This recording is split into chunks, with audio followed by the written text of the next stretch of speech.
welcome to the Standing Committee on City Finance and Services meeting of December 8th, 2021. This committee meeting is being convened by electronic means as authorized under Part 14 of the Procedure Bylaw.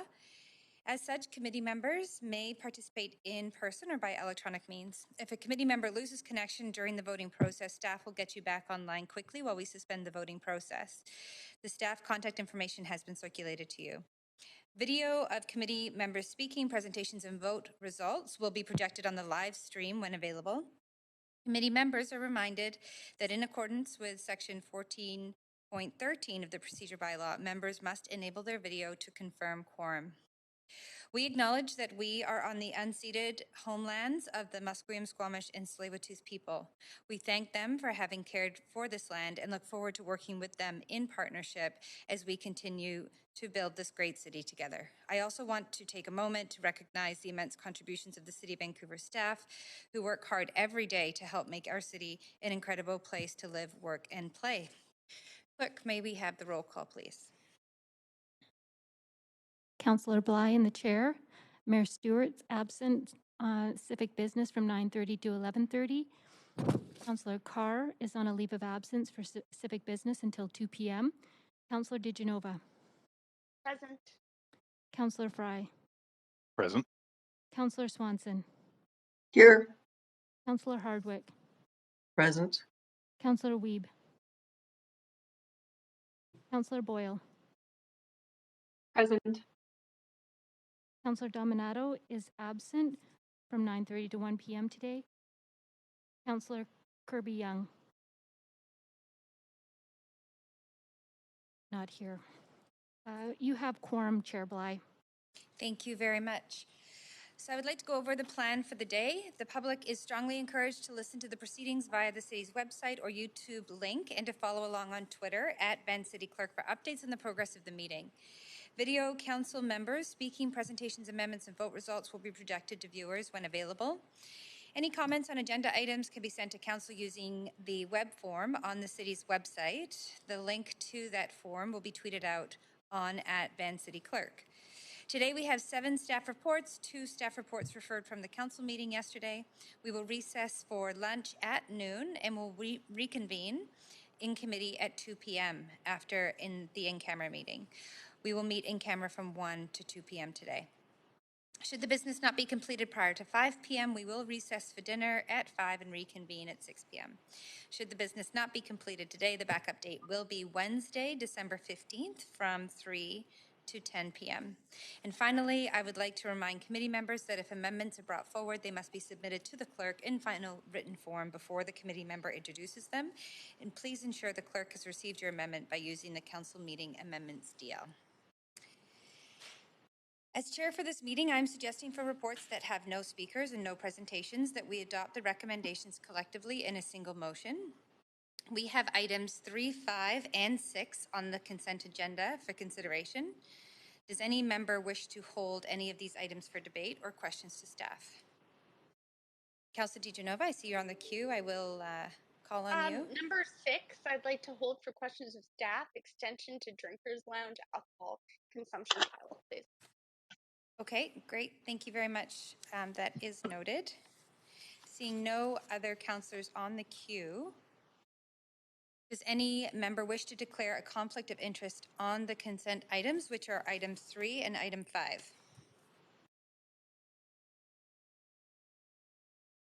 Seeing and hearing none, we need a motion to adopt the recommendations contained in items 3 and 5. Thank you, Councillor DiGenova. I'll ask for a verbal vote. All those in favor say yay. Yay. Yay. Yay. Those opposed say nay. Motion carries. So the following have been approved on consent. Item 3, approval of council initiative, Commercial Drive BIA Renewal 2022. And in item 5, contract award for Cole Harbour Phase 2 construction. Great, thank you very much, Council. So moving on, before we begin, I'd like to remind speakers that they have 5 minutes to make their comments, should state whether they are in support or in opposition of the recommendations, and may only speak once. Committee members have up to 3 minutes to ask questions of speakers, However, speakers are under no obligation to respond. I will also ask if speakers are residents of Vancouver if it is not noted on the speakers list.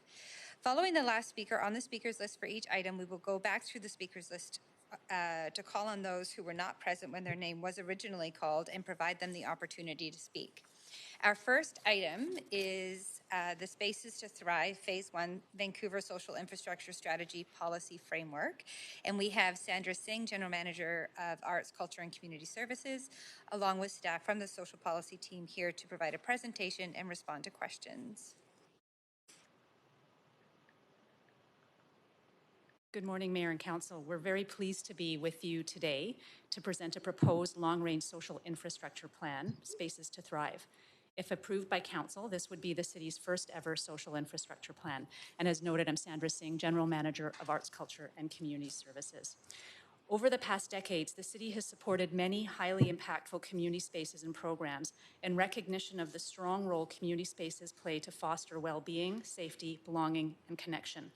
However, the lack of a clearly articulated and transparent policy and priorities through a council-approved policy has created and continues to create, on occasion, lack of clarity and at times confusion for community staff and council. In the next decade, we know Vancouver, like all major cities on the front line of crises, will have ongoing challenges and limited resources, requiring more hard decisions and strategic solutions. COVID-19 has proved to exacerbate many inequities in Vancouver, including, but not limited to, increased isolation, health risks, overdose deaths, poverty, racism, violence, and impacts to overall mental health and wellness. And the anticipated ongoing and escalating impacts of climate change in our city, such as the heat dome last summer and the extreme weather this winter, will only continue to increase already existing community vulnerabilities unless we plan intentionally for stronger community resilience. Through the development of this strategy and in concert with Vancouver Plan, staff have worked in collaboration with other city departments and community partners to articulate the proposed Spaces to Thrive vision, principles, and directions for a healthy ecosystem of social infrastructure across the city. If approved by Council, Spaces to Thrive will provide a roadmap for city staff and transparency for the public on community serving space priorities, confirm the city's role in social infrastructure, and provide a platform to leverage resources from senior government and other partners. Should Council approve the proposed policy framework today, development of a 4- and 10-year implementation financial strategy would be the next step in ensuring Spaces to Thrive's implementation is feasible, collaborative, and practical, and aligned with citywide financial strategies. Achievable outcomes will ensure focused delivery and expand access to human need and provide a diversity of spaces for people to thrive in Vancouver. And while this work is led by our social policy team, it is an interdepartmental effort. Several colleagues from the director's table are also here to answer questions, and we thank them for all of their expertise in forming this work. They include Grace Cheng, Director of Long-Term Finance, Strategy and Planning, and Michelle DeRocher, Manager, Capital Planning and Strategy, both from Finance, Risk and Supply Chain Management. Danica Djorkovic, Director of Facilities Planning and Development from Real Estate and Facilities Management, and Chris Robertson, Assistant Director of Citywide and Regional Planning, and Neil Hirschwey, Assistant Director of Community Planning, both from Planning, Urban Design, and Sustainability. We also thank all of our many community and government partners and look forward to continuing to work with the nonprofit and neighborhood house sector, as well as senior governments and private sector in implementation phases pending Council's approval. And I'll now hand the presentation over to Ada Chan Russell, Lead Planner for Spaces to Thrive, Vancouver Infrastructure Strategy. Ada is also supported here today by Mary Claire Zach, Managing Director of Social Policy and Projects, and Diana Herford, Senior Planner and Lead Social Infrastructure. Thank you.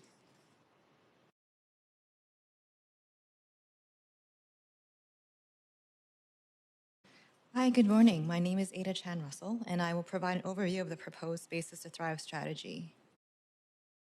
To truly thrive and flourish, all aspects of basic human needs are holistically integrated. Indigenous ways of knowing emphasize cultural community well-being and resilience, leaving no one behind. Spaces to Thrive acknowledges the need to deepen partnerships with Musqueam, Squamish, and Tsleil-Waututh nations, and to integrate their teachings on what it means to be in good relationship with community on these lands. For urban Indigenous people in Vancouver, access to cultural and culturally safe spaces and places in the city is essential to address disproportionate impacts of colonization, including the loss of connection to lands, family, and culture. Prioritizing Indigenous-led initiatives and rebuilding efforts driven by and for Indigenous people requires an empowerment model of service delivery. Through Spaces to Thrive, we honor and acknowledge the people, culture, and visions leading us towards a much different future. Council recommendations include that Council approve Phase 1 of Spaces to Thrive, Vancouver Social Infrastructure Strategy Policy Framework, that Council approve 4 principles to guide target setting and direct staff to report back by May 2022 on an implementation plan and financial strategy, and that Council approve the 7 actions while planning initiatives.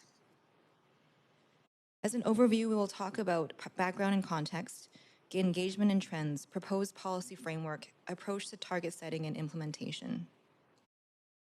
Through analysis and engagement, 4 key challenges to social infrastructure has been identified: insufficient community serving spaces, increasing inequity of these such spaces, insufficient and insecure operational and capital funding, and the loss of community serving spaces. Social infrastructure is relational and defined as physical spaces, services, or programs, and the networks across and within spaces where people come together to thrive, be well, and feel a sense of belonging.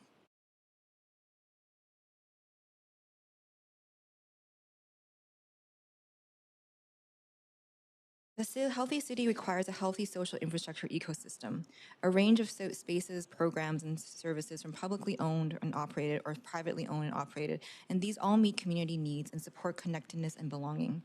The proposed strategy focuses on social services and spaces in Vancouver and social providers that may be eligible for city grant supports. Spaces within the scope include social service centers like neighborhood houses, Indigenous wellness and cultural centers, social enterprise, informal gathering spaces, and some others. Some important civic-supported social infrastructure are already addressed in other city plans, and others may be in the responsibility of other orders of government. While these services and spaces are not addressed in the strategy, there is shared social impact objectives, and the aim is to connect these related strategies and implementation through continued collaboration and partnerships. To begin, we want to highlight why social infrastructure is important. It allows people to access human rights for equity-denied groups and respond to council motions. It's integral to achieving healthy and complete communities. It fosters resilience and adaptability in and with communities, and by partnering with nonprofits, allows direct service to meet changing community needs in the city. In addition to existing social infrastructure challenges, this COVID-19 pandemic exacerbated inequities to people and communities. The disproportionate impacts of COVID reflect existing systems of power and privilege in society, from increased unemployment rates for racialized people to increased hate crimes and overdose death that are overrepresented in Indigenous residents. This strategy takes a human Indigenous rights-based approach and delivery, and these are aligned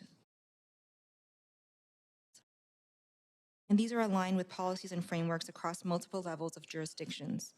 These reflect a range of commitments towards reconciliation and equity. Cities also have obligations to address human and Indigenous rights. City of Vancouver is currently undertaking many initiatives to fulfill these. Commitments include self-determination, decision-making, and service delivery for the benefit of Indigenous people, affirmation of rights, resourcing, and social determinants of health. The guiding policies for Spaces to Thrive are the Healthy City Strategy, the Reconciliation Framework, and the Equity Framework. Here are other city plans and strategies that share social impact objectives of Spaces to Thrive. Collaboration across departments ensure consistency towards general directions and goals. The municipal toolkit shows current roles of the city to support social infrastructure. As investor, there's including new and renewal of city-owned spaces, nominal leases, core funding, capital grants, and rent subsidies. As an advocate, it's to build on opportunities to partner, create, and support social infrastructure and nonprofits, and to regulate, develop policies, regulations, and incentives to protect and plan for social infrastructure. A 5-year snapshot shows the city's investment in social infrastructure, from providing core operating support to over 150 nonprofits per year, over 50 small capital grants, rent subsidies, and the completion of new social facilities, as shown in these examples. For current context, These two maps show growing income disparity, increase of low-income households, and shrinking middle-income households in the region. What will this map look like in 20 to 50 years from now? And what about the need for social infrastructure?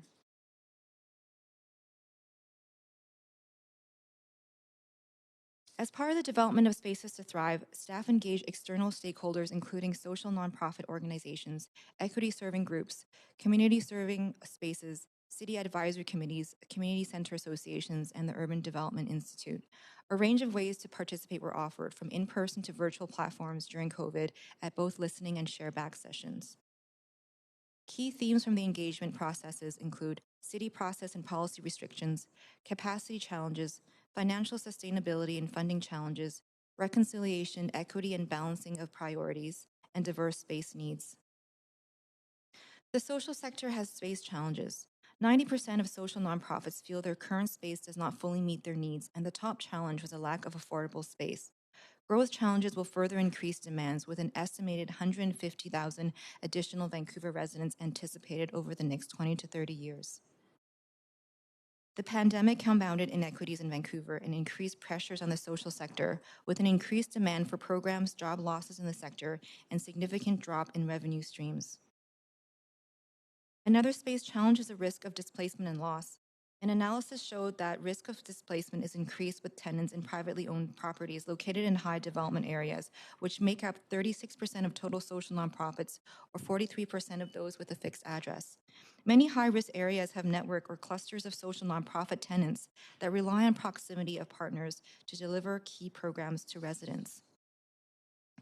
Approximately half of social nonprofits are located in community plan areas with high development pressures, which may benefit from city incentives to retain or expand key services and spaces, and through capital planning and efficiencies. Aside from the nonprofit tenant work, we completed an analysis of community serving spaces that included places of worship and nonprofit-owned sites, such as cultural centers and community halls that may be at risk of development. Many offer space and services to the larger community in addition to their worship space, ranging from social, cultural, and recreational programs and informal gathering spaces. We know that across these sites, there are almost 2,000 childcare spaces and over 60 kitchen permits that allow them to serve the greater community. 61 were built before 1960, leading to high maintenance costs, and buildings may be at end of life. Development pressures have resulted in redevelopment of places of worship sites. Many have been sold to developers or redeveloped without retention of community spaces. A key service provider and partner are neighborhood houses that offer community building and connection opportunities. We see here that they have their own catchment in which their programs are tailored. For example, at Mount Pleasant Neighborhood House, there are programs for Arabic and Spanish speakers. On this map, you can see service gaps, especially in the Oak Ridge and Fairview area. Before I provide an overview of the proposed policy framework, here are the key challenges introduced earlier that the proposed strategy will address in the next 10 years. The proposed policy framework. The framework contains vision, 4 principles, 6 directions, objectives, and actions, and target development principles. The vision for Spaces to Thrive is that all Vancouver residents access and enjoy the highest level of health and well-being possible through self-determined, equitable, and resilient social infrastructure, spaces, programs, and networks. The following principles and commitments would underlie all decisions made within the context and scope: reconciliation and decolonization, equity and social impact, resilience and adaptability, collaboration and stewardship. I will now provide an overview of the 6 directions in the proposed policy framework. Direction 1 is to strengthen the city's role in partnerships and capacity support for the social sector. The city will advocate for social infrastructure needs and better coordinate social spaces with partners. Capacity support for the social sector may be increased in regards to planning, securing, managing of spaces and resources, making operational and capital grants more accessible, increasing access to affordable spaces for nonprofits with limited capacity, and supporting community ownership. Direction 2 is to plan to meet priorities and goals. Plan a network of the right type and supply of social infrastructure that meet reconciliation, equity, and resilience goals.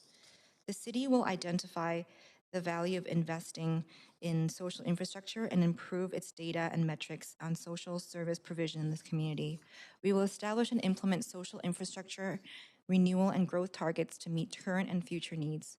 To ensure the right type of social infrastructure, the city will incorporate reconciliation, equity, and resilience in the priority setting and planning goals, support Indigenous-led and Black-led spaces and programs, gender equity, and cultural redress through addressing cultural community space needs. Direction 3 is to support what already exists, enable renewal, renovation, replacement, and expansion of existing social service facilities.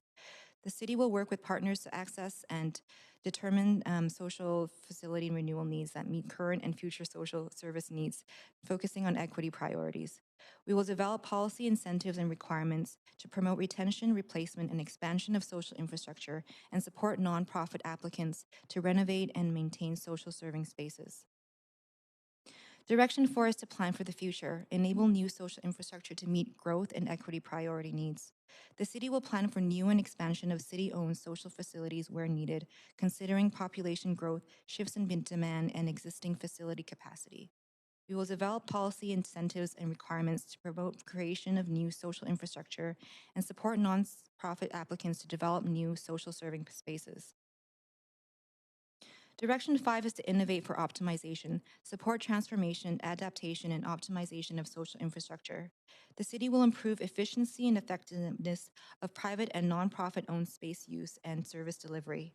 We will continue to develop and maintain shared nonprofit administration and program centers to support more service providers and residents, and design adaptable, functional, inclusive, and accessible social serving spaces for the future. Direction 6 is to improve ecosystem health, foster resilient, adaptable, and sustainable social infrastructure. The city will prioritize actions for social infrastructure recovery and resilience through its alignment with Vancouver Resilience Strategy. We will ensure city-owned social spaces are financially sustainable over the long term and through unexpected events. So our approach to target setting and implementation. Spaces to Thrive grouped together Vancouver's neighborhoods into 6 network areas for additional planning and analysis. This enables a level of analysis between the broad scope of a citywide perspective and the fine-grained detail of a neighborhood perspective. The neighborhoods in each of these network areas are geographically close and share commonalities in terms of demographics, population trends, as well as opportunities and challenges for the creation and delivery of social and community facilities. We have identified 2 general types of social services to meet community needs. Both serve diverse residents and groups, including those with intersectional identities. The first type is locally based, broad-reach services, including multi-service general programs offered by neighborhood houses and age-based services serving populations such as seniors and youth. These should be somewhat well distributed across the city and easily accessed by all residents. The second type serves specific populations to meet reconciliation, racial justice, and equity priorities, or provide specialized services addressing equity priorities, including basic needs. With the right type and supply of social infrastructure, including a healthy mix of broad local serving and specialized program, the social ecosystems within and across networks will thrive. Spatial clusters or networks of nonprofit or community serving facilities work together to meet community need, many collaborating across service network boundaries. Staff proposed principles to target development, moving the dial and increase social impact, feasibility and practical delivery model, clear city roles for city and senior government, right innovation for new models and collaborative partnerships. And priorities focus on project areas include spaces for Indigenous healing and wellness, Black-led spaces, spaces for culture communities, safe spaces, spaces to vend, and food security. In shaping targets, strategic response to social infrastructure needs to increase from beyond our current pipeline for social facilities. An optimal response will include emerging equity, reconciliation, and resilience priorities, responding to murdered and missing women and girls, calls to justice, accessibility, and food security needs. The city's role in achieving targets for the next 10 years range from city being owner for new and renewal of city-owned facilities, city as partner providing major partnership grants to nonprofit owners, city as partner and matchmaker through space matching facilitation to increase community uses in underused spaces, and city as regulator to incentivize new and retention of social serving spaces. An implementation plan and financial strategy for Spaces to Thrive is expected in spring 2022. This will expand on priority projects and processes, indicators and targets, and a financial strategy. The plan will include an investment strategy to address funding gaps, and seek opportunities for public and private sector partnerships, plans to increase efficiency and innovation, policy and funds for growth and development, and capital plan integration. To meet immediate Spaces to Thrive objectives, 7 actions while planning with available funding sources are proposed to begin in Q1 of 2022. Urban Indigenous Service Delivery and Resilience Strategy, a space matching database and facilitation to optimize spaces, development of design typologies for social and cultural nonprofit centers, pilot of a nonprofit hub's governance and head tenancy model, develop space redevelopment and retrofit program, to explore service delivery through non-city owned social infrastructure amenities and collaboration with the private sector. If approved, Spaces to Thrive strategy will respond to Indigenous needs, develop new processes and projects for strategic response, innovate to fund existing social infrastructure in the pipeline, and to shift and plan for resilience and new and expanded social serving spaces. Thank you all for your time.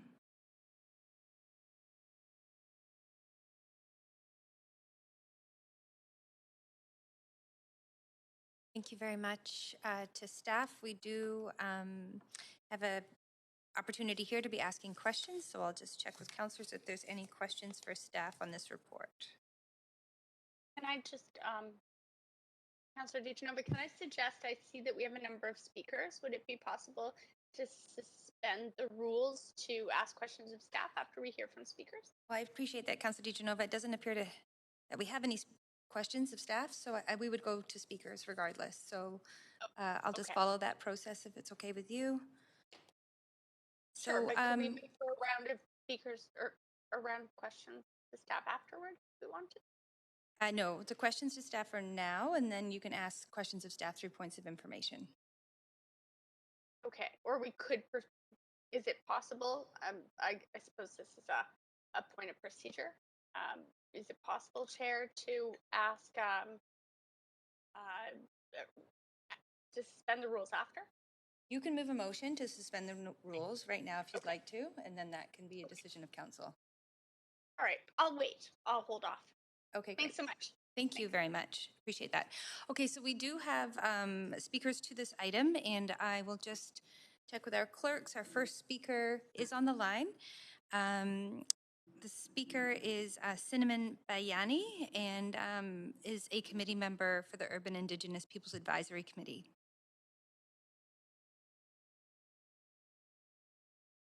So we'll just queue up Cinnamon on our, I believe, is calling in.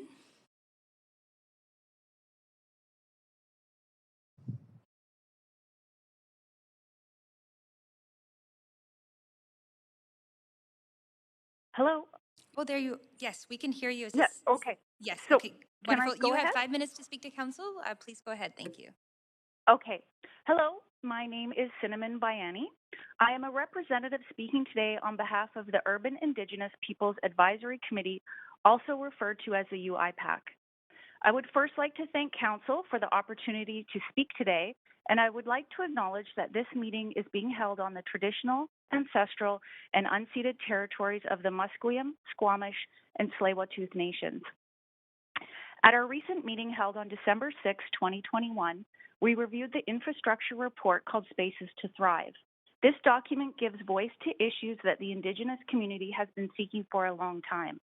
Specifically, many urban Indigenous individuals do not have dedicated space for healing, wellness, ceremony, violence prevention, shelter, or youth programs. The UIPAC supports the Spaces to Thrive report and its intention to provide much-needed spaces dedicated to Indigenous communities. The report aligns with several recommendations from the Missing and Murdered Women and Girls final report and aligns with the annual work plan for the UIPAC. We would also like to recommend that one of these spaces be dedicated to our elder, now ancestor, Dr. Lillian Howard.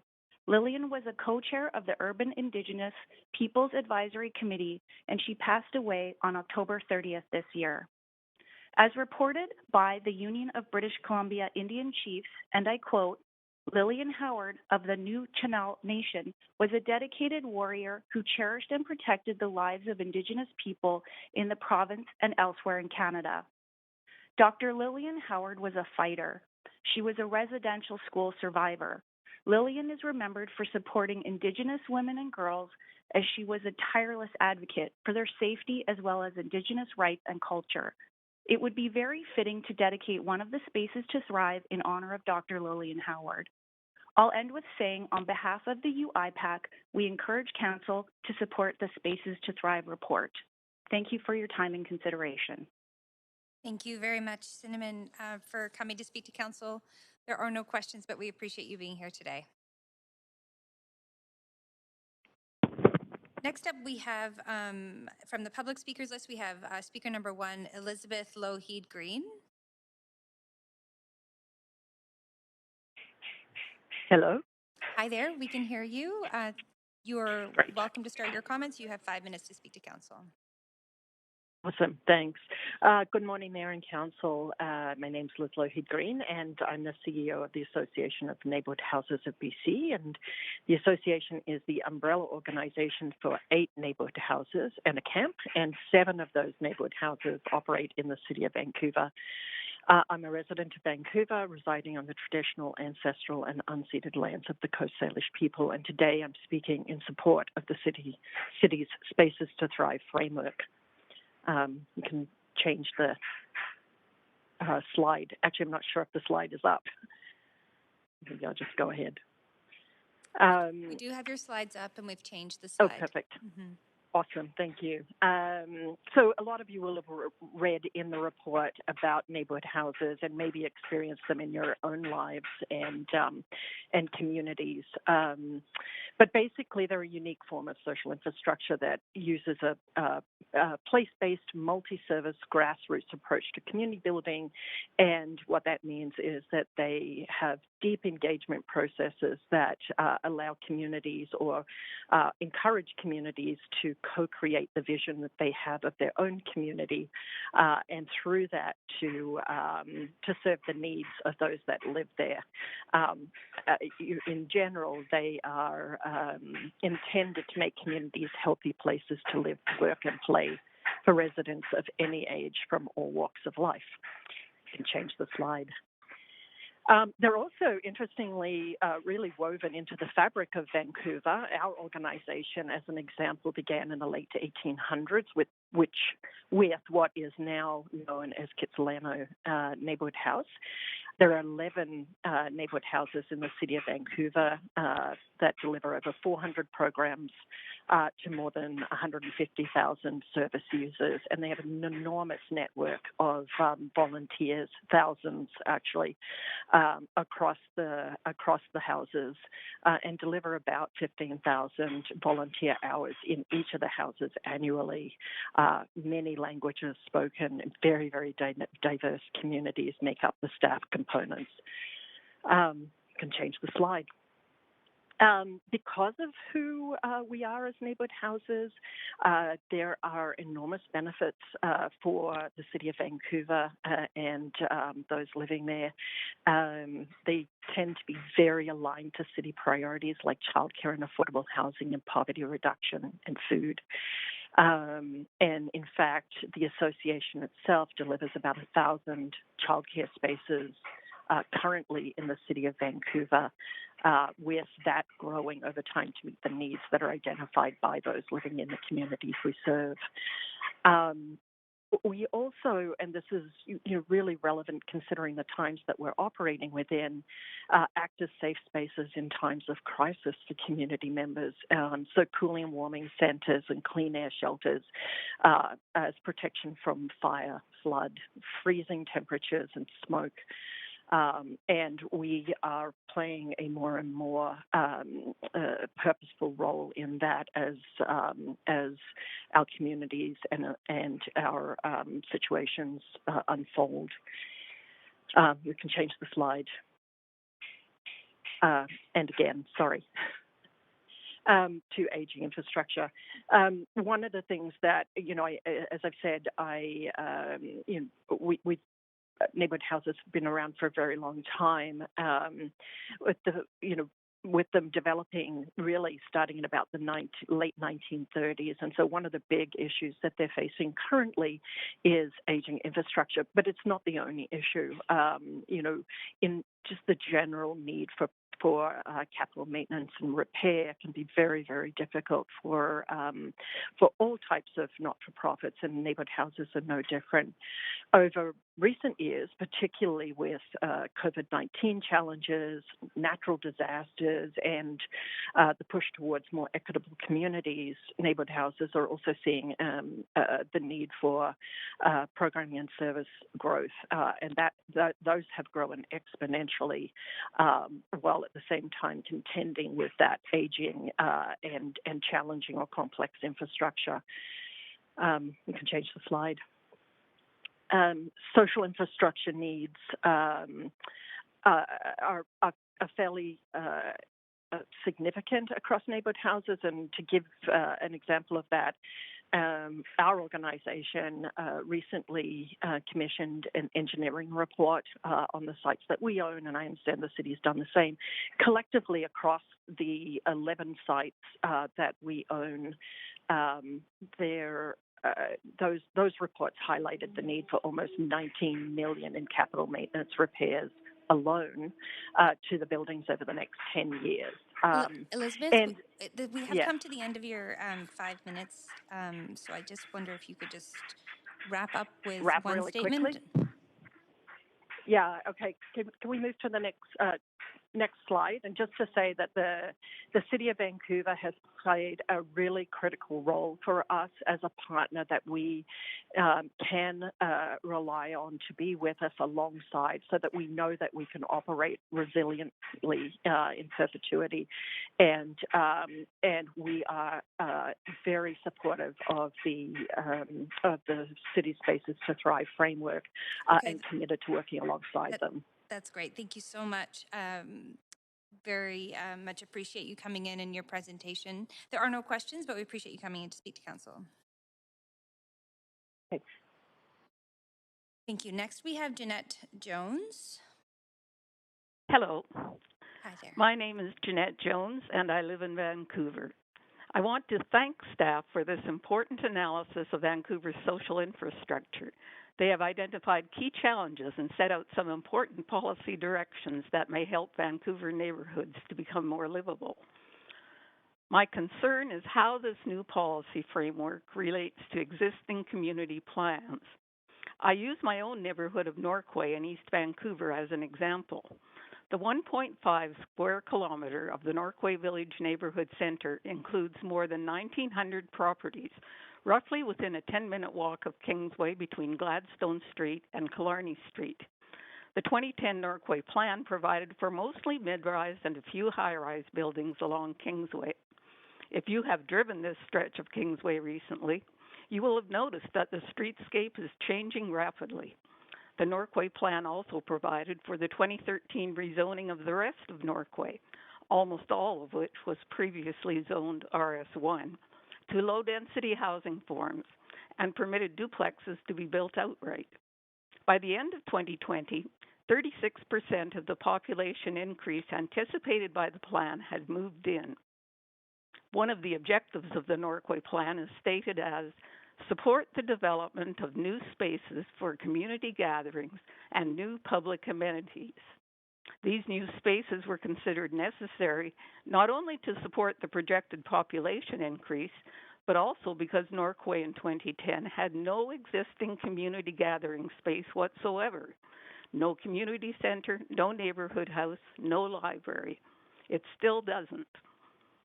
A high-level view such as Spaces to Thrive policy could convey the impression that Norquay residents currently have access to a fair amount of public social space. This report places Norquay within the area labeled Midtown East, which has a relatively high percentage of existing social infrastructure.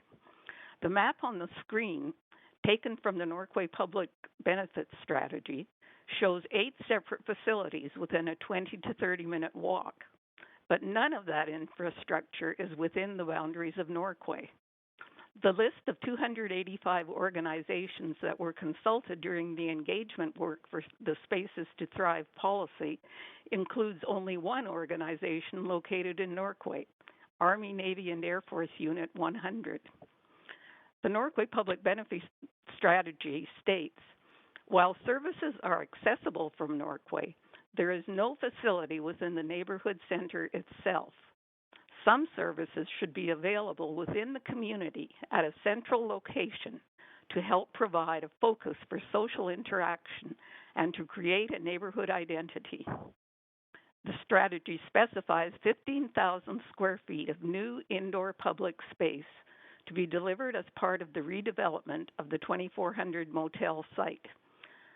That 3.5-acre property in the center of Norquay at Kingsway and Slocan, it's that red space right in the center of that map, is owned by the City of Vancouver.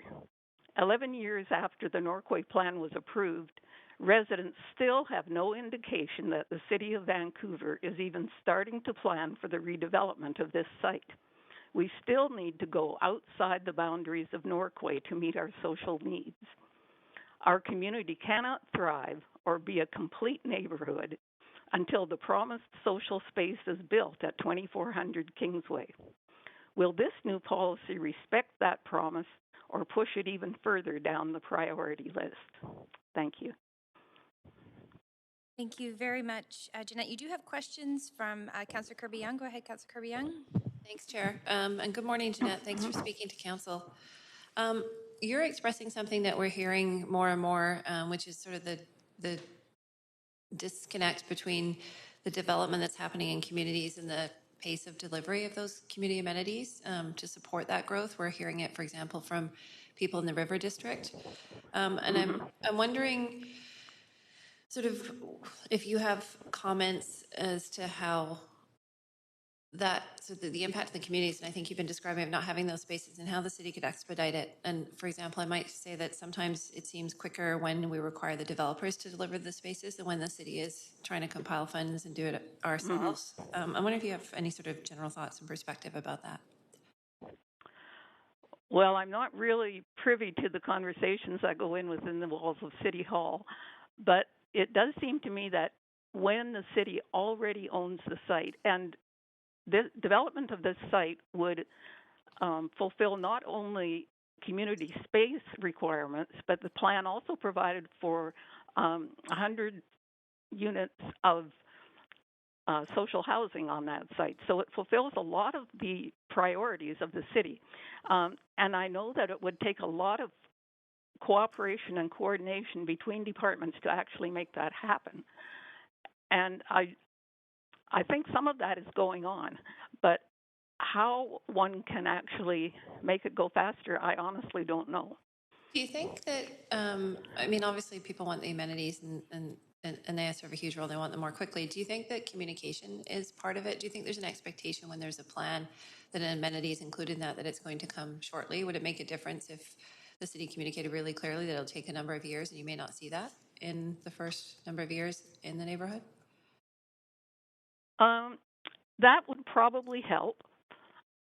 But I think also when the city already owns the site and when there is a clear need, that it would be important for the city to put that near the head of their priority list. Yeah, I hear you. And I hear you. And what are you hoping to see in that 15,000 square foot space? Well, the original thought of the working group that worked with the city when the Norquay Plan was formulated was that this could be a center for arts and culture space, of which East Vancouver really doesn't have any, and for seniors, because a lot of our community is seniors. But that may have to, since it's now 12 or 13 years later, that could be revisited. Okay, I hear you. Although I think a number of seniors are still growing. But thank you very much for taking time to speak to council. Appreciate it. Thank you very much, Councillor Kirby-Young.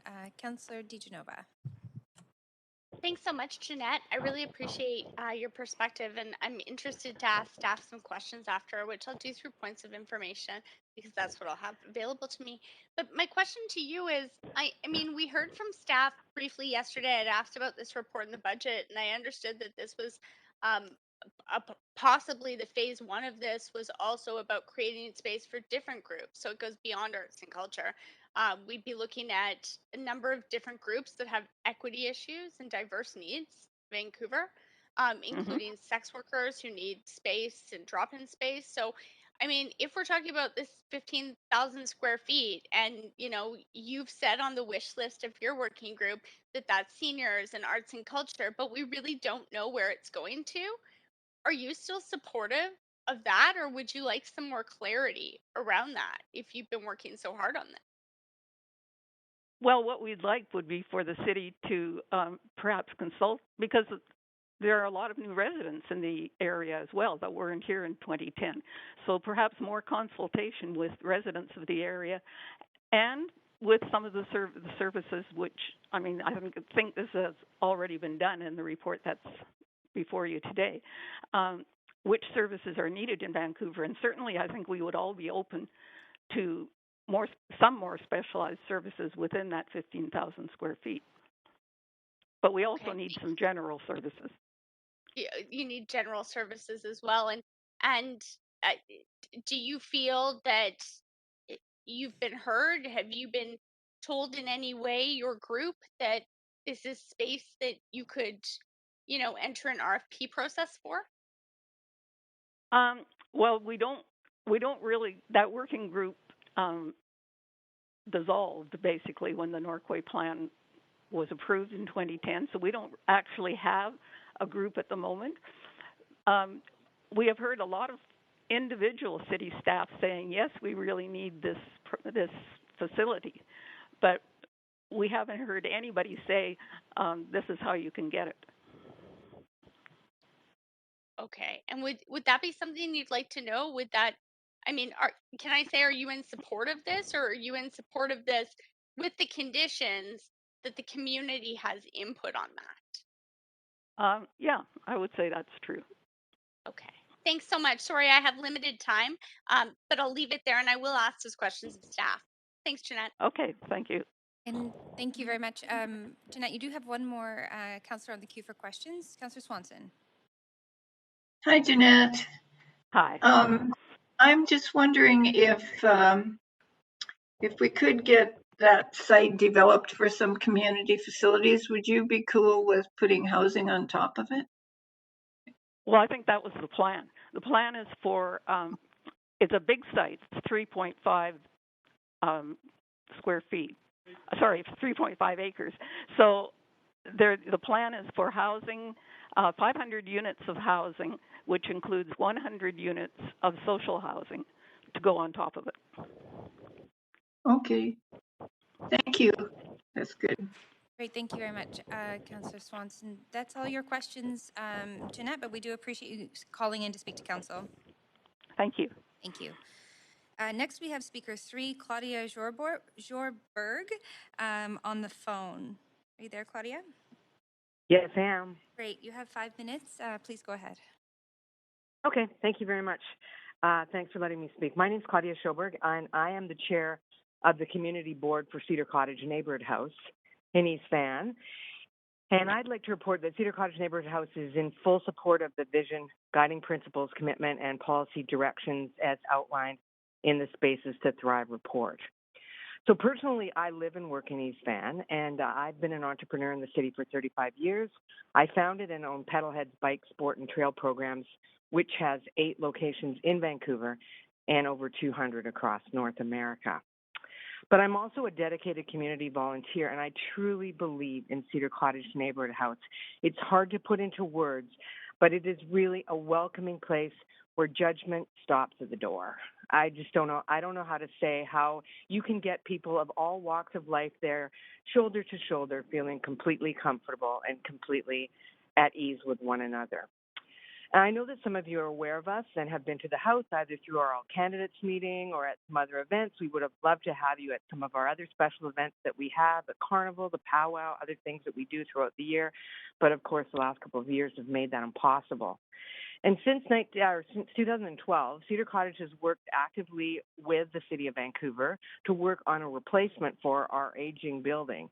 And it's notably the smallest neighborhood house in Vancouver, but certainly it is abundant with the number of things that we are able to house through there. And we're grateful for the City of Vancouver and many councils in the past and many staff, some of who have even retired. And it's been a while for us, but for all the generosity of your wisdom and dollars and time to get this to place. We are very excited, and you may have been aware that we did receive $13.5 million to provide this promising social benefit as a people-driven place for people to thrive. And what this was from was this is a grant. It's the largest investment of funds. It's the Investing in Community Infrastructure program in Canada to a community-serving agency. And we're really proud of this, and we're excited to be building a very much needed new space for our highly utilized facility that is a community hub for many. Also, with this redevelopment in mind, in the last 2 years, we formed the Cedar Cottage Indigenous Advisory Council, and that is made up of Indigenous people who've been involved as participants and leaders of Cedar Cottage for over 25 years.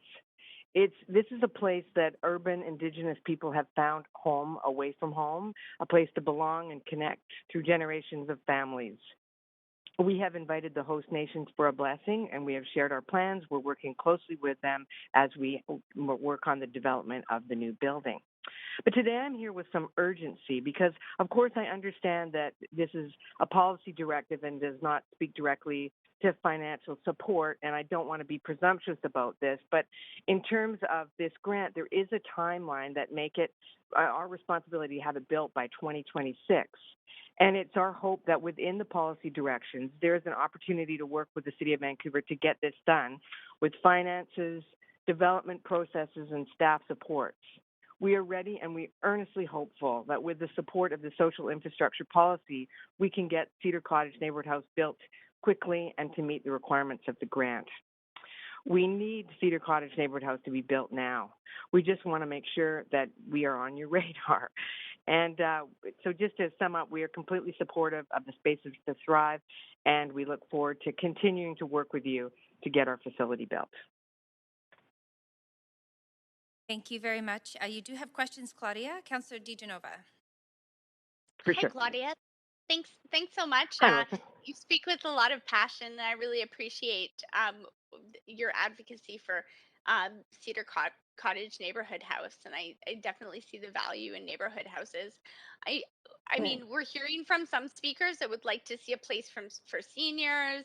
I heard yesterday about a place for sort of a drop-in, possibly for sex workers. I'm just wondering, what do you understand in the fact that you already have this grant? I understand sort of the process of if you have a timeline, but have you been given any assurances as to what this space would be programmed for specifically, and would it be for Cedar Cottage Neighborhood House?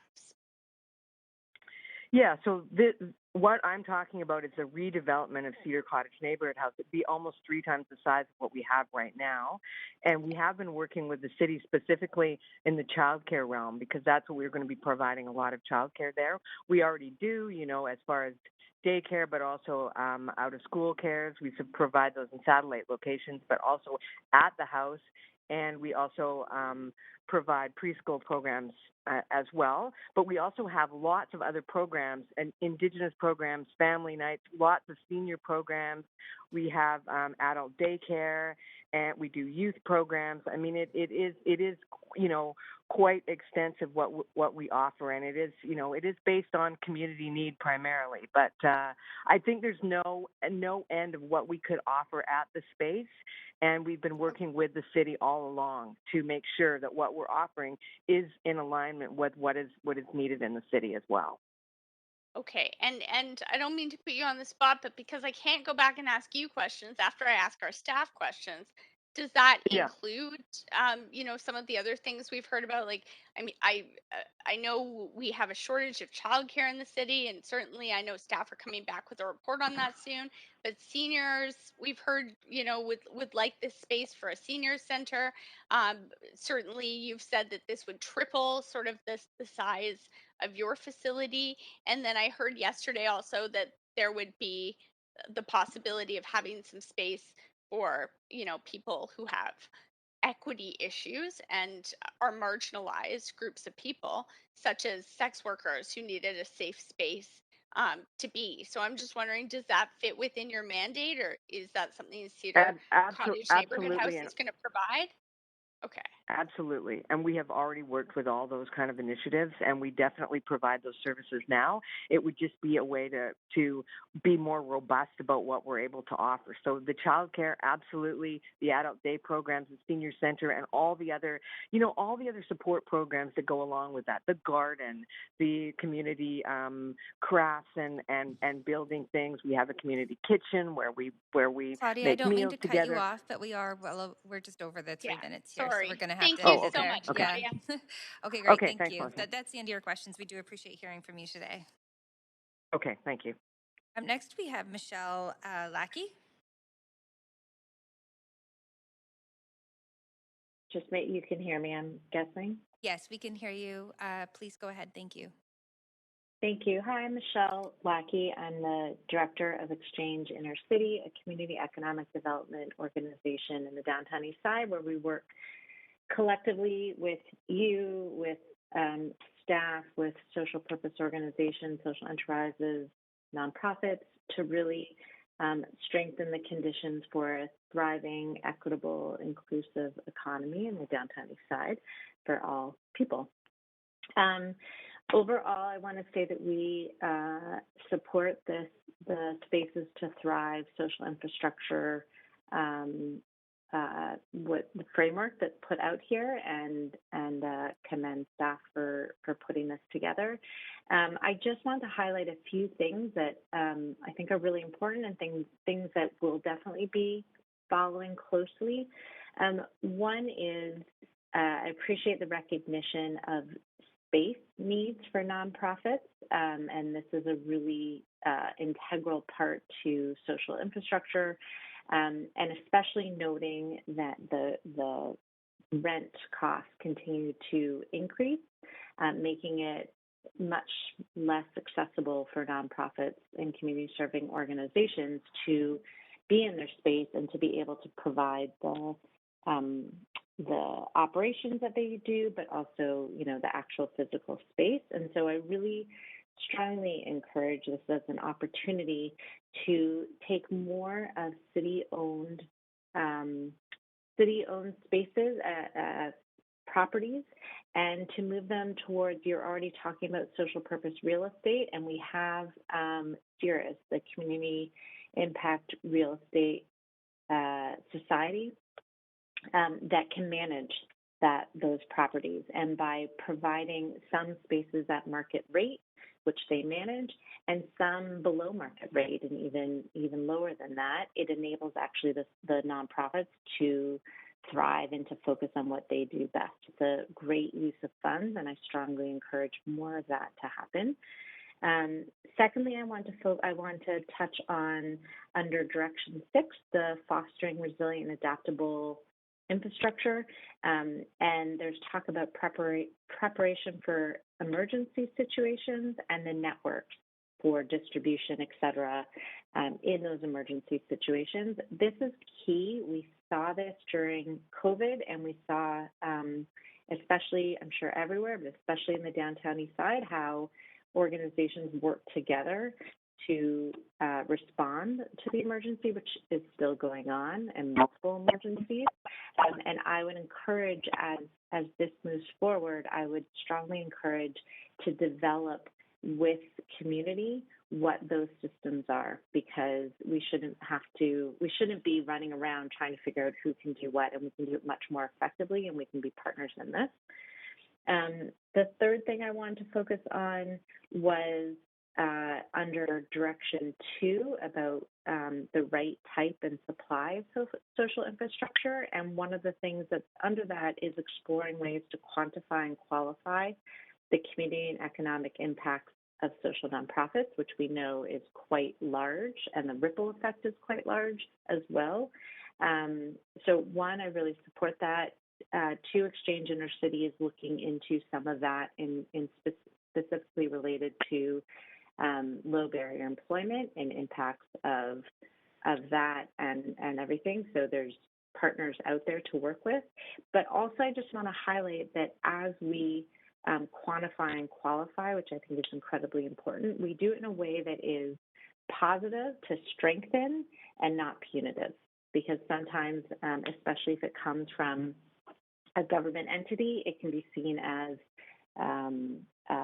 negative, which is obviously not the purpose. So that we use this as we qualify and quantify, that we use it to strengthen overall and not, a slap on the wrist or for punitive measures.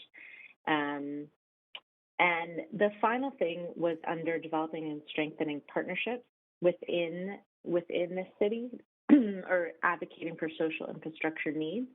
There is a point about improving coordination of social and community serving spaces across city departments.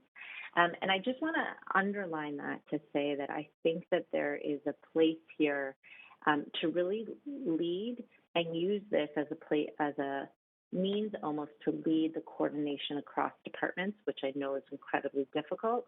But when we put together this and the VAN plan is coming forward with all these policy directives, that we really need to ensure that a policy directive is looked at the same, whether it's in RAFM or DBL or ACCS, and that they're coordinated so that Okay, Michelle, I'm going to have to just other. ask that we close your comments there. We are over the 5-minute mark. I know it's tough to see that when you're calling in. So if we will just pause your comments there. There are no questions for you, but do appreciate hearing from you today. Thank you. Thank you very much. And next on our list, speaker number 5, Stephen Johnston. Good morning.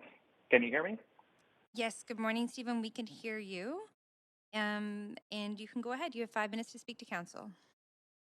Thank you so much. Good morning, Mayor and Council.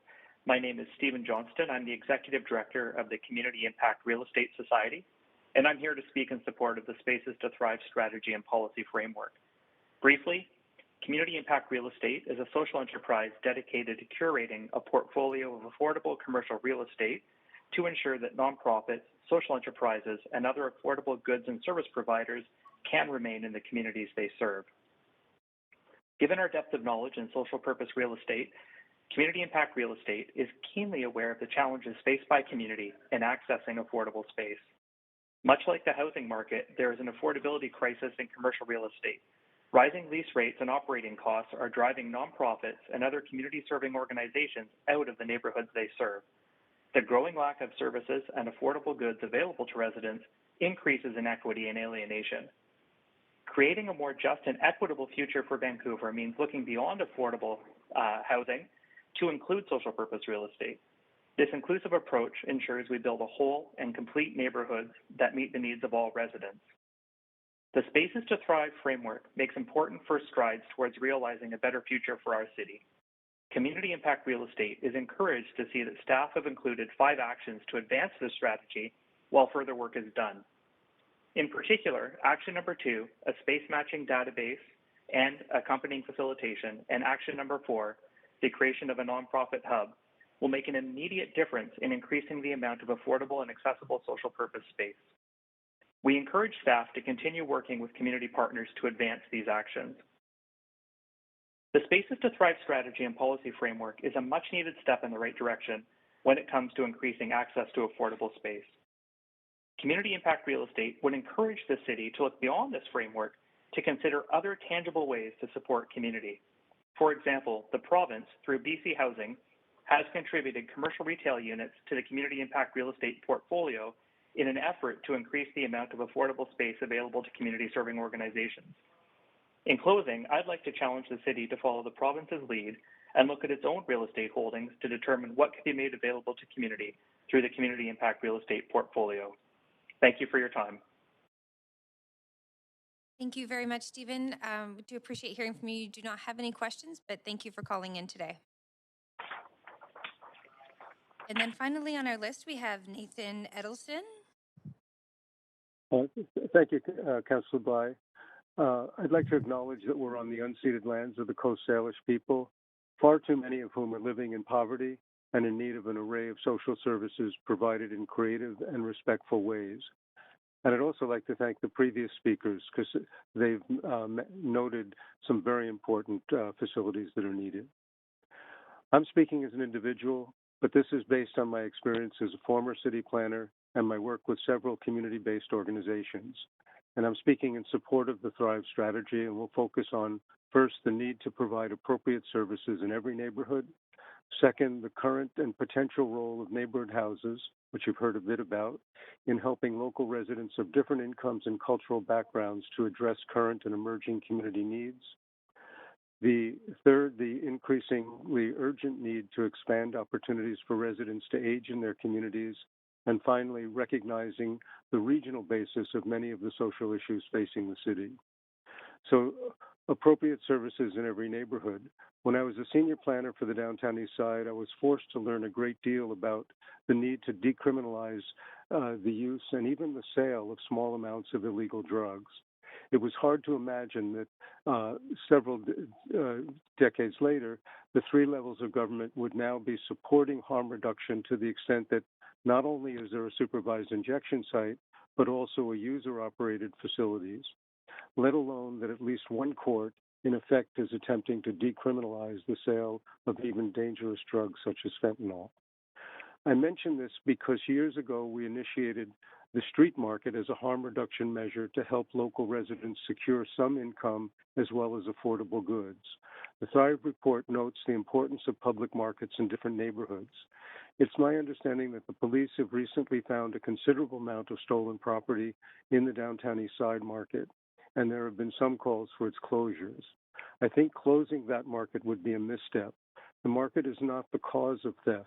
It can actually be part of a solution if it is properly managed. All relevant city departments and the police should be working to find a permanent site and to find ways to help ensure its success and reduce any neighborhood impacts. Neighborhood houses. I was the founding executive director of Little Mountain Neighborhood House, and I'm on the board of the Alexandra Foundation, which provides small grants to existing neighborhood houses and to help start new ones. These are important institutions, as you've heard, in part because they provide a wide array of community-based services, but also because they help neighbors from different incomes and cultural backgrounds meet one another in an inclusive environment. More neighborhood houses are needed in Vancouver, especially in the southern part of the city, which is underserved. But they are also needed in other parts of the region where they can help expand services and support groups that currently oppose one another to better understand each other's needs and capacities. It would be helpful if the city were to work with the Association of Neighborhood Houses, the Alexandra Foundation, and major foundations to document the cost savings that can be achieved through sharing facilities, administrative overhead, and the recruitment, training, and work of volunteers in an array of services, and also to see if there are ways we can work together to more closely support requests for funding existing and new neighborhood houses. Aging in communities. Many neighborhoods in Vancouver are facing large and growing older populations.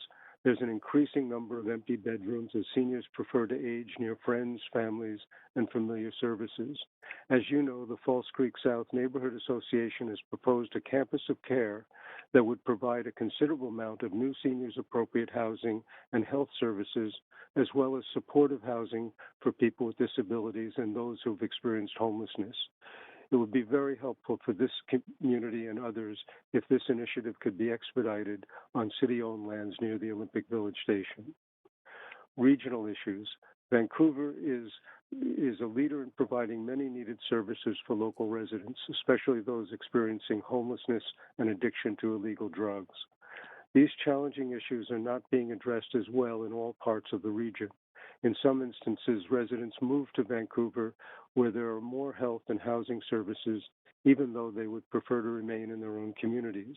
It would be helpful if the Thrive policy were to include explicit reference to how the city might most effectively work with its Metro Vancouver partners and others to share what we are all learning and to help provide needed services throughout the region. Thank you very much for your time, and I wish you well in your decision. Thank you very much, Nathan. You do have questions from Councillor DiGenova. Go ahead, Councillor. Thanks so much, Nathan. I hear you, and I really appreciate your thoughtful perspective to this. And I've been jotting down some notes while you've been speaking. Just considering, you know, what you've said, not only about the market, but also about, you know, having some space within this infrastructure policy and framework near the Olympic Village. And I'm wondering, do you see any kind of guarantees for that? What I've heard from a number of speakers is that they're in support, but they they're advocating for specific space in specific areas. And I don't really see that all mapped out yet. So my concern is with the amount of work that we've already taken on it at the city level and understanding, you know, what we can do to regulate and to make sure space is available. How do you see this right now as kind of an equitable framework to ensure that all of these different organizations have space, like the child care, like the senior center, like the, you know, drop-in for sex workers? I'm just wondering, overall, how do you think we should structure that to make sure it's equitable and fair? I think that staff can report back on priorities. They've got a lot of experience. You have some, I have to say, some wonderful staff working with you, and to develop. They've had contact with communities and to try to develop some clear criteria about what projects are ready to go. I was involved with Cedar Cottage when they were initially exploring their thing. They spent a lot of time on this, but I also know that the downtown East Side Market in particular plays a very important role in that community, and it can be improved, but it requires an instruction by council and members of the police board and others to really have the different departments working together. So that we can find the proper location and make sure that the various public objectives are met. But I think that staff can come back with some priorities about the urgent things that are needed to be done at this time and where the real opportunities are, things that could move ahead in a timely way. Okay, thanks. And do you think that it's important? I only have 30 seconds left, but you had mentioned also sort of a public safety aspect to it and engaging the Vancouver Police. I'm not sure if you said department or board. Do you think that that's important to the success of this framework and policy? Just 20 seconds to respond. Absolutely. Maybe When someone I else worked will at the city. ask. Okay. The police are incredible partners when they're working together. They have a lot of on-the-ground experience and knowledge, and they can work with other departments quite effectively if they're allowed to do so. Okay, thank you Great. very much. That is the time. Thank you very much, Nathan, for coming to speak to council. Thank you very much. Good luck with your decision. So that does bring us to the end of the speakers list, and all speakers were able to join us today. So I'll put it to council if there is anybody who's willing to move the motion, and then we'll go to discussion. Councillor Wiebe? I'm on the queue. Sorry. I was on the queue. It's okay. Councillor Wiebe has moved the motion, and we have a queue now up with Councillor Swanson up first for discussion. Chair, I think Councillor DiGenova was first. I think that cleared that queue accidentally. There was a few of us on that. There was no clearing of a queue, so I'm going to have to just go with who's on the queue at this stage. Unless the clerks are letting me know that that's a different queue. It's okay with me. I'm fine for Councillor Wiebe to move it, but thank you. Well, just to be clear with process, we don't need to be on the queue to move the motion to start with, and then that main queue is for discussion. So I just want to make sure that we're clear with that. I do my very best to be able to track who's in the room and also who's online. And I see we are back to a different queue. So Councillor Deaton, you're up first for discussion, and Councillor Swanson, you can join. Okay, great. Chair, this is now a third or fourth variation of the order. I don't know what's going on, but I've been dumped off. Councillor DiGenova's been dumped off. I saw Councillor Bullock come in. I'm just wondering if there's a tech glitch. I'm just asking. Yeah, I'm just going to hold for 1 second. I think we've got some many fingers on the panel here. So let me just pause for a second.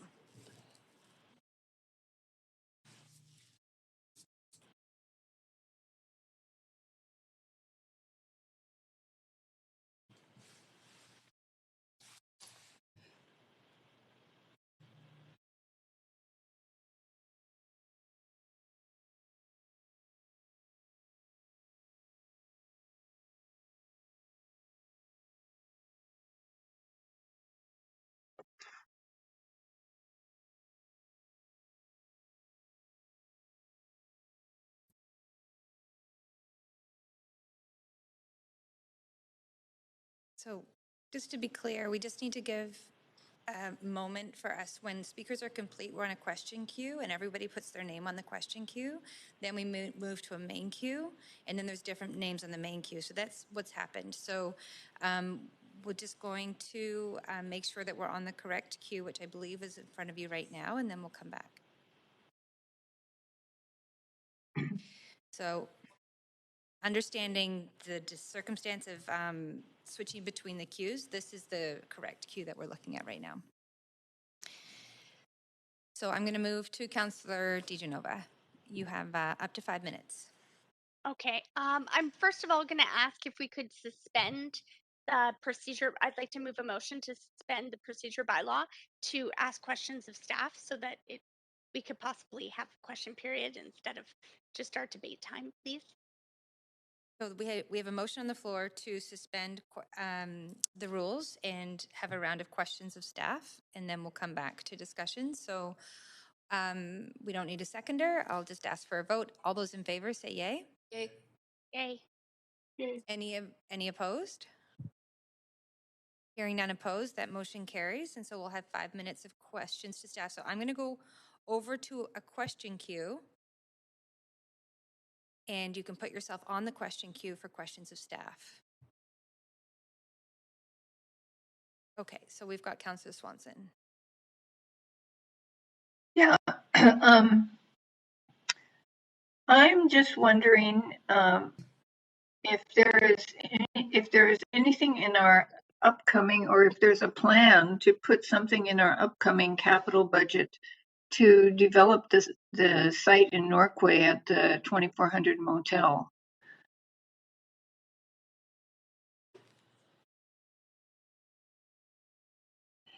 This, maybe I can answer this question. This is Grace Chen, Director of Long-Term Financial Strategy. Because this is not part of the 2022 work plan, so it's not included in that budget that Council approved yesterday. However, this will be considered or can be considered as part of the upcoming capital plan, so that will be part of the prioritization across the programs. So we could put it in there if we want to. Yeah, we need to prioritize it with all other asks. So we can actually report back to Council on this. And what the other things that some of the speakers mentioned were a bigger Cedar Cottage neighborhood house and the campus of care in Falls Creek. Would those be facilities that we could put in the upcoming capital budget for the next 4 years? On all these projects, I think it will depend on how our ACCS colleagues how they prioritize it over the next 4 to 10 years, and all these will be considered as part of the capital plan. So we do need to go through a process, to prioritize. So and council will be engaged along the way, so we can actually report back through that channel. Yeah, it seems to me that 2400 motel with city-owned land, it's just crying to get something on it that's useful to the neighborhood. Is there any work going on to create more neighborhood markets where people could sell things that they have or use things and get together and not have to have a whole bunch of different yard sales, but maybe just every weekend or something have a sale like Yeah, is there anything like that happening? See, Mary Claire Zach, Managing Director, Social Policy. And to respond to that question, staff are working on the next phase of a vending study that was conducted to look at where are those opportunities for smaller markets in the downtown east side and elsewhere in Vancouver. So we hope to have more information to share with council over the coming months. That would be great. I think there's quite a bit of it happening on Commercial Drive too. Probably other places. Okay, thank you. That's it for me. Thank you, Councillor Swanson. Councillor DiGenova. Thanks very much. Really appreciate the report, and I've had some time to read it. I'm just wondering, after hearing from speakers in the report, I don't see specific space allocated for all of the different groups that have come to speak in advocacy today, or the people who have spoken in advocacy for what they'd like to see in their neighborhoods. And I'm just wondering what kind of expectations you think there might be from the community, and what is it that we currently have to offer? Diana Herford, Senior Planner, Social Policy. There are many ways that we're looking to look at what we both have from a city-owned perspective as well as a nonprofit-owned perspective, and working with neighborhood houses to look at enhancing what's already there, making sure that there's resilience in place, making sure that there's opportunities that we can look to expand and to enhance in terms of efficiency of space, but also to look across those networks. So when you look at the neighborhood networks in Appendix A, you'll see ways that we're trying to fill some gaps, work directly with community plans and Vancouver Plan, and really work where there's an and here. It's not specialized services or general services. People make up a range of identities, and so we're really working to local solutions and finding ways that we can fill those gaps and work with community to best meet their local needs. Okay, thanks. And is it ACCS staff? So Arts, Culture, Community Services for those listening at home. I'm just wondering, is it specifically ACCS staff that would, be fulfilling this framework? I understand that there'd be a component of REFM, but sort of running this, looking at sort of the organizations and the process, how large of a role, percentage-wise, in this entire framework would ACCS play? And would you be hiring new staff to do that, or would you do that within your current staff?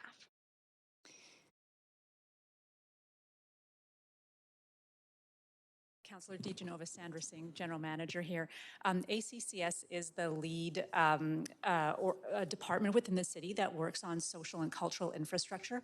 As noted in the opening remarks, we work very closely in collaboration with multiple city departments.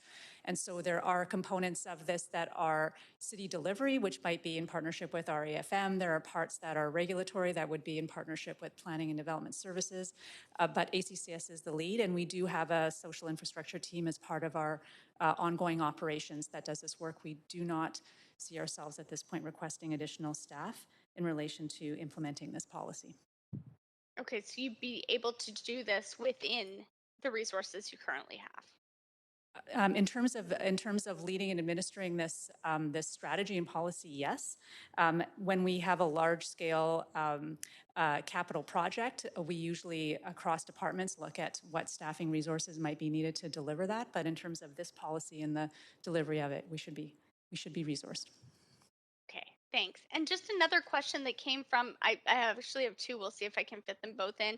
But the last speaker, Nathan Edelson, had mentioned engaging sort of and incorporating public safety into this as well, to have sort of a collaborative approach, is what I'd heard from him, the questions that I'd asked. So I'm wondering how VPD has been engaged in this, and if they have been engaged in this, and to what extent. In this particular policy framework, so we're asking council to approve today, we haven't engaged VPD specifically, but we work with them very, very closely on particular projects that have some connection to this policy framework, such as the Downtown Eastside Market. Okay. And we can look at further partnerships with them as those opportunities arise. Okay, that's good to know. Thank you very much. I'm just also wondering, when it comes to all of the different groups that we heard in sort of the Cedar Cottage and Norquay areas, there's we're looking at sort of 15,000 square feet of space for daycare, um, senior space and a senior center.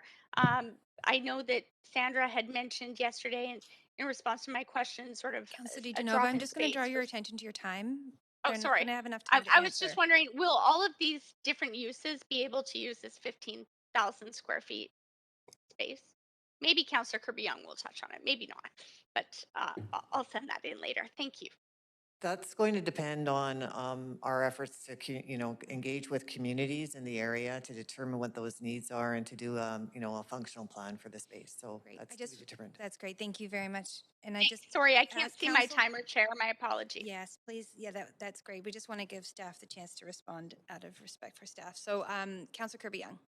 Yeah, thanks. I've got a few questions coming off, not surprisingly, the budget yesterday, and just around kind of setting up expectations for what would be potentially delivered in a strategy. So my first question is around, obviously you said that this will be brought forth as kind of a financial plan, which would factor into the next capital plan 4-year, which would be the purview of adopting of the next council, correct? This is Grace Chang, Director of Long-Term Financial Strategy. Yes, this is correct. When we develop the implementation and also the financial strategy, it will be grounded with the financial capacity that the city can deliver. And also for the first 4 years of the plan, it will form part of the capital plan. So all these will be linked together when we look at this.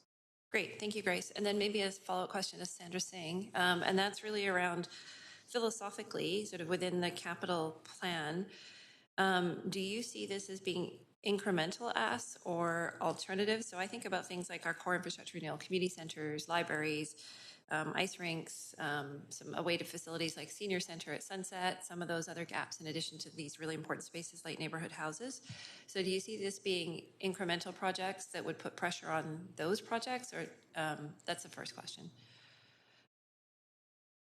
As we look forward to planning social infrastructure, cultural infrastructure, other kind of community amenities through the next 10 years and in the next capital plan, we will have to make some hard decisions in relation to maintaining our existing infrastructure as well as addressing gaps and incrementally needs that are arising from growth.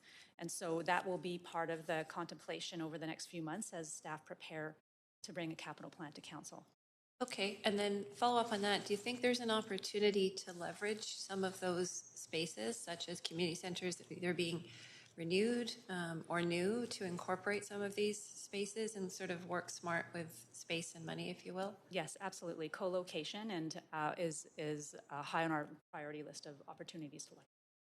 Okay, and then the next question is really around sort of the role of how to do this the most efficient way, because we've got, like you said, and I know, Sandra, you often say that ACCS doesn't do anything alone, and we've had planning and development staff this morning, RAFM, and I know there's integration, but is there someone that sort of owns the strategy, or can it be delivered in a way that is simplified and integrated to regular practices? So for example, with PDS, as they're looking at community amenities, have an enabling policy such as the artist space that was delivered at some of the rezonings recently off of Cambie, around Cambie and 42nd.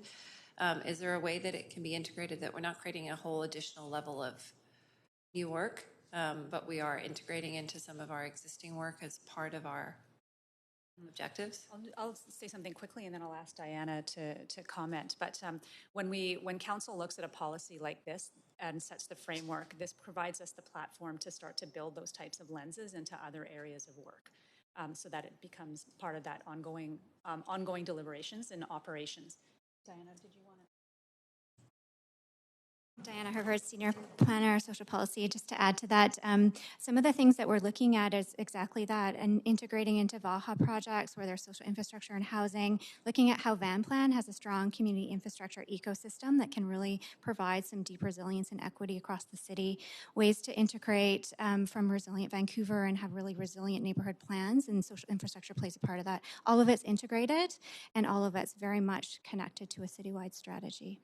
Okay, so Diana, so would you say it's sort of analogous or fair to say kind of like putting a climate lens in all of our infrastructure renewal? Like yesterday I asked Lon Leclerc about sewer renewal, for example, and saying everything you're doing now in terms of infrastructure has a climate perspective and really is climate resiliency and infrastructure. Do you sort of say it's similar that we now have this lens around space, and then we have to have policies that, again, thinking about permitting and regulation, we're not creating another policy that conflicts or is complex, but we would integrate it in something like a CAC policy, for example. So Yeah, that's childcare as a exactly right. use We're and- trying to amplify, connect, and align. So Appendix C shows where we're aligning across all those things with the pillars of resilience, equity, and reconciliation.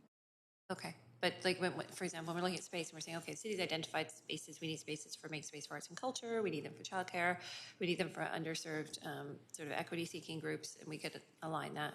Because what I'm fearful of is creating new policy, like in permitting and licensing, where staff are put in a challenging position and you have these budding policies that may either add more work or make it more complex for you to execute. Yeah, this will tie to a citywide investment strategy, mostly under Van Plan, actually. So how we're delivering that will be tightened up and aligned. So this is really strategic investment and looking at policy that will more greatly align through a 10-year strategy. So much more practical and clear about what we're going to deliver where in that integrated alignment. Thanks, Diana. The time. Thank you so much. And thank you to staff for answering those questions. We are going to go back over to the main queue now as there are no other councillors on the queue for questions. And Councillor DiGenova, you do have the floor. Thanks so much. I really appreciate the opportunity to ask questions. So thanks, Council, and thanks to staff. I've just sent over, and I just drafted this up quickly because I wanted to ask my questions first, a referral motion. So I've sent that in to the clerk's meeting amendment. Okay, I'm just going to... my apologies. I've had some technical difficulties. That's why I couldn't see my timer. Okay, I see it's actually just come in now. So we'll just give the clerks a second to put that up on the screen.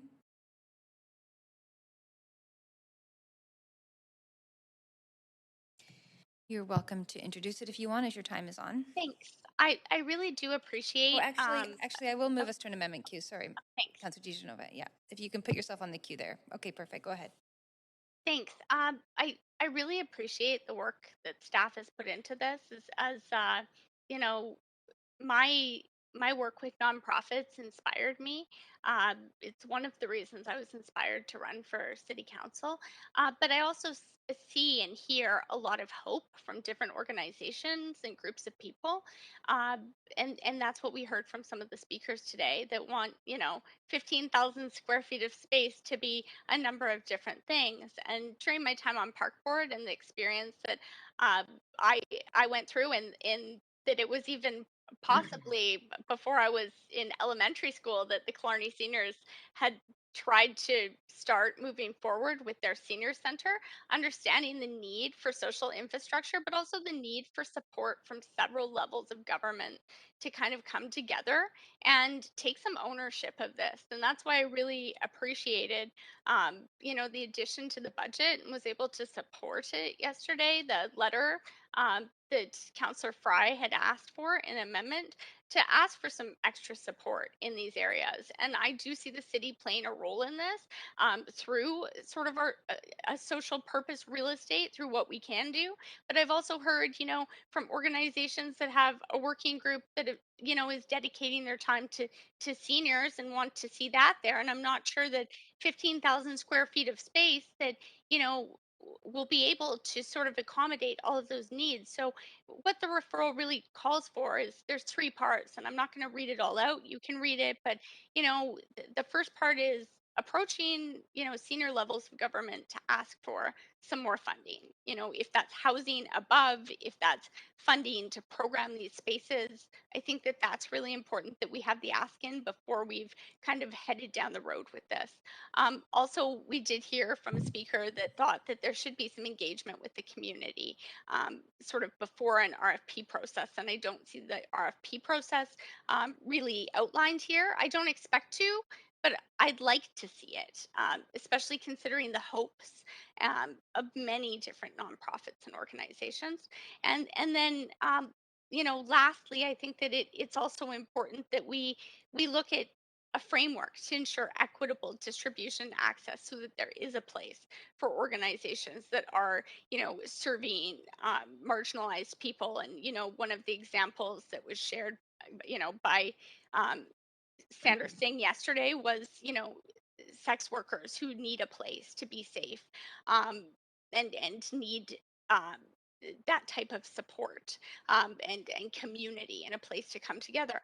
I also think that it's important that we consider that for childcare, for seniors, for all of the other uses that we heard from speakers today. And I just want to make sure that we have equitable distribution of that, and we look at either percentages to different groups, or how we're going to make sure that there is fairness and access to all of these spaces. So that's the reason why I appreciate that staff are doing this within their bandwidth at ACCS, and I understand how much work you already have on your plates, but I'd be happy to look at a proposal that comes back with these things that has some more staffing support for you as well, knowing how stretched you are on all of the projects and the good work that you do. So that's the reason for the referral, and I'll leave it there.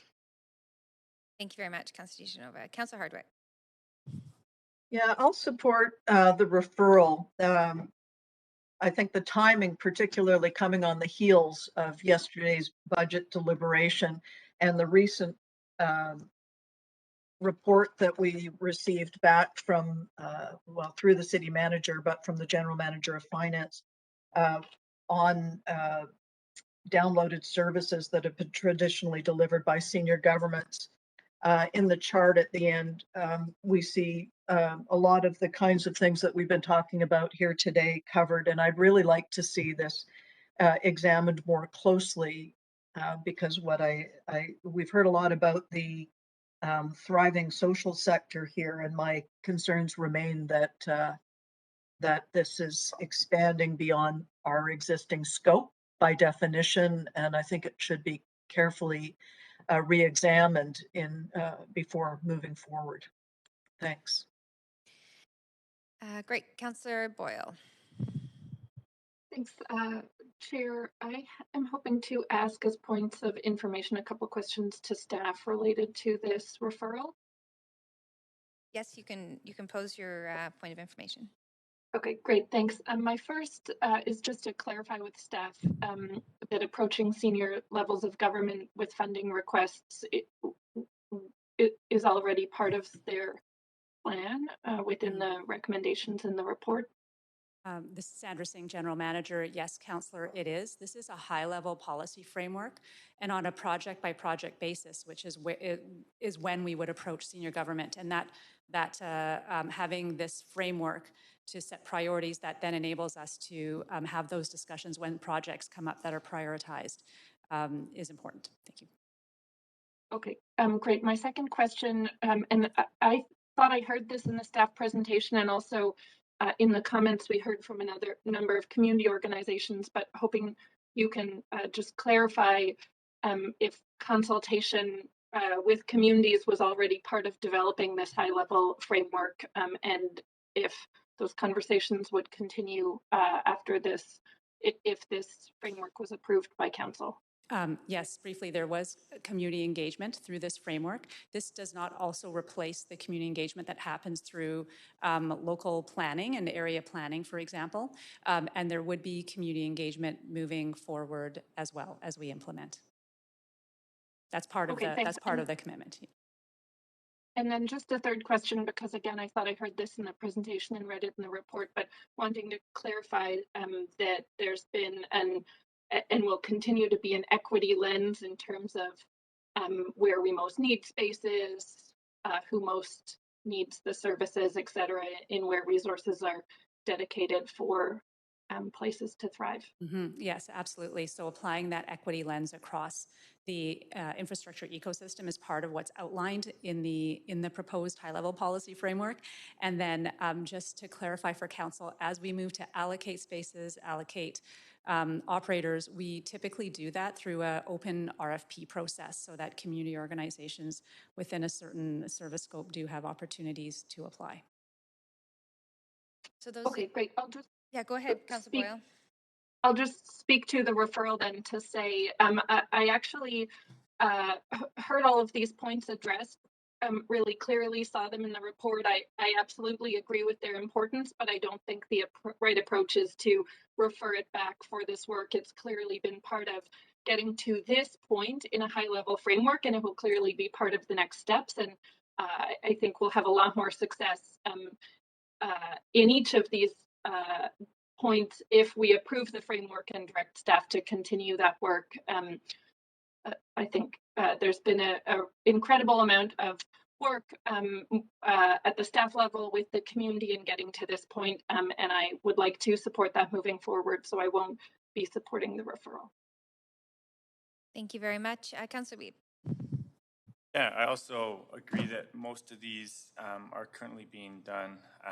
And I think, as we heard from staff, that getting funding from other levels of government, it is helpful to have a strategy and a plan and projects to ask for that funding. And so I look forward to, in our deliberations of what our capital budget plan will be for the next 4 years, to have this information come back in May is really critical if we're going to make evidence-based decisions on how we can engage with community to put an equity framework forward. So I was happy to move this. I will not be voting for the referral, and I look forward to voting for this policy. Thanks, staff. Okay, thank you very much, Councillor Wiebe. Councillor Kirby-Yung.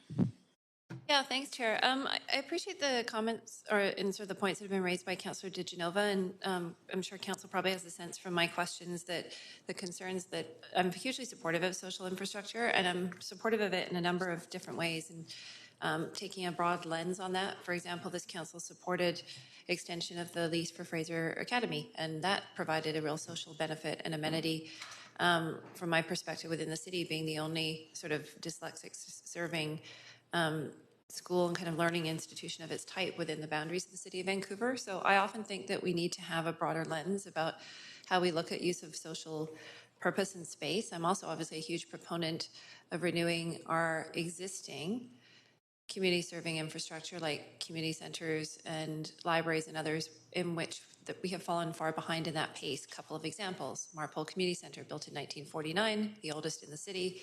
I'm going to be now almost 8 years into this local government thing between my part board term and this one, waiting for that to be completed, been fighting for that and securing that funding.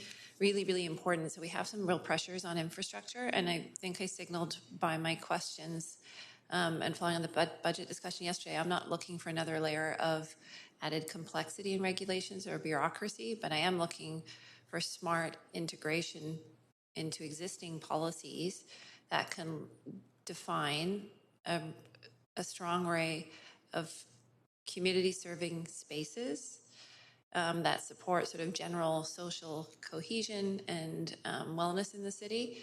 But in a way that we are not creating additional costs and levels of bureaucracy, but we're integrating into things like, and I mentioned earlier, CAC policies, those, our regular ongoing granting policies, things of that nature. So I'm signaling that because I think it's really important to support those kinds of spaces. But the real test to me is going to be the meat on the bones when the strategy comes back. In terms of how it's defined and what those spaces are and what the trade-offs are between things like a long-awaited and promised senior center at Sunset Community Center, which I'm also probably almost 7 years into being part of now.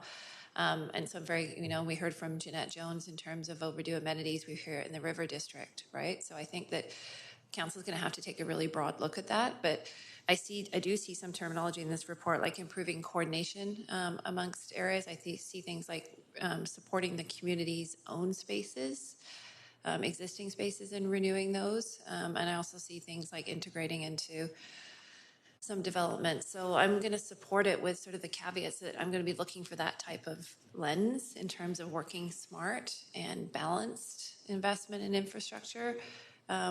For a number of different groups, equity-seeking groups, but also geographically across the city and some of those key services. I mean, we could go on about ice rinks that are underfunded. We have less of them. They're really old in the city. There's all kinds of sort of civic infrastructure that we need to support.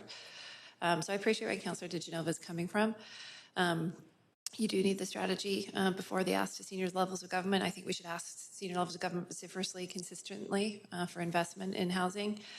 And I think that that consultation piece will also come. It's difficult to consult sometimes on a high level strategy. It comes down to oftentimes when the money is proposed, whether or not the communities feel that that balance is there in terms of sharing and allocation. So,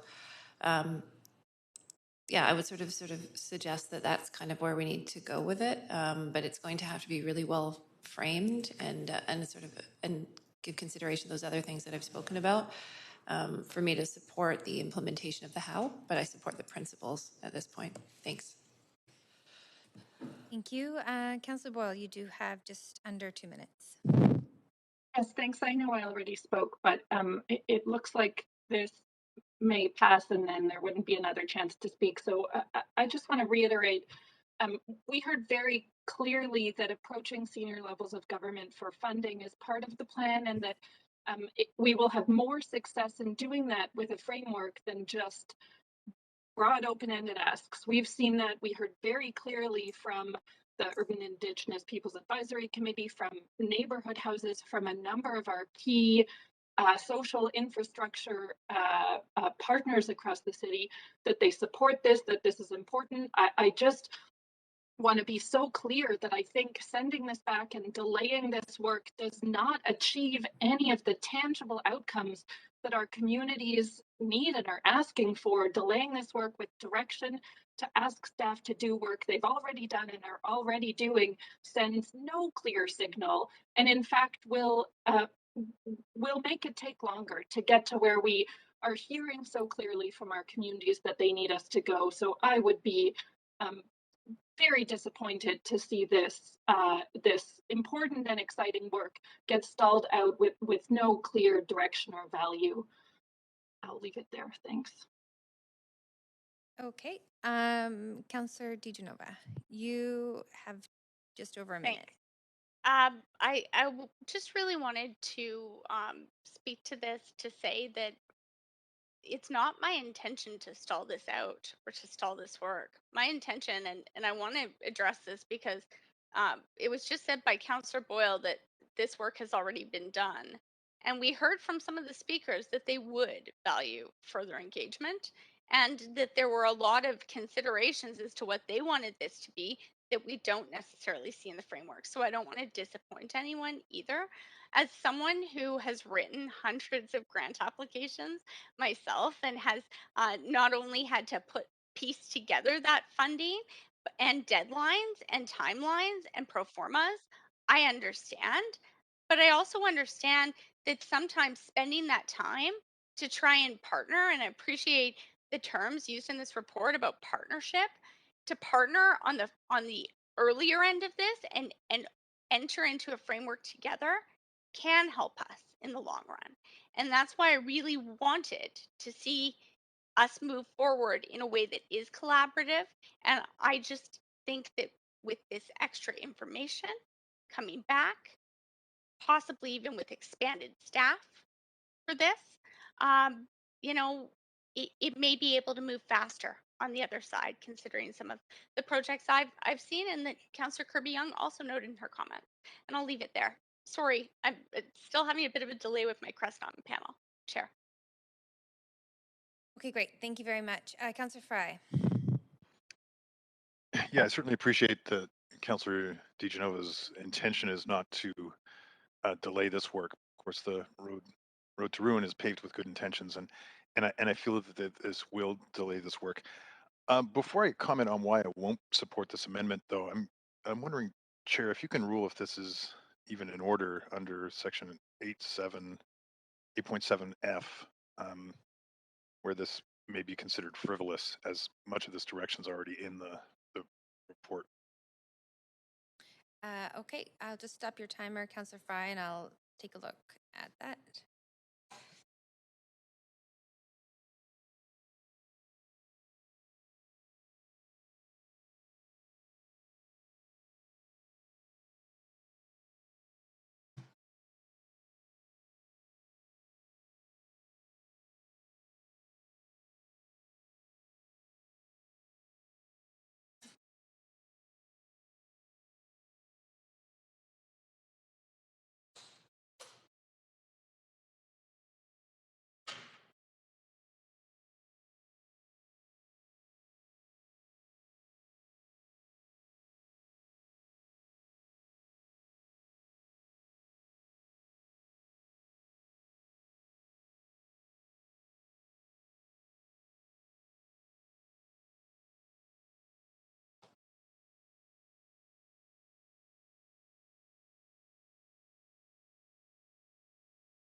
Okay, so in responding to Councillor Fry's point of order, this referral motion is in order, simply because it is asking us to refer back to staff until the 3 buckets of work were sort of exhausted or completed, and then come back to council with an updated report. So although it's included in the report, it's asking for the work to essentially to refer the report back to staff to come back once those 3 buckets of work are complete. So I will rule that this is in order. Sorry, Chair, I just had to step away. I had somebody at the door, but I did catch you said that this is in order. Thank you. Sorry, and as I catch my breath, having just run to stop the dog, and anyway, I won't support this amendment because I do feel that it does really delay critical work that is underway to actually flesh out this social infrastructure strategy. And I think that that policy work needs to happen if we're going to move forward and secure things that are articulated in this amendment, including senior government funding, working with partners, nonprofits, and community serving organizations. So I feel that while it may not be the intention to delay this work through this amendment, in fact, it will delay this important work and possibly even derail it as we head into an election with some clear direction from some folks that they would like to see equity and social policy direction actually slashed and cut from the city of Vancouver. So I can't support this. I feel like it's a bit of a wedge to try and derail important equity and social initiatives that are critical to many vulnerable populations in our city. And I think that there's clear articulation in this report of the work that needs to be done and of the gaps that we have in our city that are pretty significant in some parts of the city. So I'm not going to support this amendment. I certainly appreciate that a lot of what's contemplated in this amendment is actually going to be considered through the work that staff have directed. So I just have a quick point of order, Chair. Go ahead, Councillor DiGenova.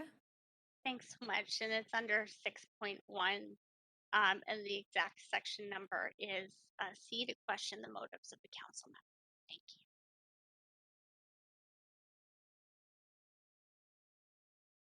Thank you. I did not hear anything that was inflammatory, so I think we're just going to move on.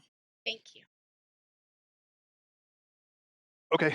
I guess just in closing, I think this is really critically important work. We can't afford to delay this kind of work.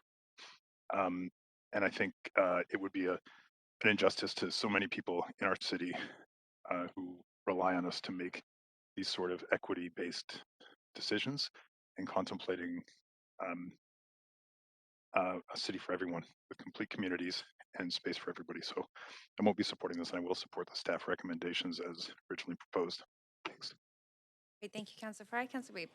Yeah, I have a question through you to staff. And I'm just wondering, with the referral, would we be able to get the information needed to make the decision for the 4-year capital and the 10-year outlook?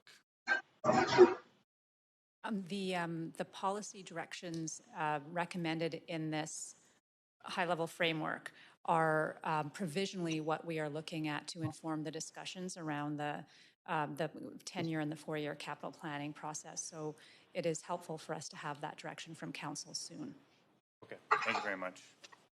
That's all. Great, thank you very much, Councillor Weeb. And that brings us to the end of the amendment queue, so we will go to a vote. Chair, can you hear me? It's Councillor Carr. Hi, yes, I can hear you, Councillor Carr. You're just joining the meeting? Yes, I am. So I will need a vote assist on this. Okay, you can go ahead and let us know. In opposition? In opposition. Thank you very much. That'll be noted.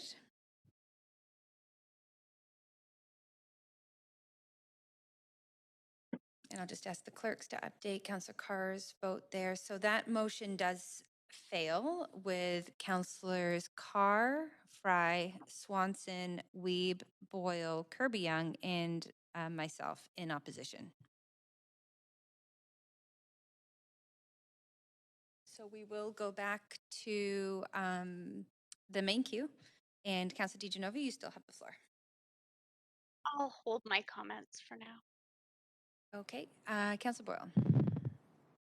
Thanks. I'll be brief. I already got to say how important I think this work is. I really appreciate the way staff have woven together so many of the public priorities that we hear, of council priorities, the reconciliation lens and the equity work embedded into this report is so important moving it forward. We've been hearing from neighborhood houses about the ongoing operating challenges and space challenges that they've been facing in recent years. So important to be hearing from them and working with them. I've been thinking and reading this work about Eric Kleinenberg's book, Palaces for the People, about social infrastructure. And for those of us who may get a break from reading thick report packages over the holidays, I really recommend it. Kleinenberg is a sociologist and speaks really articulately to the value that social infrastructure plays in reducing inequality and building more connected communities, more relationship-based communities, addressing social isolation, and so much more. So really grateful to staff and the huge number of community members and organizations who have been part of developing this work. And I'm excited to continue to support it to see where it goes. Thanks. Thank you, Councillor Boyle. Councillor Hardwick. I just had to find that mute button. I will not be supporting this report. Again, this is illustrative of precisely the kind of downloading and scope creep that has forced up our budget numbers on both the operating and the capital side. All we have to do is look at the head count associated with this within our own departments to see where the money's going. It does point back to, as it was described, a thriving social sector. This is an area that is becoming an industry in and of itself. And I just can't, given the financial situation and what we went through yesterday, I cannot support. Thank you, Councillor Hardwick. I will take us to a vote. Chair, it's Councillor Carr again. If you could give me a vote assist in favor, please. Yes, thank you very much, Councillor Carr. That is noted. And the report recommendations do pass with Councillor DiGenova and Councillor Hardwick in opposition. So thank you very much to our staff team for the work and also to council. That does complete item 1. We do have our right, we have plenty of time. Okay, we're going to move to our second item, Climate Emergency Action Plan, Big Move 6, Natural Climate Solutions. We do have Teresa O'Donnell, General Manager of Planning, Urban Design and Sustainability, along with the staff from the planning group, who will provide a presentation and be able to answer questions. So I will invite Teresa potentially, or Doug. Doug is going to make some introductory remarks on behalf of the staff team. We'll just make sure today we'll be presenting on Big Move 6, which is carbon sequestration. Back in November 2020, City Council approved the Climate Emergency Action Plan, and as part of that, we committed to bringing back a report on carbon sequestration. As we all know, we need to reduce the amount of carbon we're putting into the atmosphere down to 0 before 2050. But on top of that, we also need to start removing carbon from the atmosphere, and that's where this report is going to take us. I'm now going to bring up Tamsin Mills, who is our lead on Big Move 6.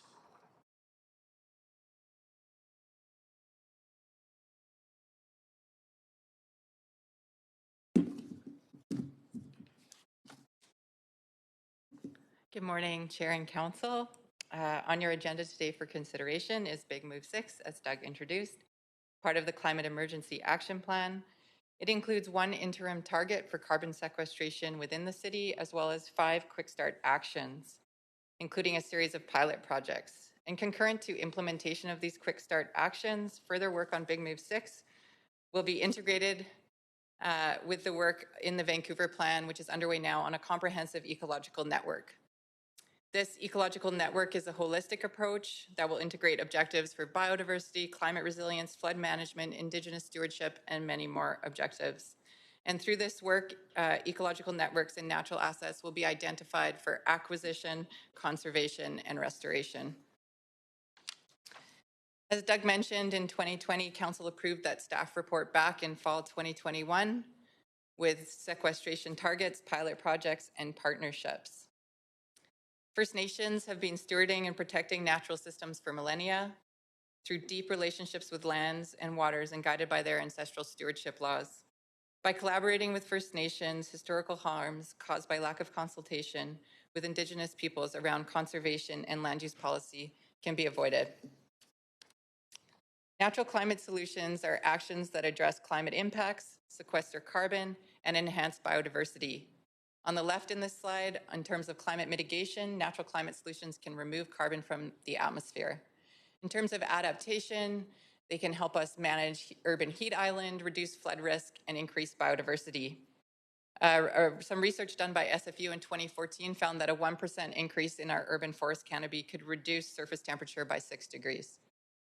Natural climate solutions can also begin to improve the equitable distribution of ecosystem services.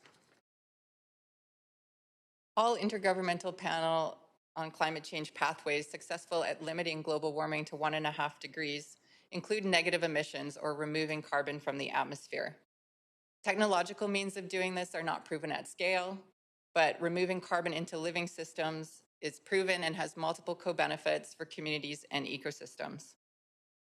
To consider the amount of sequestration to pursue, we downscaled the negative emissions component of the IPCC pathways proportional to Vancouver's carbon emissions. And this gives us quite a large number, around 250,000 tons of carbon dioxide equivalent per year by 2050. So meaningful sequestration really requires initiatives both inside the city and with partners outside the city boundaries. In 2020, we worked with a consultant and an advisory committee to set a sequestration baseline. And that number is about 16,000 tons of carbon dioxide equivalent per year that we're removing currently. And the majority of that is through our urban forests and naturally managed areas. So we're proposing here, in addition to that 16,000 baseline, of 5,000 tons of carbon dioxide equivalent per year by 2050, bringing us to a total of 21,000. And regionally, we'll report back in 2024 after we've worked with partners and collaborated on opportunities outside the city boundaries. So now I'm moving straight into quick start actions in the report. Outside the city, we'll work with our municipal counterparts, other levels of government, and First Nations to develop natural climate solutions. The Tsleil-Waututh Nation contributed to the development of this project and reminded staff of the interconnection of upland natural systems and green infrastructure with the water quality in Burrard Inlet, and how in turn that provides the opportunity of marine carbon sequestration projects. Also on the important role of restoration and biodiversity in buffering the impacts of climate change.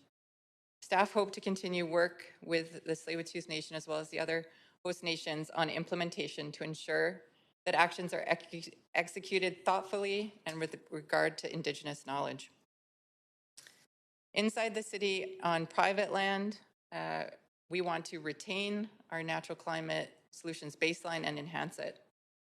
Higher density housing and job centers and transit supportive locations are critical to climate action and support many of the other big moves. At the same time, there's some tension between redevelopment and the urban forest canopy. Staff do not believe this is mutually exclusive and will work on creative space solutions through the Vancouver Plan. The tree protection bylaw is currently under review as part of the city manager's internal development application and permitting modernization task force.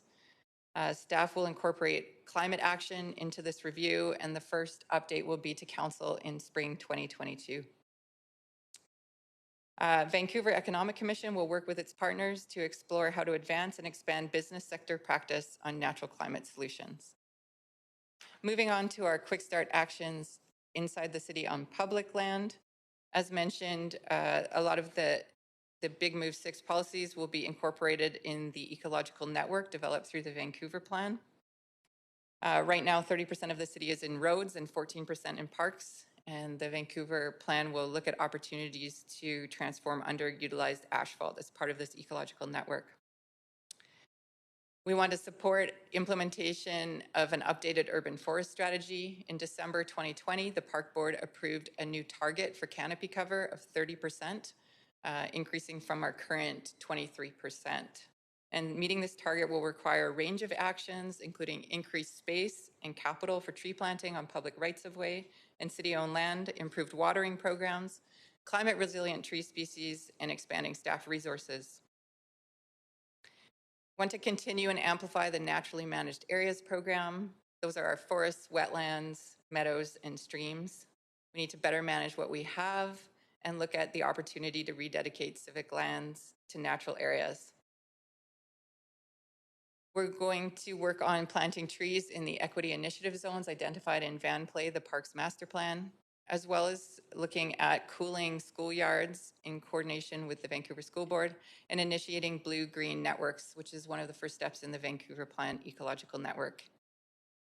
The supporting actions are important here. We need to work on our soil guidelines. Soil health, quality, and quantity are very important to the health of ecosystems as well as to carbon sequestration.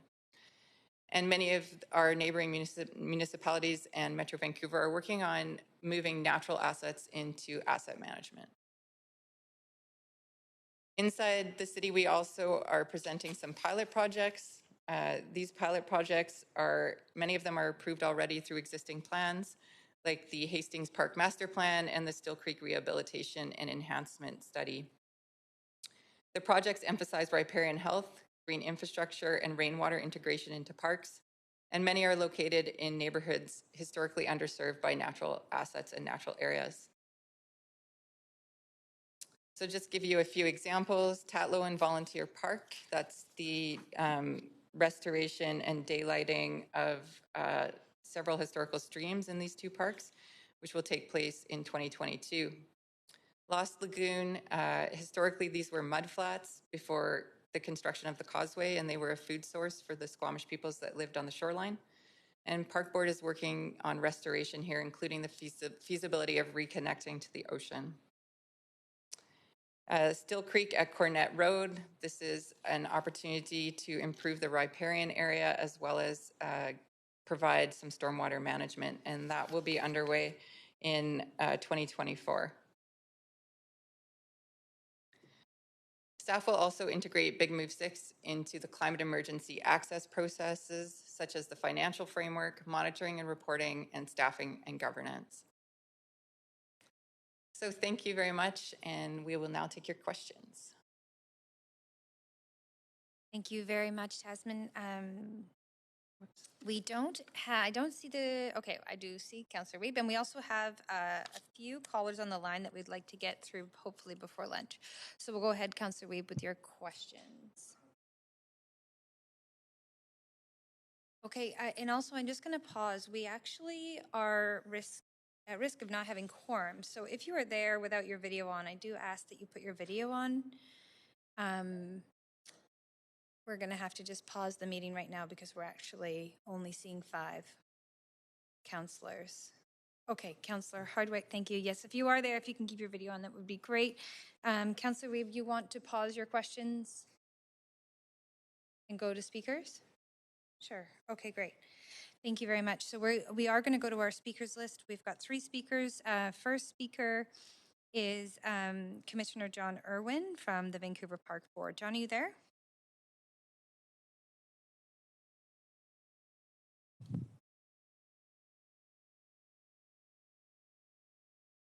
We'll just give John a...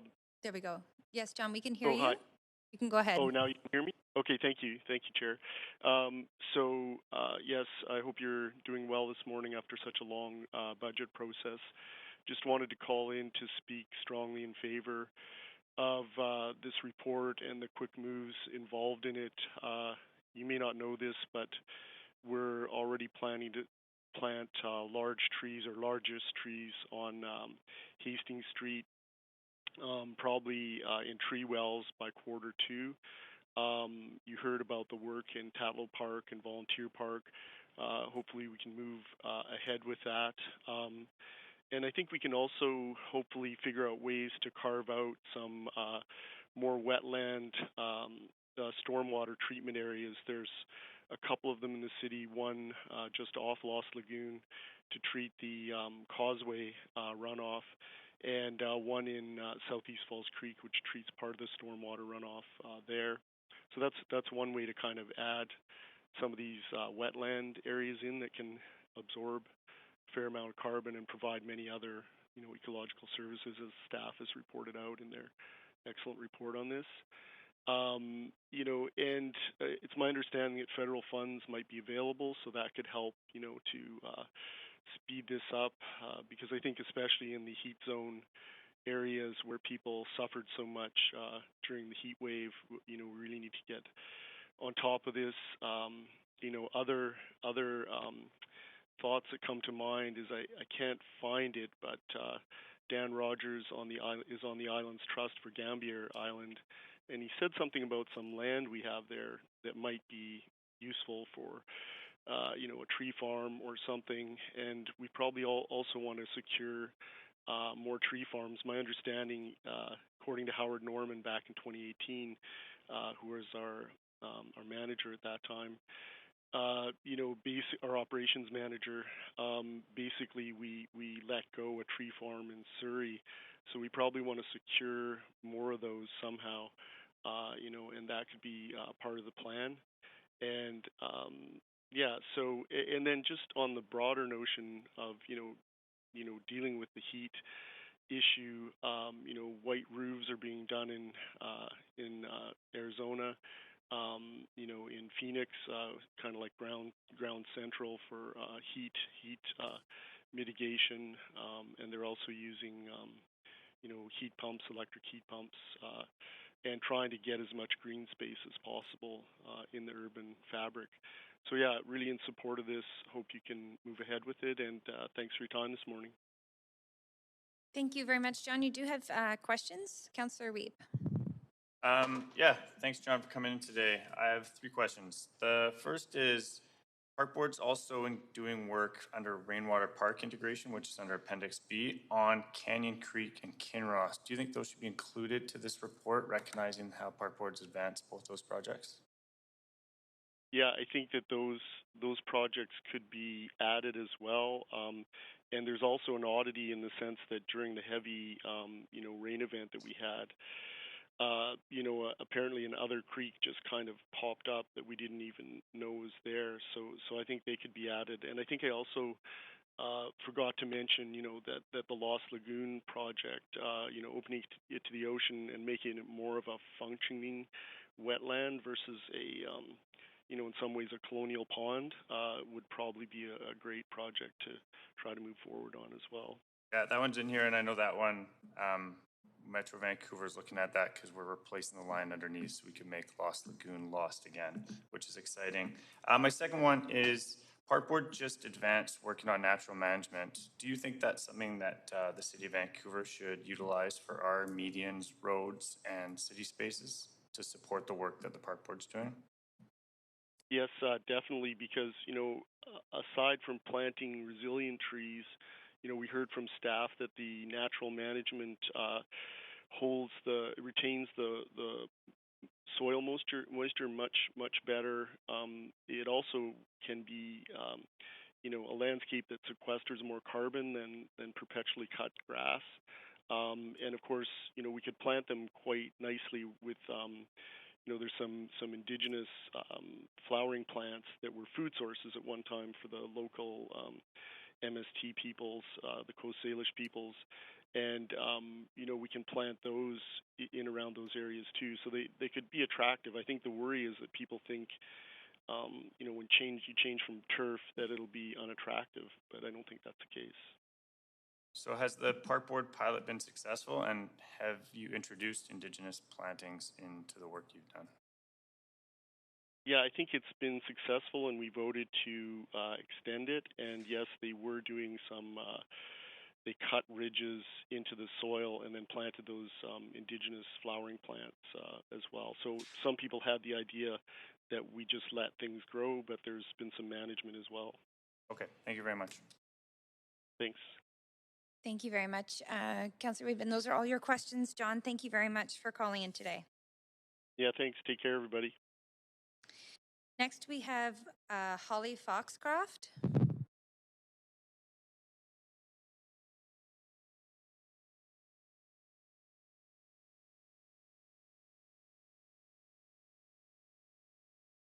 Speaker 1 is not on the line.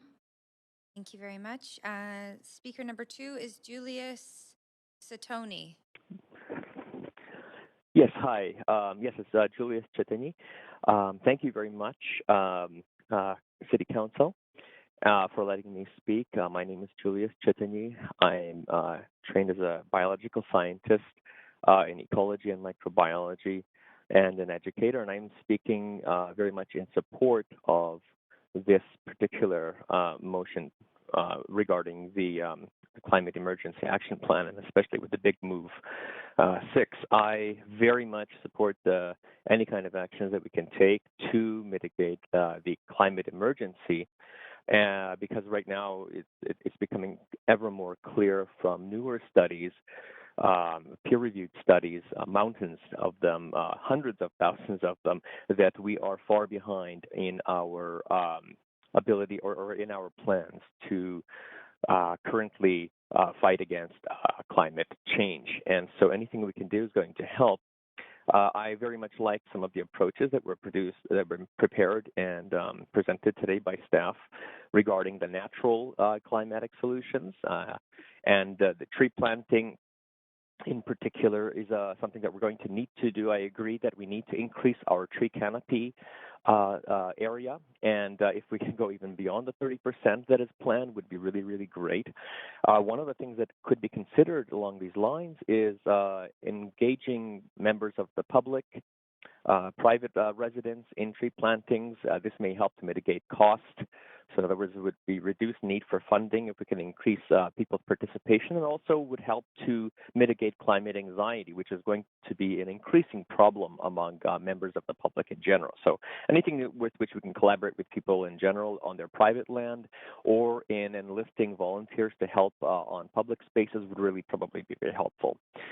I think that I agree with the previous caller as well, and regarding in the presentation by staff regarding the climate resilient species to be selected.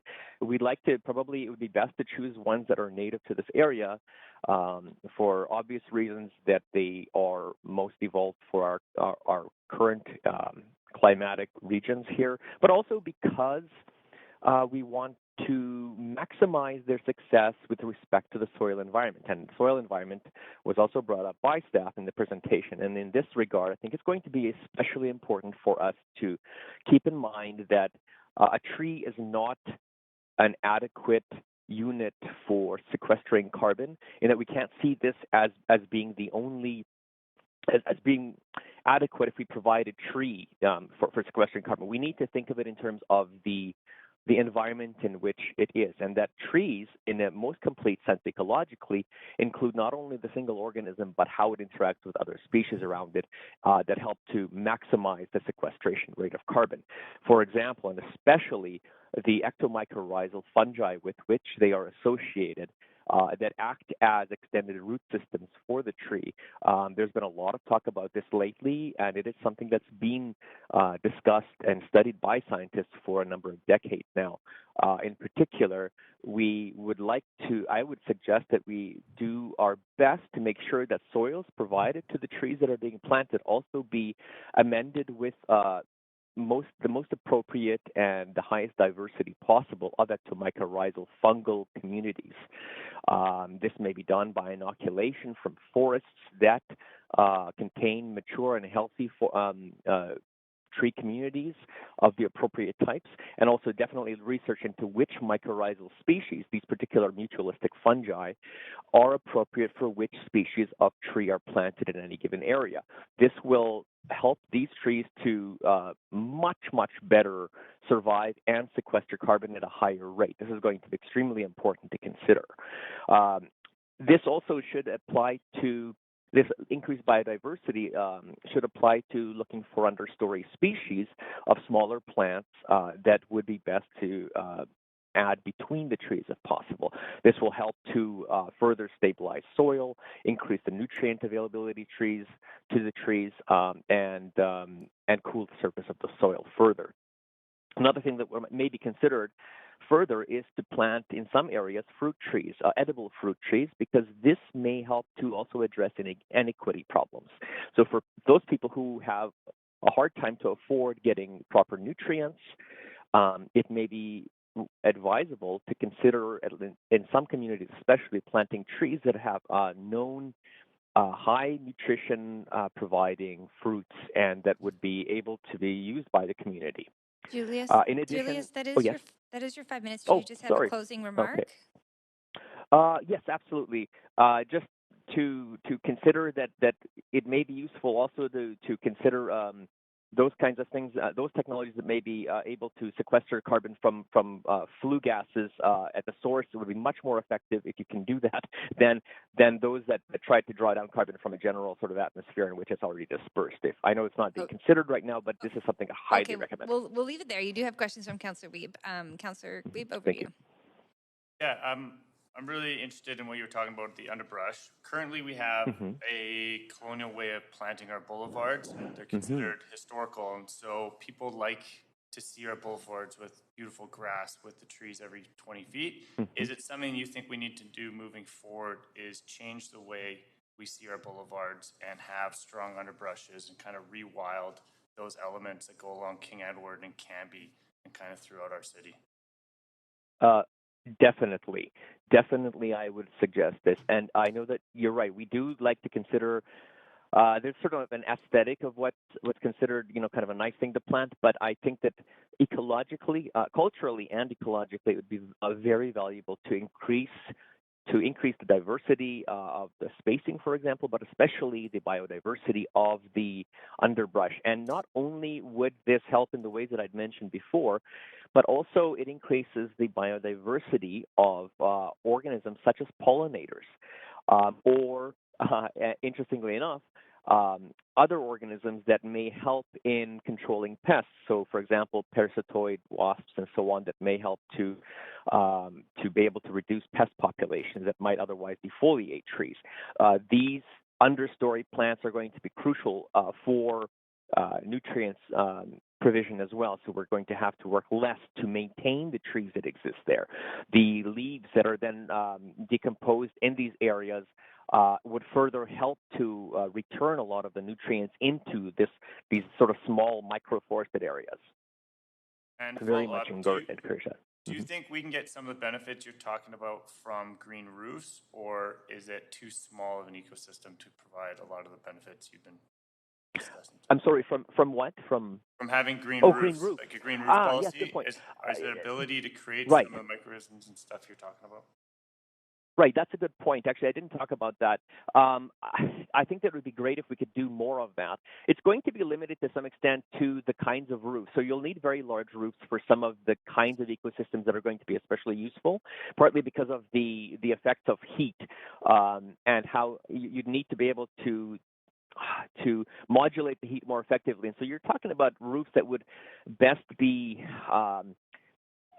support trees and other larger herbaceous plants, but they could definitely help. In terms of the fungal communities, I don't think they're going to be as effective unless you have some of the mutualistic partners of the fungi present there as well. But in any case, having green roofs would be a great idea because not only would they reduce the amount of heat generated by these roofs, but yes, of course, each of these would also be sequestering carbon as well. Thank you. Thank you very much, Julius. Those are all your questions. So we do thank you for calling in today. Next, thank you very much.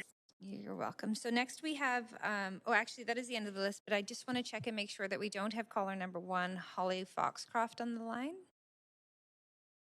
No, speaker 1 is not on the line. Okay, great. Thank you very much. So this does bring us to the end of the speakers list. And given that we are just a few minutes before lunch, I would recommend that we pause this item and come back after our in-camera for the motion to be moved and any discussion? Okay. I just wanted to agree with that. Thank you. That's why I'm on the queue to move that we do that. Great. If you needed me to, because I see others on the queue, so maybe I will move that if that's all right, Chair. It's okay. I think I have the ability to make that decision as chair. Thank So you. we're going to move on to lunch. So have a good lunch, everyone. Then in camera, we'll be back at 2:00. Thanks.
Yep, I can hear you. Thanks.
Have we left off with hearing from speakers to item number 2, and now we're looking to have the motion or the report moved and then discussion. So Councillor Boyle, I'm happy to move. Councillor Boyle, thank you very much. Second, Councillor Carr. Oh, sorry, we're in committee. Sorry. Oh, yeah. Okay, great. Thank you, Councillor Carr. So any discussion on this item?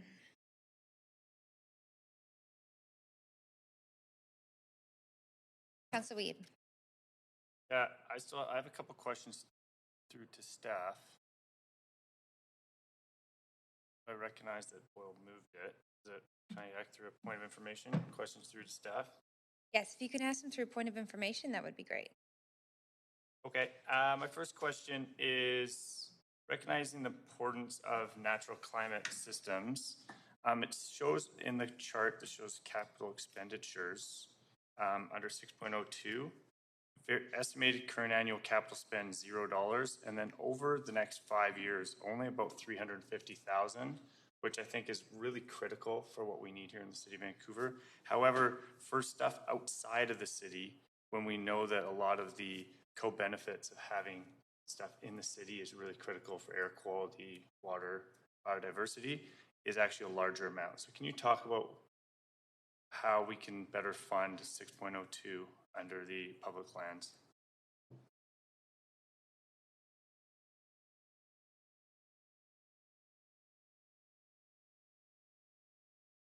Thank you for the question, Councillor. So we don't want to indicate that there's no money being spent on this work. There's obviously lots of money being spent every year on green space across the city. Specifically related to this work, what we're intending is that as these new projects come along, we don't have any current money dedicated, or we didn't have any current money dedicated to actually add the sequestration component and make them sequester more carbon and enhance them. However, with the approval of the climate levy yesterday, that does free up significant money. We've earmarked up to $2 million towards this type of work, which will allow us to do more work internal to the city to support sequestration and, of course, all the co-benefits related to resilience, heat, etc., and water. Okay, and with all the co-benefits, can you talk about why there's still a large component in the funding for outside of the city, recognizing that we have a lot of our neighborhoods and watersheds at under 10% urban forest cover, huge amount of heat island effect, previous services that are significant. So we've identified big issues around the city. So I'm wondering why there's still such a focus on outside the city when all the co-benefits we need for our residents here live. Thanks, Councillor Weed. In our financial framework, we only put a little bit in there for outside the city, to mostly for capacity funding to work with First Nations, and the grand majority is for work inside the city. So I'm not sure if we made an error in the spreadsheet. I'll have to pull it up. No, it shows a little bit. It was a shock when I looked at 6.02, but I understand from the answers that funding hasn't been set aside yet, but that's some funding we can find in the future. I have put an amendment forward, so if we can move to an amendment queue. Yes, let me just move us to an amendment queue. And if you can put yourself on the queue, Councillor Weed. And then please go ahead and introduce your amendment. Yeah, so my amendment is mostly dealing with the actions. And so one of them is under 6.01, and it's for staff to work in collaboration with the Vancouver Park Board to evaluate the potential of establishing a fund to facilitate private donations, private and commercial carbon purchases, and cash in lieu of tree replacements to be dedicated for planting trees on city-owned property and nonprofit and private lands. This is really coming out of a lot of work that I've seen in other municipalities on how we need to plant the right trees in the right property, and how a lot of residents want to be involved. And there's funding available that we can get for this work to plant beautiful red cedars on people's lands and plant them in the right place and get city to support that work. So that's under 6.01 on this amazing opportunity for us to grow urban forest canopy. The second is on what the great work we're seeing at the Vancouver Park Board on natural management, and some of the questions we heard and answers from some of the speakers today about that underbrush and the importance of that in retaining moisture, reducing heat island effect, increasing biodiversity, and how important that is. So what opportunities we have as a city. And the part in Appendix B is 3 projects that we've seen kind of moving forward that would be amazing to be a part of that rainwater park integration. One is Canyon Creek, which we've seen the diagrams from the park board, which is the second canyon at Spanish Banks. And the other Spanish Banks Creek, we saw tons of salmon this year. The second project's Trout Lake, which is those bioswales to filtrate a lot of the water coming out of that catchment area. And the third is Kinross, which is currently a couple components are working, and that's part of the East Fraser land. So this is just building on some of the great work that we're already doing. Okay, great. Thank you very much, Councillor Weave. I just want to clarify that you'll be moving these all in one time, or would you like a separate consideration for each one? All at once. Okay, great. Thank you very much. I see that we have Councillor Dominato on the queue. Thanks, Chair. Yes, through you, I have a point of information that actually pertains specifically to the amendment. Specifically, I appreciate Councillor Weeb referencing the opportunity through the amendment around getting the right trees on the right properties. I'm curious if staff could speak to that particular point and raised by the public about the wrong tree in parts of the city. Councillor Dominato, I wonder if you're coming through not really clear, and I wonder if it's an internet issue. If you're on video, maybe turn your video off, and if you could repeat your question. Is that better? So far, yeah. Okay. So it's related to Councillor Weeb's amendment, and specifically his reference about getting the right trees on the right properties, and concerns I've heard from members of the public that we've inadvertently over time planted trees that are not native to North America, and we also planted trees that are high allergen trees. And I'm just curious if staff could comment on that in terms of the policy framework that surrounds the planting of trees and how we would ensure that, because I like the amendment, I just want to understand that from a policy framework. Okay, great. So there's a point of information, and I see Tamsin's there to answer your question. Yeah, thank you. I won't directly answer the question. I'll pass it to our city arborist, Joe McLeod, on WebEx. Thank you. Yes, this is a question we come up with quite a bit in the Urban Forestry Department. It's really challenging when it comes to allergens because allergens can travel thousands of kilometers. So although we do plant many trees that produce allergens, it's fair to say that allergens don't really respect municipal borders, and it's a really challenging subject that affects affects many throughout the city. But when there are trees that are do cause acute problems, we definitely avoid those species. But generally, most trees can have an effect on a small portion of the population. Okay, thanks for that. I have another question. I'll take it offline. I do have a question, Chair, a point of information through you to the mover of the amendment, and that is just I'm just curious about the other jurisdictions who have adopted this practice that's proposed. Okay. Councillor Weeb, I'm just going to pause you to turn your mic on. Go ahead. So I had a good conversation with the arborists out of District of North Van that have recognized they've lost a significant amount of their cover, and they're recognizing that the importance of planning and planting on private residents, and that with LiDAR data, they can understand where the biggest need is for large trees that can take a lot of water, as well as where it would be for visibility and shadowing and ensuring it wasn't blocking people's privacy. So we now have such data in the city, and you've seen it with some of the tree diagrams that showcase the best place in the city. And there are certain neighborhoods that are in bog areas that really need certain trees that can suck up a lot of water. And our staff understand where that is, and I'm sure the arborist on the call, Joe, can have that conversation. So other jurisdictions like North Van are starting to recognize the importance of planting on private property. Okay, thanks, Chair. That answers my questions. Just, I guess, briefly to say that I am interested in the report back that Councillor Weeb is proposing here in terms of the collaboration with Park Board and the possibility or potential for a fund. I'm certainly interested in learning more about it. Obviously, Councillor Weeb has done some research in this area, so I'll leave my comments at that. Thank you. Great, thank you very much, Councillor Dominato. Councillor Swanson. Yeah, I'd like to ask the mover a question through you, Chair. Yes, please go ahead.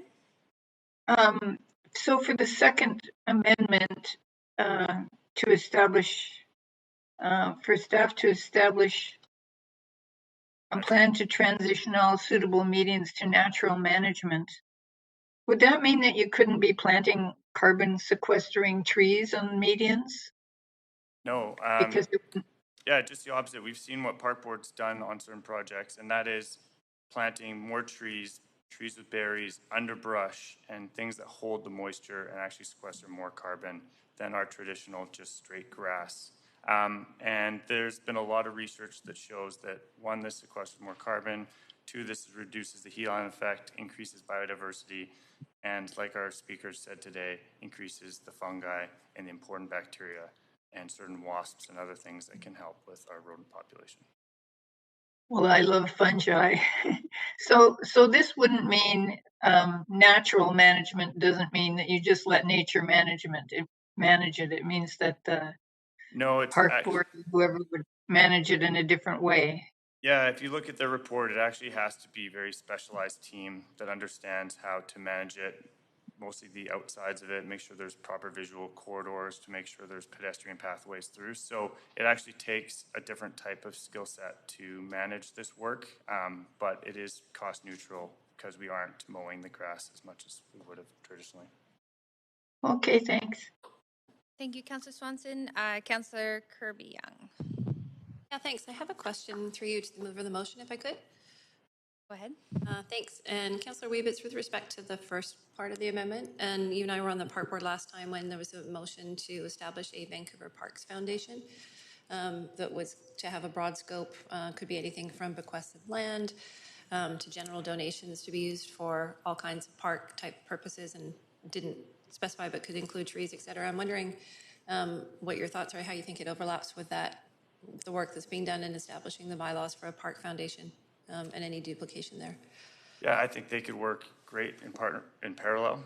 I was surprised that the Park Foundation that we've worked so hard on isn't up and running as much as it is, because I think it's a huge potential where there's so many Vancouverites that want to give back. And we're seeing that with Tatlow Park, where we got private funding to deal with that project, because people want to live in a green city and they want to know how to be involved. So I think this can work in parallel, and this will be our staff working with Park Board to evaluate what is the best way to establish this fund. And I think a conversation with the Parks Foundation is a great opportunity. Okay, and then so it could be a fund like within the Parks Foundation potentially. Yes. And then follow-up question on that, if I could. This seems to talk about or get at cash. In terms of donations, but I'm wondering if that's not what we hear in terms of really is the big issue. The big issue is actually just trying to get the trees planted on the private space, right? We do better in terms of our tree canopy on some of the public space, but actually getting them planted. So yes, this has two components to it. One is the funding it costs to plant the trees and who provides the trees, right? We're not supposed to, as a city, provide a dedicated service to a single property owner. So they've recognized that if there is a fund that's established, then it would be available for our team to plant a tree because it is being funded through a fund. And so it's a way to fund private trees or public trees on private property. Okay, do you think, so last follow-up, and if I can, just checking my time here. I guess, yeah. So do you think that that's the hurdle then for getting those trees planted on private property is the money, or do you think, because my sense is it's more than just the cost of the trees? For some it is. I mean, I live in a strata building that has two beautiful pieces of land that would be amazing to be done. Our strata isn't putting the money to do it. And so if there was a fund that we could say, we would love to ask Park Board to come and plant the right trees there, we'd have this little grove of forests, which is currently right now something that we mow as a strata. Okay, thank you. That's all, Councillor Kirby-Young? I think so right now. Okay, great. And I just want to confirm, I have a question of staff on the amendment that it was mentioned, looking forward to a report back, but recognizing it doesn't explicitly say that, so I would expect this actually to staff. How do you see a report back coming to council, given how the amendment is outlined, and what can we expect?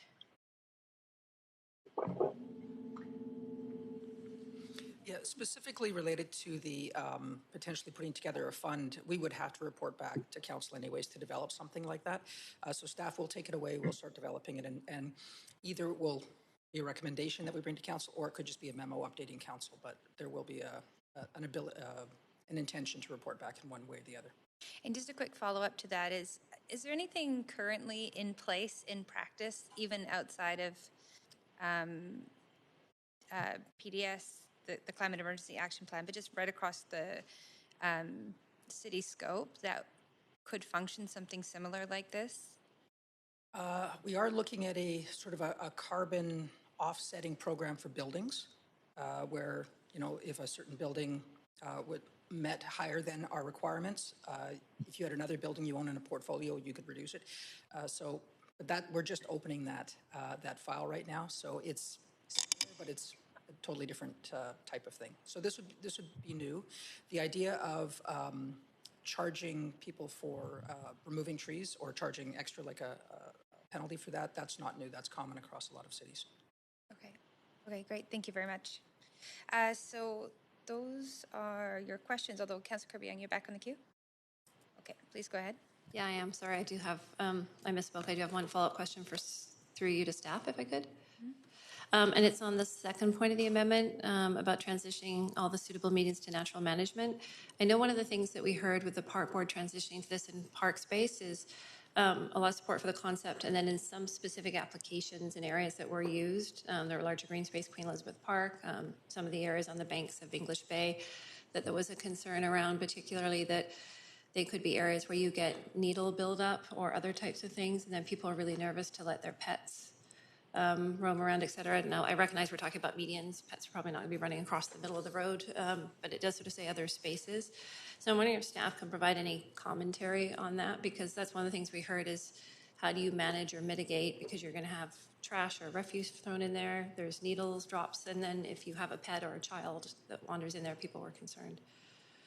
Yeah, absolutely. And that's one of the reasons we're happy to see this amendment says engineering and park board working together, because there are lots of considerations when you're talking about green space anywhere in the public, whether it's needles or trash or sight lines even for transportation. So all those need to be taken into account. And sight lines for safety too, right? Agreed, yes. People, you know, women walking at night, right? When an area might have had an expansive of space and all of a sudden it doesn't necessarily. So how do you, like things like CEPTED?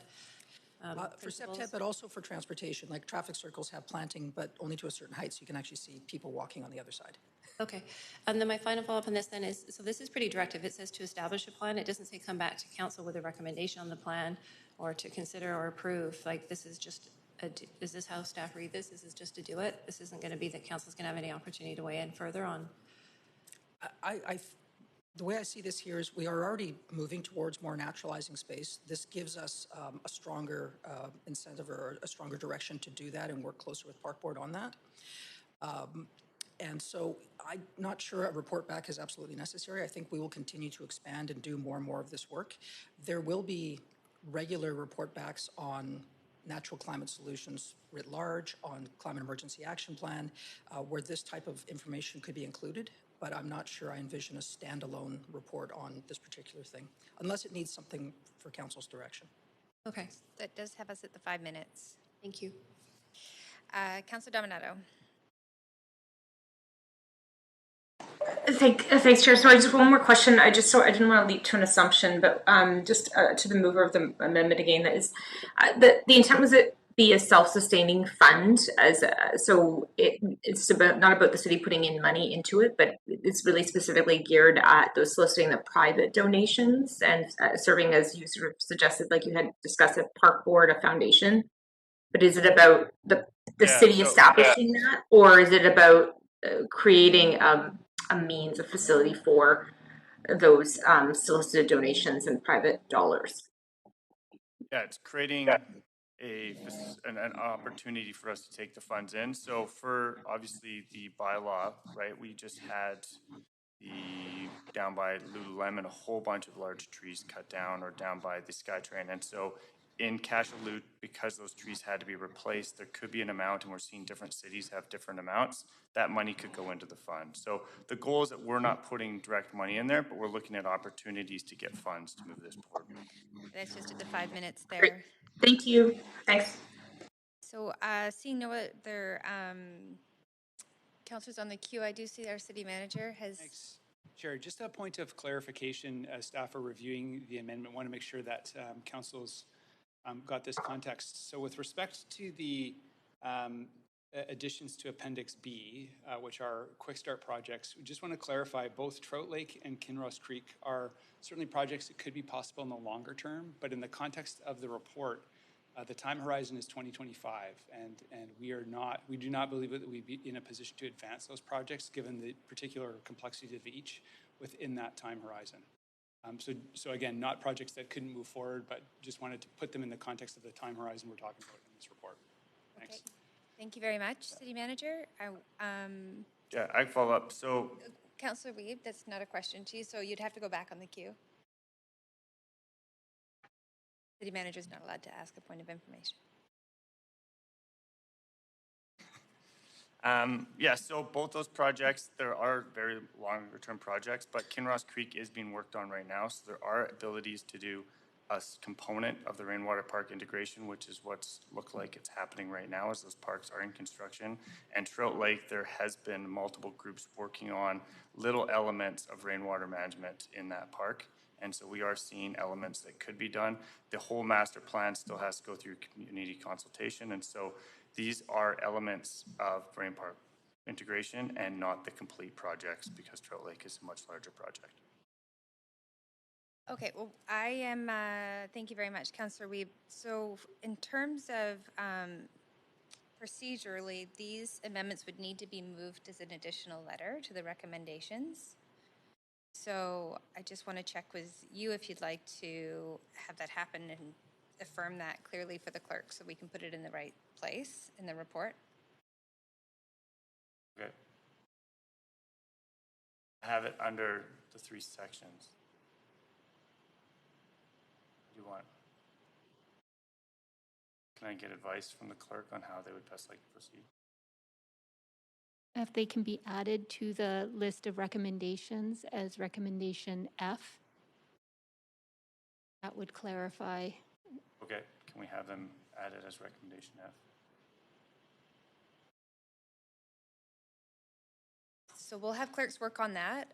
Given, I have a point of information to the mover of the amendment, given the advice of City Manager regarding Kinross Creek and Trout Lake and the timing of the report, there is a discrepancy there in terms of the ability to deliver, and this sets very clear direction that included in that rainwater park integration on that timeline, Trout Lake and Kinross Creek has to be met as well. And so that, for me, creates a bit of a barrier to be able to support it. If it's being submitted all at once, then there could be a challenge there. So I'm just going to ask a point. That is my point of information, Councillor Wiebe. If taking that into consideration, how you would respond or provide advice, how council considers this. Yes, my question would be through to City Manager. Was my clarification acceptable by the City Manager? And if not, we can have them removed. So that's a point of, so I'm off the queue. You're a point of information to City Manager right now. Go ahead. Yep. Thanks, through the chair. So yes, that was certainly helpful. I think we are now clear on the intent. So staff are now comfortable in terms of what Councillor Wiebe's intending with his motion, so we can work with that. That was helpful. Thank you. Great. Thank you very much. Councillor Kirby-Yung, unfortunately, you are out of time. You have a point of order? Yeah. My point of order is that when we are, if you can just clarify, Chair, when councillor are passing an amendment, we can't do it on intent. We have to have the language actually reflect, do we not? What specifically, what it is that the direction is from council? That is up to the counselor moving the amendment, and we have heard on both sides, I would say in the past, that understanding the intent is sort of satisfactory for staff to hear it directly from the council, and it's up to the counselor and those voting whether or not the language is clear enough. So you're welcome to move an amendment to the amendment to clarify the language if that. Thank you, unless the mover would like to do that to their own motion. Thank you. All right, so seeing no other counselors on the queue, we can go to a vote on this amendment. I'll just check with staff that they've got. Move to sever then, if we're not going to have an amendment, please. Move. So we have a move to sever, and I'll just verify that we can do that without the separate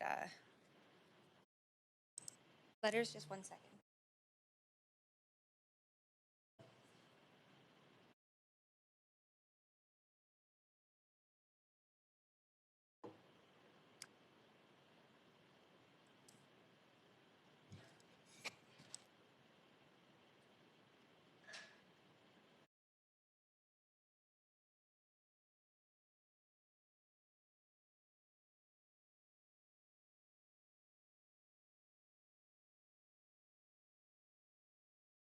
Okay, so we are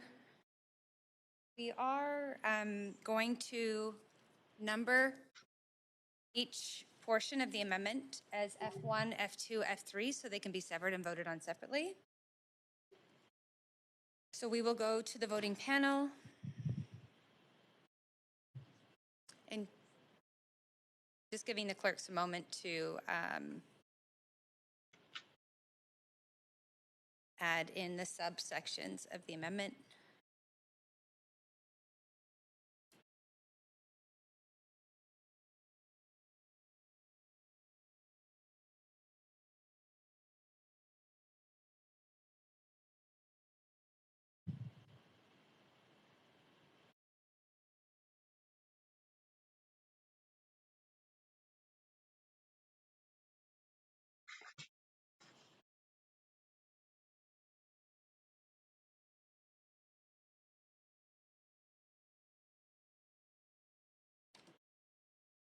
Okay, so it looks like we have the screen up for councillors to be able to see what we're voting on.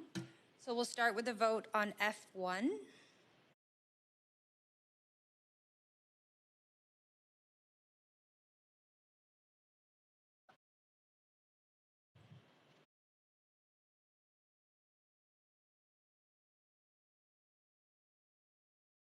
I'm just verifying with the clerk.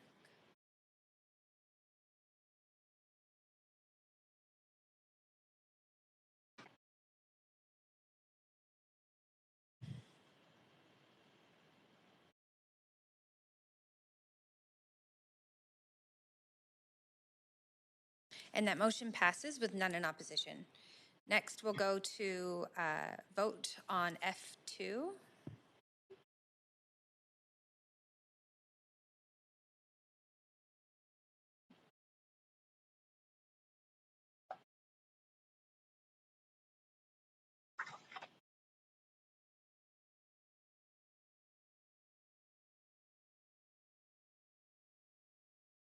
And that passes with none in opposition. And then finally, vote on F3.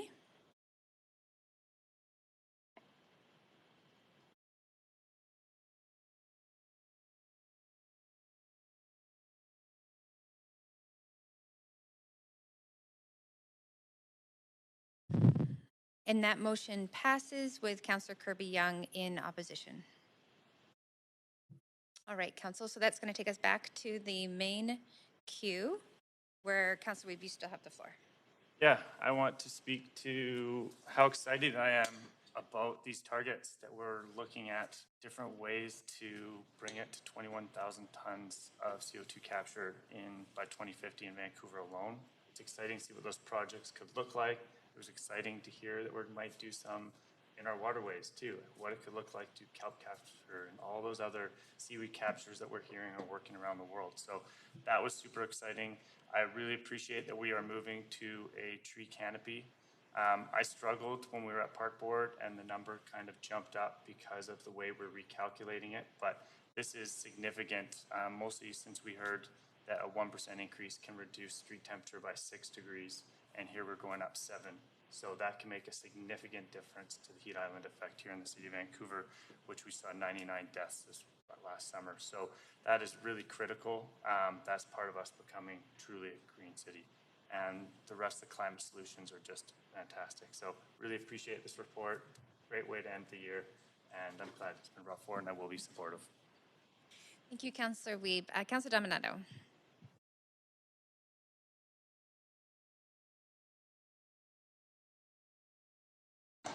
Sorry, Chair, that's a carryover. Okay, thank you. And Councillor Kirby-Yung. Yeah, thanks. May I ask one follow-up point of information to staff through you? Yes, go ahead. Thanks. And that's just, and I'm sorry if I missed this earlier, I had to pop out for a minute. And that's just with respects to the target in A of the interim sequestration target of 21,000 tons. How likely are we to reach that, and how aspirational is it? Because I like to be aspirational, but I'm also not a fan of adopting and committing to goals that we can't meet, like saying we're going to end homelessness by 2015 or whatever the case is. So can we get there? Arrived at the 5,000 tons interim target is that we looked at projects that are proposed or underway or planned to be underway, and we had our external consultant estimate how much carbon those projects would sequester. So those are projects already approved through other plans. We looked at the carbon potential of meeting the 30% canopy target, and that's how we came to the 5,000. So it doesn't include a stretch. It's really if we implement these projects that are planned and these targets that we have within the city, we would get there. Okay, awesome. So we can do it. It's progressive and we can do it. Yes. Okay. I'd like to speak in support of the plan. I'm super excited about this. No surprise, as a former Vancouver Park Board Commissioner, I'm a big fan of, Councillor Wiebe's probably get a smile. Yeah, there he is doing that. I'm a huge fan of natural climate solutions, and I think during our term, it was New Brighton Park, and some of the others we saw, rainwater capture at the temporary pop-up park off of Fur. I'm trying to remember some of the other initiatives that were taken, and they really do make a difference, and they engage the community too, right, in the public spaces where they are, to kind of really see some of the, touch and feel it, and see some of the tangible investment that the city's making in climate, and they have demonstrable outcomes. So that to me is good climate policy, and it's smart climate policy. And I think it's reasonably financially achievable as is outlined in the appendix. So huge fan and happy to support it. Thank you. Great, thank you very much. Councillor Wiebe, back over to you. 2 last points. The Lost Lagoon restoration. I think this is a really interesting project in collaboration with Metro Vancouver to make Lost Lagoon lost again, and to really make Stanley Park an island if they're reconnecting from both sides. I think that's a really interesting one for the public to get behind and really understand how important it was as a food source for the Squamish people. There's also a lot of work in here about how we're going to connect with our First Nations, and I think that's really important in a lot of this work, recognizing we are in this mass extinction and we need to focus on biodiversity. So really appreciate some of that work and looking forward to seeing these projects come forth. Thanks. Thank you very much. Councillor Carr. Yes, thank you. I thought I would add a comment. I appreciate that I'm in at the tail end of this conversation, and apologies for having an LOA to be your liaison at the Zero Emissions Innovation Center board meeting this morning. But I've read the report, and what I'm particularly pleased about is that staff are recommending that we not go with technology-based carbon sequestration. I've read a great deal about it too, and I don't think they are provable at scale, certainly not at this point. And it seems to me like it's just a way to enable greater emissions at this point in time, thinking they can be captured, or emissions can be captured later. So I'm super pleased with the focus here on natural climate solutions because they have that co-benefit, especially around the tree canopy. So thanks, staff, for this focus. Thank you, Councillor Carr. Councillor Boyle. Thanks. And I'm also very happy to support this and agree with what Councillor Carr just stated so well, that the focus on natural solutions rather than sort of dreamy silver bullet technological fixes is really important here, and I'm glad to see us go in that direction. I also just wanted to add, for some context, I guess, when I was drafting the original climate emergency declaration motion, I was a bit cautious about including language around negative emissions because in many places what we've seen is negative emissions being a kind of escape valve to not do everything we need to do in terms of reducing our own emissions right now as well. And certainly we've seen that with the appeal of technological fixes that allow us to not do the other work that we also need to be doing. Which is part of why I'm so glad that this natural systems approach aligns really well with other strategies and policies we have around biodiversity, around natural systems, around so much of the park board work that that some of our councillors and many others have been working on. And so delighted to support this and think it's really important that we recognize that Big Move 6 is strong in partnership with Big Move 1 to 5 and can't be a reason we don't do everything that we need to do on all of the other big moves too. That doesn't get us there. We can't just over rely on negative emission solutions as a kind of fix for not doing the other difficult parts of the work as well. Thanks. Thank you. Councillor Swanson. Yeah, I just wanted to say that I'm really happy to support the report. I also appreciate the focus on natural carbon sequestration rather than technological means of doing it. And now all I have to do is convince my grandson that that won't work. Anyway, thanks for the report, and looks great, and I'll support it. Great, thank you very much. Those are the end of the comment queue, so we're going to move over to a vote on the report as amended.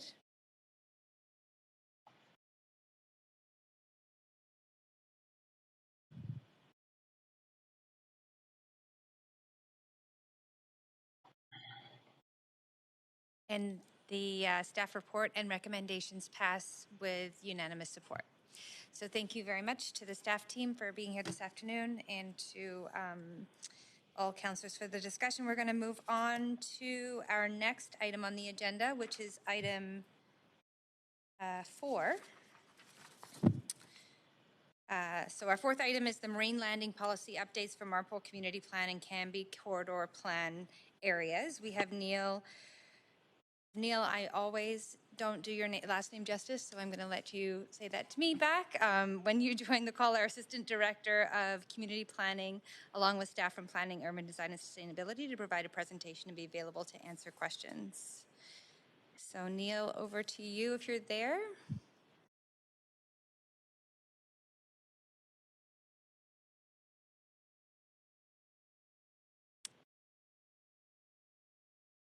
I'm just going to pause for a second. We don't seem to have the staff person on, so I wonder if our city manager would like to do the introduction. If there's another staff team that's maybe not connected at this time, we can also call a very quick recess. And I see Neil walking through the doors right now. Thanks. Excellent. Sure, yeah, just great. Hand over these here. Thanks. No problem at all. Welcome. Good afternoon. How are you, Council? Good to see you again. As staff come in and set up, I'd like to take a moment just to introduce the item. And we are here to report back on some council direction to provide an area planning analysis to support increased delivery of affordable housing and intensification of job space in the marine landing area. The focus of the guidelines you're to hear are going to be on the public realm improvements, urban design considerations, and public benefits that will help guide future rezoning applications in this rapidly growing area. I would like to emphasize that the marine landing policy updates do not propose any land use changes, but are in response to policy changes already approved by Council through the Ashley Marr Issues Report and the Quick Start ELER actions. With that, I'm going to introduce Matea Seaton, who will be here to provide the presentation if Council so desires, or to answer any questions you may have. Okay, so there is a presentation, about 16 slides. sounds like staff are willing to waive the presentation unless there are questions. We do have speakers, so I would say that we should probably hear the presentation. Yeah.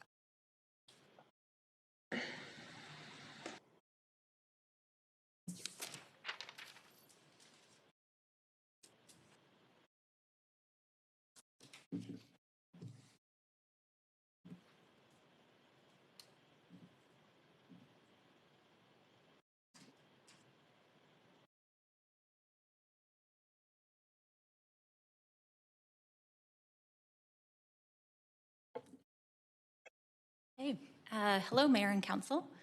My name is Matea Seaton. I'm the community planner leading the Marine Landing Policy Updates project that's being presented here today. I will begin with introducing the area and policy context for marine landing, followed by an overview of the area planning analysis completed. I will also touch on key findings from the engagement process and conclude with a summary of proposed plan and policy amendments. Marine Landing is located in South Vancouver in the community of Marpole, adjacent to the Fraser River. The area is generally centered around the Marine Drive Canada Line station at the intersection of Southwest Marine Drive and Cambie Street. The area has overlapping community plan boundaries, with sites subject to either Marpole Community Plan or Cambie Corridor Plan policy. The Marpole Community Plan was approved in 2014. It outlines principles related to affordable housing, jobs, transportation, and parks, and land uses for the Cambie sub-area between Oak and Ontario Streets, where this study area is located. It also includes a public benefit strategy for the neighborhood. The Cambie Corridor Plan, which was approved in 2018, is the outcome of a three-phase planning program. The plan includes principles for marine landing and policy for intensive employment sites. In 2020, Council received the Ashley Marr Issues Report, through which Council directed staff to consider rezoning inquiries for existing social and designated inclusionary housing sites in marine landing through an updated area analysis. Council direction included exploring heights and densities beyond the Marpole Community Plan to support Council's affordable housing priorities. Later that year, Council also identified marine landing as a priority area for job space intensification through the Employment Lands and Economy Review. This also permitted greater heights and densities to take advantage of job space opportunities close to rapid transit. Based on the two community plans and updated directions through Ashley Marr and ELER, staff completed the marine landing policy updates, which I'm presenting here today. This area planning analysis allowed staff to apply a comprehensive lens to assess cumulative neighborhood needs in anticipation of more growth. By identifying system-wide improvements and priorities needed to support additional heights and densities, these policy updates help to streamline staff reviews for future rezoning applications in the area. The proposed updates communicate policy changes in a transparent manner and keep community plans current for all users. The outcome of the area planning analysis is a new document called the Marine Landing Policy Updates, which supplements the two community plans. It includes 6 components: new built form guidelines for affordable housing and employment sites, an updated public realm plan, archaeological and heritage management requirements, system-wide transportation and utilities improvements, and updated public benefits priorities. Detailed reviews will still need to be completed through site-specific rezoning applications to determine specific conditions for each site. This would include heights and densities for affordable housing sites, which have not been explicitly identified through this work, to allow for greater flexibility in delivering financially viable projects. The marine landing policy updates apply to all sites identified in this map. The affordable housing sites covered by the Ashley Marr Issues Report are highlighted in pink, and the intensive employment sites updated through the ELER are shown in gray. No changes are proposed to existing land uses in the community plans. However, heights and densities have been removed for the housing sites, and densities for intensive employment sites have been increased from 3 FSR to 4.5 and require provision of multi-level light industrial space. For the public realm and technical requirements, staff studied a slightly larger area to connect into the broader transportation, utilities, and ecological networks, and this is shown by the dashed black outline. The focus in marine landing is on creating strong connections. Staff developed 8 urban design principles to guide neighborhood change. The principles highlight the neighborhood's unique gateway location, focus on animating the public realm, address climate change goals, and support natural systems. Staff also drafted built form guidelines, specific to housing and employment sites, focusing on urban design considerations related to tower forms, such as shadow impacts, tower orientation and separation, livability, amenity spaces, and active ground floors. The focus in Marine Landing is on creating strong connections to and along the Fraser River and integration of water management strategies to build a resilient and green urban ecosystem. The Marple and Cambie plans identify aspirations for a large waterfront park in this area. And despite sustained efforts over the years, the park is unlikely to happen in the short to medium term. Instead, the focus is on achieving small incremental improvements throughout the neighborhood in the form of plazas, pedestrian mews, blue-green systems, and other opportunities within the city's rights-of-way and on private property. Over time, these efforts will contribute to an interconnected system of open spaces linked to the Fraser River. The city is actively exploring opportunities for a large riverfront park on the Fraser River near Marple, as well as opportunities for new park space within Marple.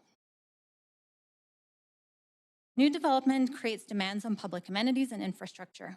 Rezoning sites will be expected to contribute towards growth-related costs.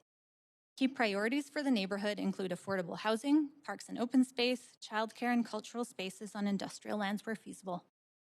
Overall, in-kind amenities will be prioritized over cash contributions. Staff are proposing to amend the community amenity contribution policy for rezonings to remove an existing exemption for intensive employment sites and replace it with a negotiated CAC approach. CACs collected from these intensive employment sites will be allocated to support delivery of the Marple Public Benefit Strategy, with prioritization for the public benefit priorities outlined here if and when possible. New transportation priorities have also been identified for Marine Landing, and they include protected bike lanes along Southwest Marine Drive between Cambie and Main Street, new sidewalks to improve connectivity to Marine Drive Station, and at-grade rail crossing improvements on Kent Avenue. A high-level review of sewer, water, and drainage systems was also completed to identify potential utilities upgrades needed to service future growth. These include upgrades to the Metro Vancouver Kent Pump Station, various sewer upgrades, and implementation of green rainwater infrastructure.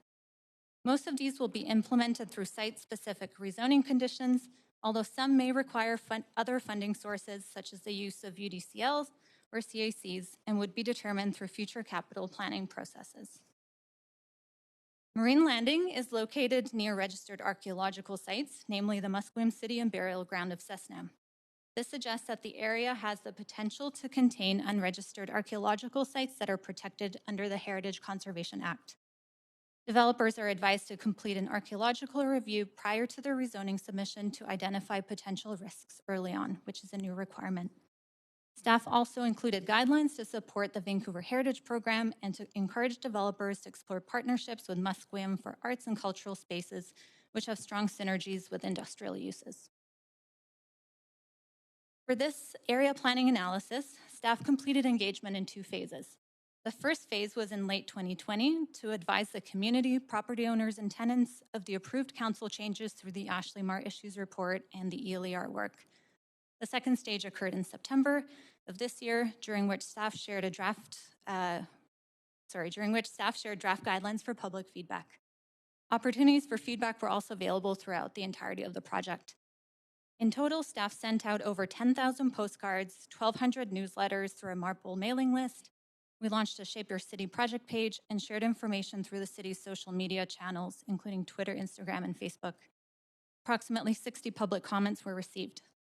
Staff also engaged with involved First Nations and various other stakeholder and community groups, including the Vancouver School Board, TransLink, the Marple Business Improvement Association, and community groups such as the Marple Area Network. A brief summary of public feedback is provided here, with more details in Appendix D of the Council report. The most frequent comments received related to a desire for improved walking and cycling connections to and from the neighborhood and various destinations. Concerns included traffic volumes, intersection safety, and parking. It is anticipated that residents and workers will take advantage of rapid transit and improved walking cycling infrastructure. The focus is also on making access to transit more convenient. We also heard that a mix of uses and services is desirable, but concerns were expressed over changing neighborhood character and the addition of more housing in tower forms. Staff drafted new built form guidelines which encourage livable, healthy, and sustainable developments that contribute to vibrant public spaces. A lack of park and green space was also one of the main themes that came up, as well as the need for recreational and cultural amenities. The strategy for Marine Landing focuses on creating an interconnected network of smaller green and public spaces on private land and within the city rights-of-way. CACs generated will be directed towards the identified public benefits priorities for the neighborhood whenever possible. Finally, comments were received about the impacts of traffic, noise, dust, and odors on residents. Given that many affordable housing sites front Marine Drive or Canby Street, adjacent to the Canada Line Guideway, the built form guidelines include considerations for enclosed and retractable balconies along these streets to help mitigate impacts of noise and particulates on residential units. The guidelines also encourage siting of outdoor spaces away from arterials. In conclusion, we are asking Council to approve the proposed marine landing policy updates and associated amendments to the Marpole Community Plan and Canby Corridor Plan. We're also asking Council to approve a minor housekeeping amendment to the Hudson Street RM4 guidelines and to amend the CAC policy for rezonings to remove an existing exclusion for intensive employment sites and to replace it with a new negotiated CAC approach. Thank you. Staff are happy to take any questions. Thank you very much. We do have a number of councillors on the queue, and so I'll advance Councillor Swanson. Please go ahead.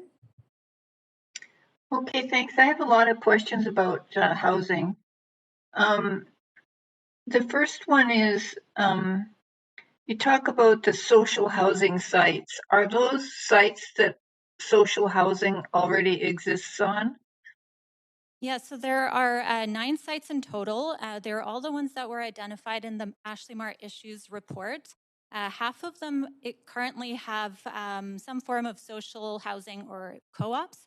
And then the other half, so I think 4 sites are existing commercial sites, which under the Marpole plan are identified as inclusionary housing sites. So if they were to redevelop under the plan currently, they would have needed to provide 80% strata with 20% social housing. Okay, so half of them aren't already social housing, they're commercial. Yes, half are affordable housing and half are commercial, roughly. And all we'd get is 20% affordable out of them. So under the Ashley Mar Issues report, there was kind of flexibility created to help with delivering more affordable housing on these sites. So we specifically removed any reference to heights and densities for these nine affordable housing sites to ensure that either the co-op or affordable housing sites could be redeveloped or that we can maximize delivery of affordable housing on these sites. And when you talk about affordable, is your definition hills? It could be either below market rental housing, or it could be social housing, or co-op renewal and replacement units, whatever combination kind of maximizes the delivery of affordable housing on those sites. Do we know how many renters live in Marpole now in this area? In this particular area, I believe there's about 4,000 people living in this neighborhood, I believe, of which the majority are currently renters. And do we have like an average or a median rent for them? It's hard to say because there's such a variety of housing. There are existing co-ops, there are existing secured market rental housing units, and there are strata units in this area. So it does vary largely based on the sites and developments. So I saw in the Marpole plan, they had a graph that showed that the average rent in a purpose-built rental was actually less than Hills. So I'm thinking that the current rents are actually quite low, and I'm wondering, is there anything in this plan that's going to prevent tenants from being demo-evicted into something that's really a lot more expensive? other than our TRP, which doesn't really do that. It just kind of pays them to leave. Yeah, so these policy updates, they don't actually go into specific detail of what can happen on each site in terms of housing affordability. So we're just kind of taking council direction from the Ashley Marr Issues Report and putting it into an updated policy document that makes it more transparent for the public and developers to be used when sites come forward for redevelopment. And so a lot of these specific conditions will actually be reviewed through the rezoning process when individual sites come forward for redevelopment. Is there any thought of the city actually going in and buying some land in there so that we could get a higher proportion of social housing, or housing that, not just social housing, but housing that the current people with the income of the current renters could afford? So in just slightly outside of the Marine Landing area, for example, the city did recently acquire two sites that are currently under construction with about 100 social housing units. Oh, that's good. And I think I was told that, or we were told that for the Broadway plan,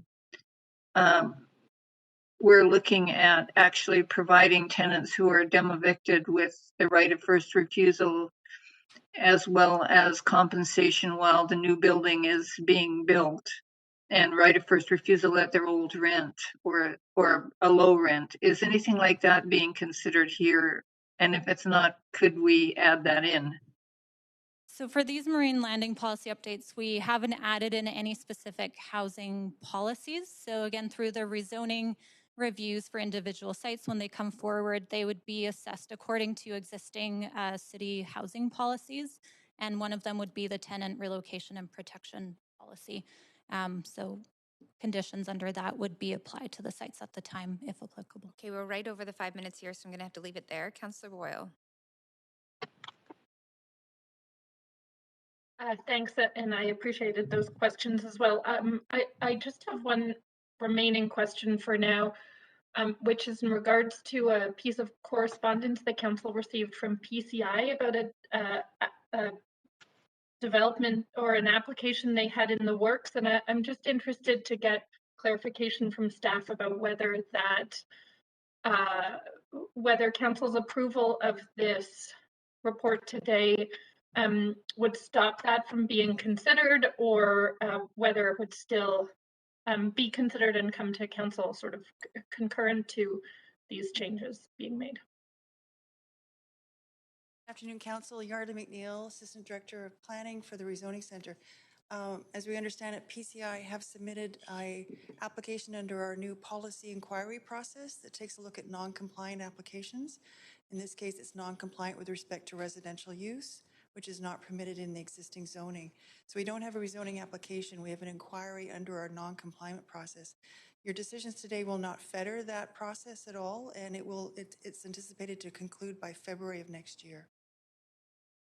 Okay, so it's following the same path that whether or not we approve this, that inquiry follows the same path.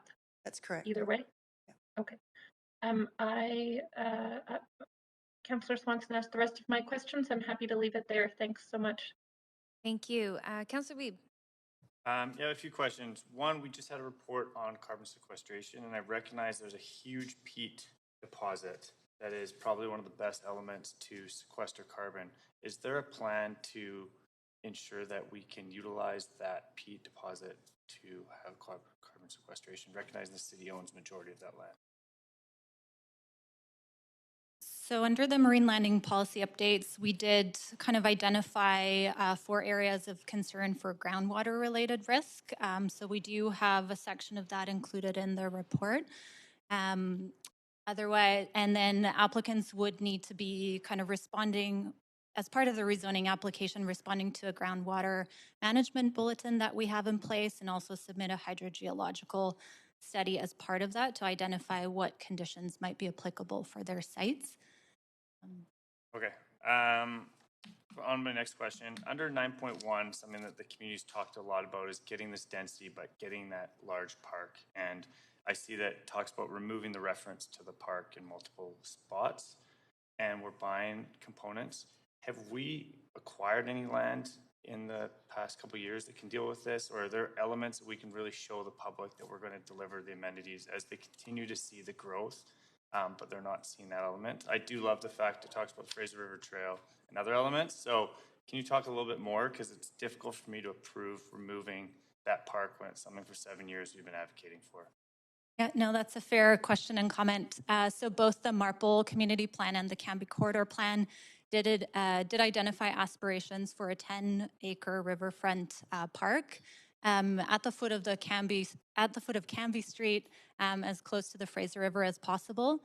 Now, the sites in that immediate area, one is owned by BC Hydro. There's a electrical substation on that site, and the other site is owned by TransLink at the moment, and they've determined that their site is needed for the maintenance and operations of an electric bus fleet facility that would support their regional customers.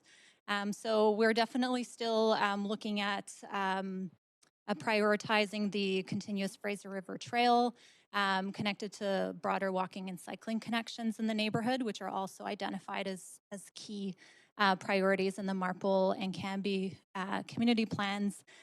Through the updated public realm plan as well, the focus is really on kind of creating an interconnected network of smaller green spaces throughout the neighborhood by requiring different plazas, pedestrian mews, integration of blue-green systems throughout the neighborhood as well. And, you know, we're still continuing to explore opportunities for acquisition of a large waterfront park. But after several years of sustained efforts, it seems like it will likely be that the park would, you know, we'll still look for it somewhere on the waterfront, but it'll likely be outside of Marple. We are also continuing to kind of look at opportunities for park acquisition throughout Marple as opportunities arise as well. Okay.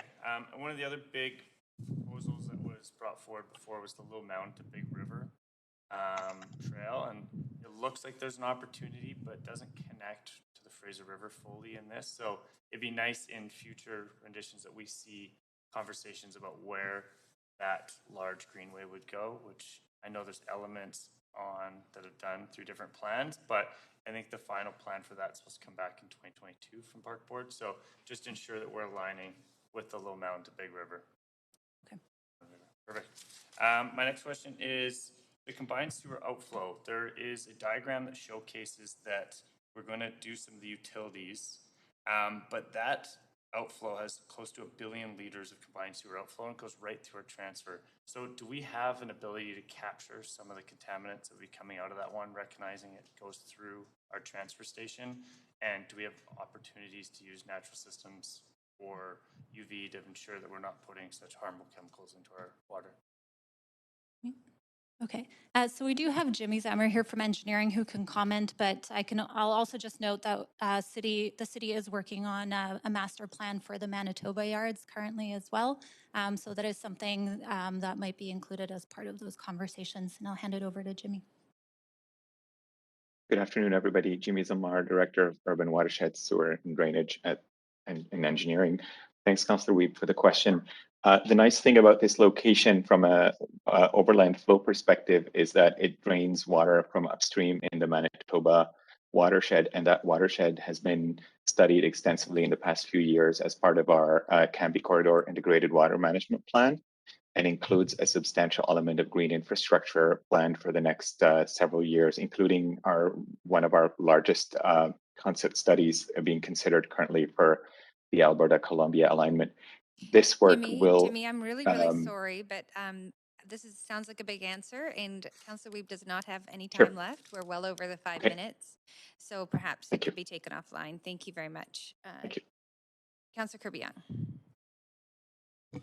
Yeah, thank you. Got a few questions. In terms of the four, the slide in front of me, but because it's not online, but the 4 types of proposed amenities, I think it was park space, housing, cultural spaces, and refresh my memory. Childcare. Thank you. Trying to see that slide in my head. it would be great to have the presentation, by the way. Is cultural spaces is defined purely as arts and culture? It could not include things like community uses or spaces like a seniors center or anything of that nature? We didn't identify that as big of a priority as part of the cultural spaces here, just because through the employment lands and economy review, that connection between industrial spaces and sort of cultural production spaces was determined to be quite an important one that offers a lot of opportunities that we could achieve in Marine Landing specifically. For seniors and youth spaces, I believe the Marple Oak Ridge Community Center may have some spaces that's just a little bit outside of Marine Landing, and then also other large civic facilities like, for example, Oak Ridge Civic Center further north would include those. And is the recommendation to move to or prioritize, I think was the word that was used, in-kind delivery versus cash, is that because there's more, is that sort of pragmatic given the specific area, or is it also based on the likelihood of just getting these spaces built and delivered faster than if the city secures cash? Because we tend to be behind and longer on delivering community amenities. Yeah, a big reason is because this area is it's identified as a high-density mixed-use node, and through the Ashley Mart Issues Report and ELER, we've enabled even more growth than previously anticipated under the 2 community plans. The area is deficient in parks and open space. There are only a few childcare facilities, so we're really trying to incentivize the in-kind, or trying to prioritize in-kind amenities when possible on the rezoning sites, just because they would be tangible spaces that would be able to support a growing population in that particular area. So, I would say, I guess I just really want to clarify this point and try to do it quickly for time, is that the spaces are tangible whether they're delivered through in-kind or whether they're delivered by the city with cash. At the end of the day, they're both tangible. So my question really to sort of zero in on it is it because we think we'll get there faster? Yeah, most likely we are seeing a lot of rezoning applications in that area, so there are opportunities there to negotiate some in-kind spaces. For example, the Denny's, well, I guess that's technically not in-kind, but there's an application for a Kia site right now, and they've included an in-kind childcare facility as part of their proposal, for example. Okay.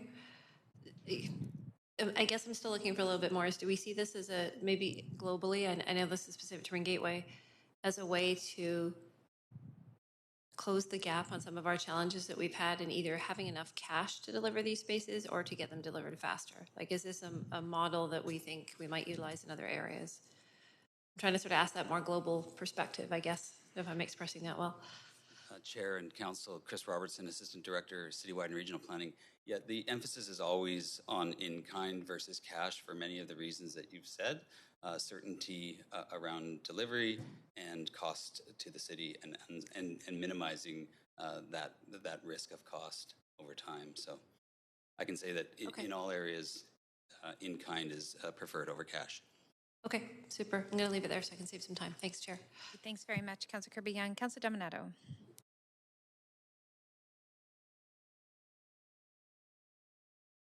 I do believe actually, okay, we're going to move on. Councillor Carr. Thanks very much. Most of my questions have been asked, but I just wanted to do one in follow-up to several of the questions around the parks. I remember the original idea of a park, the large park on the riverfront, being connected also with buried or subsurface streams. So maybe this is a continuation of the answer that I didn't quite fully get out about the degraded watershed study.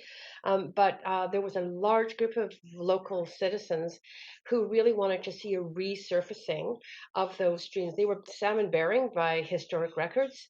And I'm wondering if staff can explain to me if that is part of what we're still looking at in terms of maybe potentially resurfacing streams, or what does that degraded watershed study entail, and if we are contemplating any parks that might include in them salmon burying streams at the waterfront.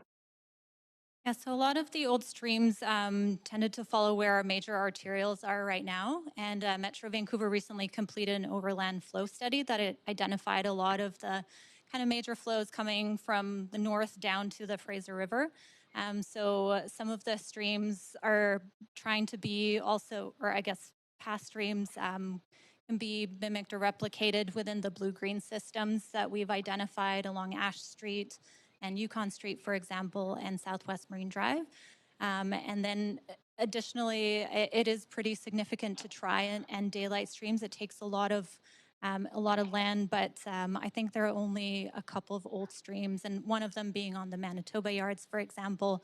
And as part of the master planning process, they did look into the opportunity of daylighting that, but it seems like the stream has been lost as part of redevelopment. So it's a combination of assessing those old streams as sites come forward for redevelopment, and then also using the blue-green systems and green infrastructure to try and replicate the flows.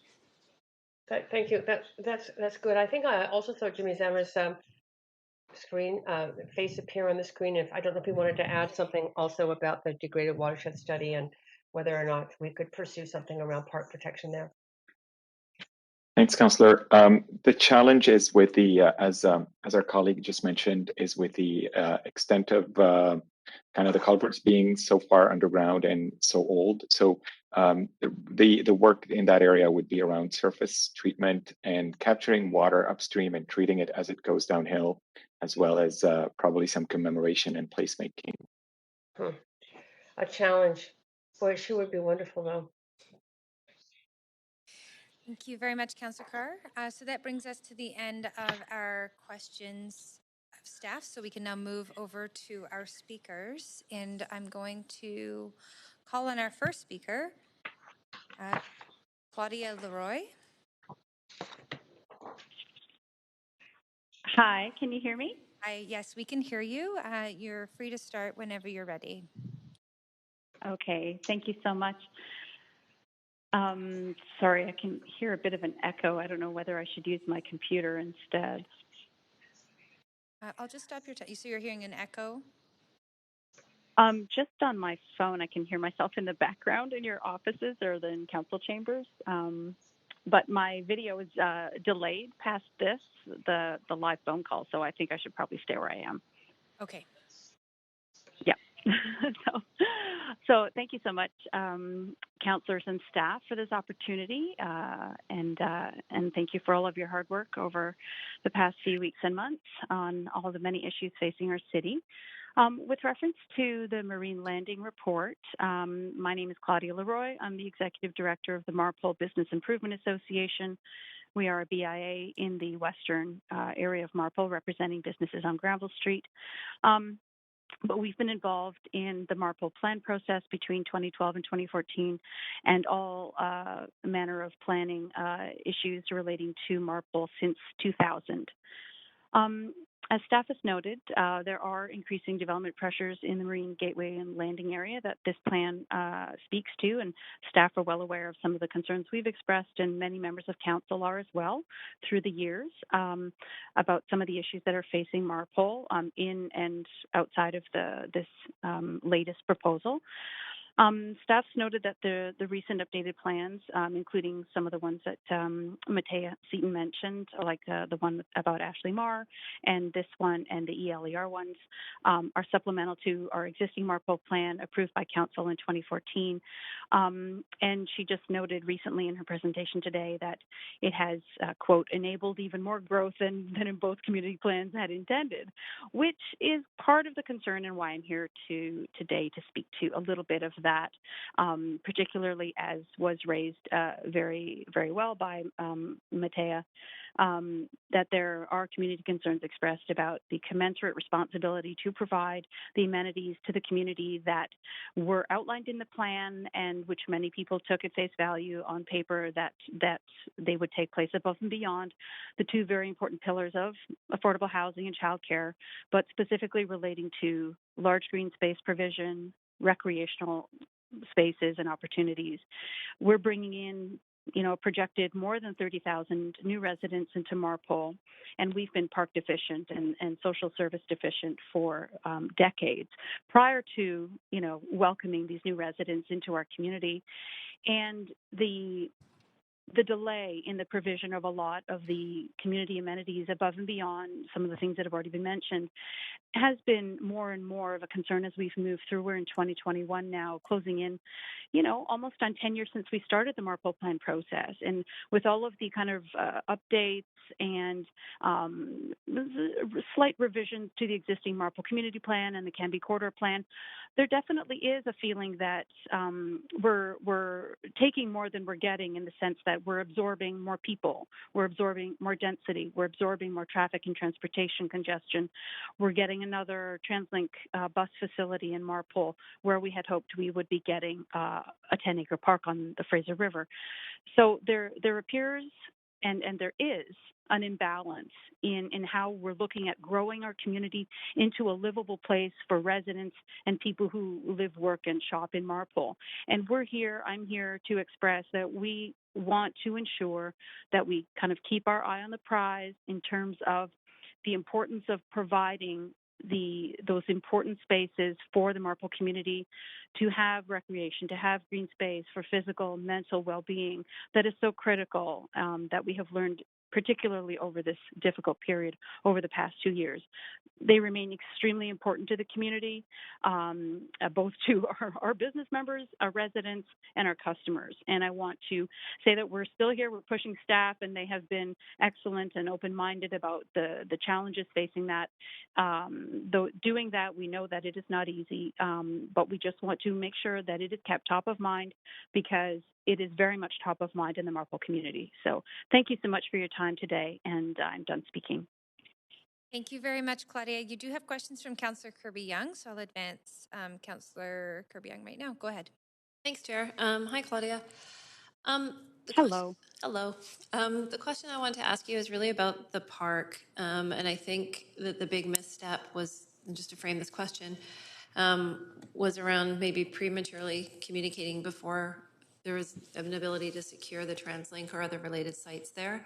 And as we know now, you and I have had conversations about this, it's pretty difficult to acquire large tracts of land unless it takes a long time, unless there's sort of major bequest or some unexpected opportunity that comes up. So my question is where's the community at now in terms of your headspace about how we reset or reframe the targets around green space and achieving that in a meaningful way for the livability that you mentioned? I know that thanks very much for your question, Councillor. I know that as part of our work with TransLink, and we had a meeting a couple of weeks ago with engineering staff, planning staff, TransLink representatives, and community members, and we actually did a walkabout of that site in that area, because it isn't just an issue relating to the loss of a potentially incredible riverfront park for the community, but also there are related traffic transportation issues when you're going to add 350 buses into the network in what is already a congested area, and that will affect Marine Landing, given what Matea Seaton mentioned about a lot of the rezonings that are in the queue in that area as well, that will require to some degree also traffic and transportation concerns and issues relating to that area, which is already congested. So in terms of green space, TransLink has already committed, as per city policy, to provide an excellent riverfront walkway in front of the bus barn, as was done on the original one at Hudson Street, which the community had to fight very hard to obtain. We're not going to have to fight quite as diligently or as vociferously as we had to back then, which is great, which is part of city policy anyway, so that's certainly nice. However, that doesn't constitute, what a 10-acre park could be. Now, given the development pressures, the cost of land, including industrial areas like in Marpole, which is cheaper than commercial, but it's not cheap, and we are well aware of that, and with all taxpayer dollars we're talking about, I think we're looking at a long-term strategy about trying to find a piece of property and making sure that we're committed to still trying to do that.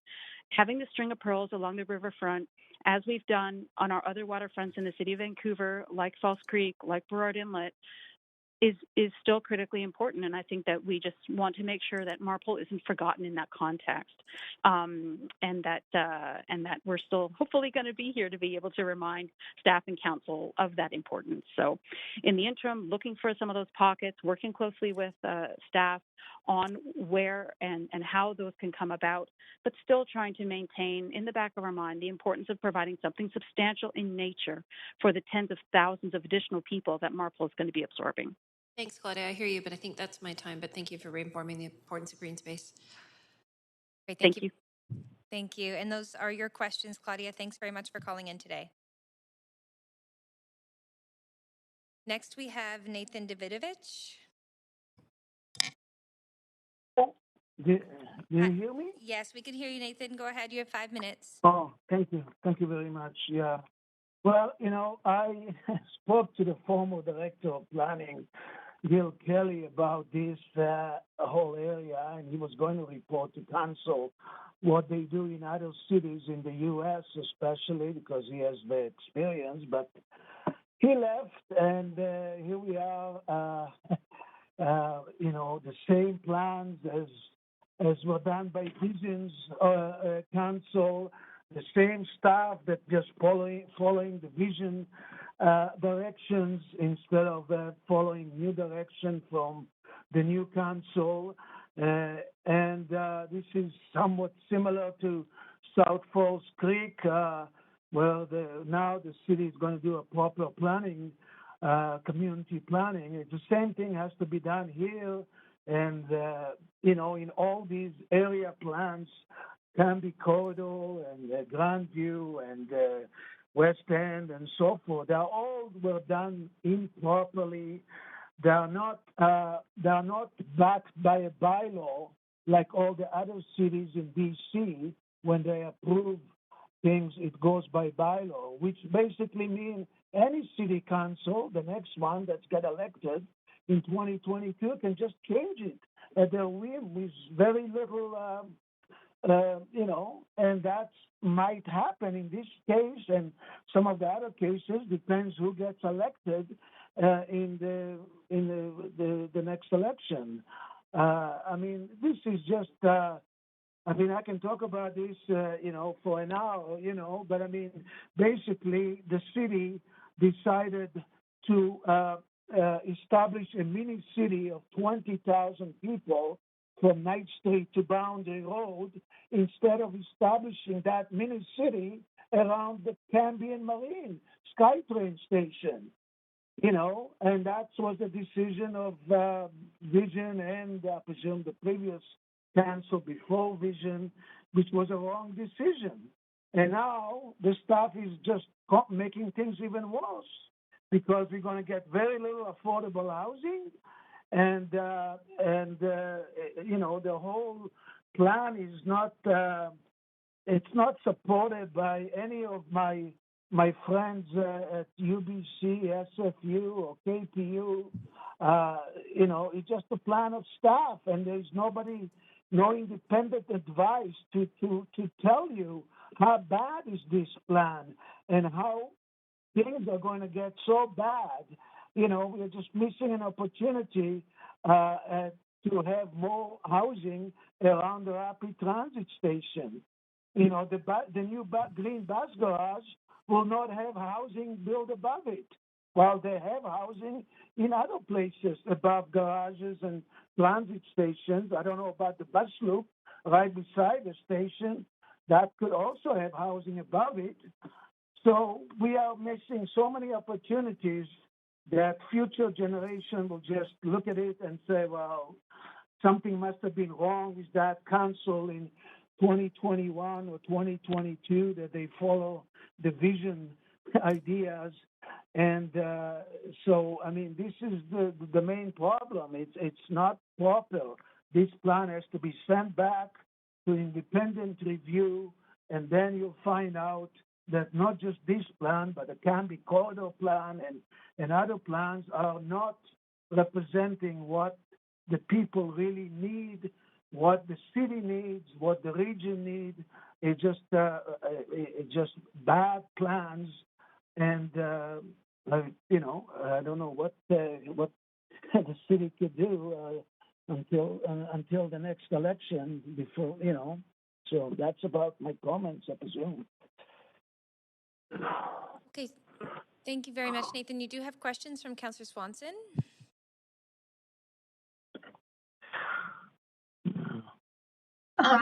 Happy birthday, Nathan. Oh, thank you. I just wanted to ask, you talked about housing above the bus barn or the bus loop there. Would you be okay living in housing that was above a bus stop like that? Wouldn't it be kind of polluting and noisy? Or do you think it could be done? No, it's done at UBC above the bus loop. At New Westminster Station, above it, there is 20 or 25 stories of housing above it. It's done in many U.S. cities. San Francisco is just starting to build 900 housing units above the new electric garage. They have it in New York and many other cities. There is no problem with the noise, especially if it's electric. It's very little noise, and many people they want to live close to the transit station. We are talking about only a 10 minutes walk from the new Marpole Transit Center, the foot of ash, to the station. So how can we miss such an opportunity? I mean, the mayor of Burnaby, who is the chair of the Metro Vancouver Housing Committee, he asked about that, and the staff cannot respond to his inquiries. He supports having more housing around all transit stations and garages. Okay, thanks. Thanks, Nathan. Yeah, thank you. Thank you. Okay, great. That's actually all your questions, Nathan. Thank you very much for calling in, and happy birthday to you. Thank you. Okay. Bye-bye. Next, we have Tim Grant on the line. Tim, are you there? I'm there. Thank you, Councillor Belay. Good afternoon, Mayor and Council. I'm Tim Grant. I'm a resident of Vancouver, and I'm representing PCI Developments. Further to our letter submission that Councillor Boyle referred to earlier, we are speaking in opposition to the marine landing policy update as presented and seeking your support for the city to accept and process our rezoning application for proposed development of Marine Gateway 2 at 8530 Canby Street, adjacent to the Marine Drive Canada Line Station and the South Vancouver Bus Loop. We believe our proposal is uniquely able to address key city objectives, including significant expansion of industrial space, office job space, affordable housing, and desirable neighborhood serving retail and public space, all directly integrated with a rapid transit station and one of the city's most active bus loops. We are planning significant reconciliation initiatives with Indigenous stakeholders, including cultural, employment, financial, and housing considerations. Once our rezoning proposal is advanced for consideration by the city, we look forward to progressing these initiatives. Marine Gateway 2 would be a leader in sustainability and help bolster climate resiliency at this active node with significant infrastructure improvement. The marine landing policy updated as presented does not adequately capture available opportunities and accepted best practices for transit-oriented development and is not consistent with regional, provincial, and federal objectives in this respect. We also note that the city recently encouraged comparable rezoning application to ours at Rupert Station. Our property is large, over 5 acres, and currently occupied by a car dealership and service center of approximately 45,000 square feet and employing only 75 workers. We are proposing 300,000 square feet of industrial, for lease space, not strata, which represents over 6 times the outdated existing space there today. We'd be adding 281,000 square foot office tower and 40,000 square foot neighborhood serving retail around the public plaza and an extension of the Marine Gateway High Street over the South Vancouver Bus Loop. This will provide for approximately 2,000 workers along with affordable housing comprised of 170 secured moderate income rental units, 680 secured market rental units, and over 200 affordable home ownership units, likely in partnership with BC Housing or another suitable City of Vancouver program if desired. That would represent over 1,050 secured rental and below market homes at a rapid transit station. The area of Canby and Marine in South Vancouver is a well-established commercial and residential neighborhood center, including several high-rise residential developments and our global award-winning mixed-use Marine Gateway development, which includes grocery, movie theater, drugstore, retail shopping, restaurants, personal services, fitness, and office building, in conjunction with both rental and condominium housing. In our recent community consultation, we have observed support for our Marine Gateway 2 proposal without notable neighborhood opposition. This is evidenced by the uncontested public hearing proceedings for the Ashley Mark Co-op on November 18th. Despite referencing Metro Vancouver's regional growth strategy update and frequent engagement we've had with the city's marine landing and employment lands review teams, The Marine Landing Policy Update makes the unsupported assertion that industrial and residential uses are not compatible. PCI and our highly respected and experienced project team emphatically disagree. Our property and proposed development provides for compatible and complementary industrial, neighborhood-serving retail, office, and affordable housing at a transit station location. We also note that in over 6 years of our managing 460 homes at Marine Gateway, we have not had any resident complaints about adjacent industrial uses, including the South Vancouver Waste Transfer Station. Our proposal is a unique opportunity for you to make a significant impact in a receptive neighborhood in support of some of your most notable stated priorities: climate, industrial and job space expansion, and affordable housing. We hope you can see the merit and opportunity to encourage our rezoning application to be accepted and considered now. I'd also just note that we're pleased to get confirmation that this report will not impact our potential rezoning as stated earlier, but it would be great to get Council's position on the concept of residential use at this site and the potential for additional height and densities to support affordable housing. Thank you. Thank you very much. You do not have any questions, but we do very much appreciate hearing from you today. Okay, thank you. Thank you. So that takes us over to the main queue. This is the end of our speakers for this particular item. So we're back in the main queue now. And I wonder... The recommendation. Great. Thank you very much, Councillor DiGenova. So the recommendations have been moved. Is there any discussion? Councillor DiGenova, you're up on the queue first. Go ahead. I was just going to keep it short and say that I'm in support. Great. Thank you very much. Councillor Kirby-Yung. Hi. I have a follow-up point of information for you to staff, if I might. Please go ahead.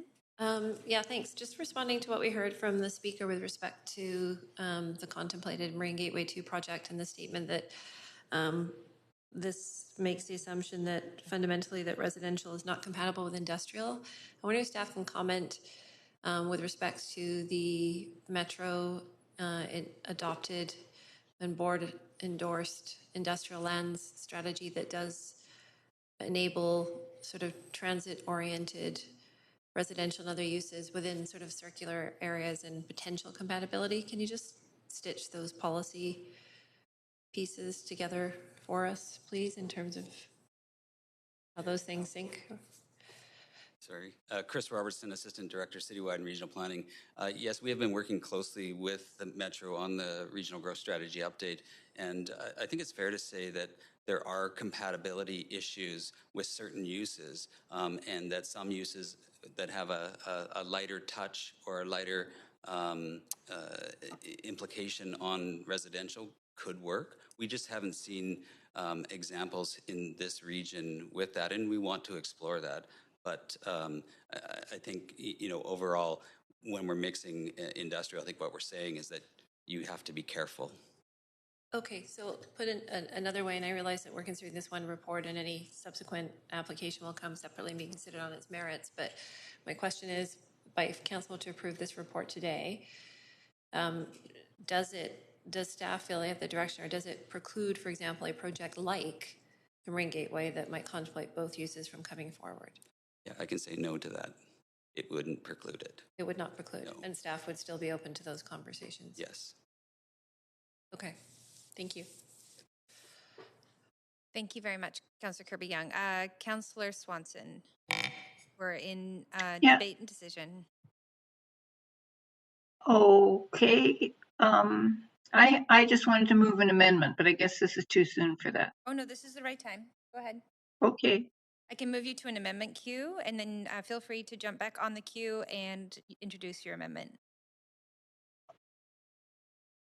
Please go ahead. Okay, so I'm just really worried that we're making policies and plans for the whole city that don't really take the affordability crisis as seriously as we should. And particularly when we have an apartment area like Marpole, where the rents are one of the lowest rent areas in the city, to have a policy that doesn't really push for more non-market affordable housing, I think is a problem. And so I just think we should refer this back to staff to get more protections for current renters who may be evicted if there are redevelopments, and more ways of working with nonprofit housing providers and senior governments to get new housing on new sites that the majority of renters can afford. Okay, thank you very much, Councillor Swanson. So that amendment is up on the voting screen, or up on the screen. I see, okay, we do have a couple of councillors. Go ahead, Councillor Boyle.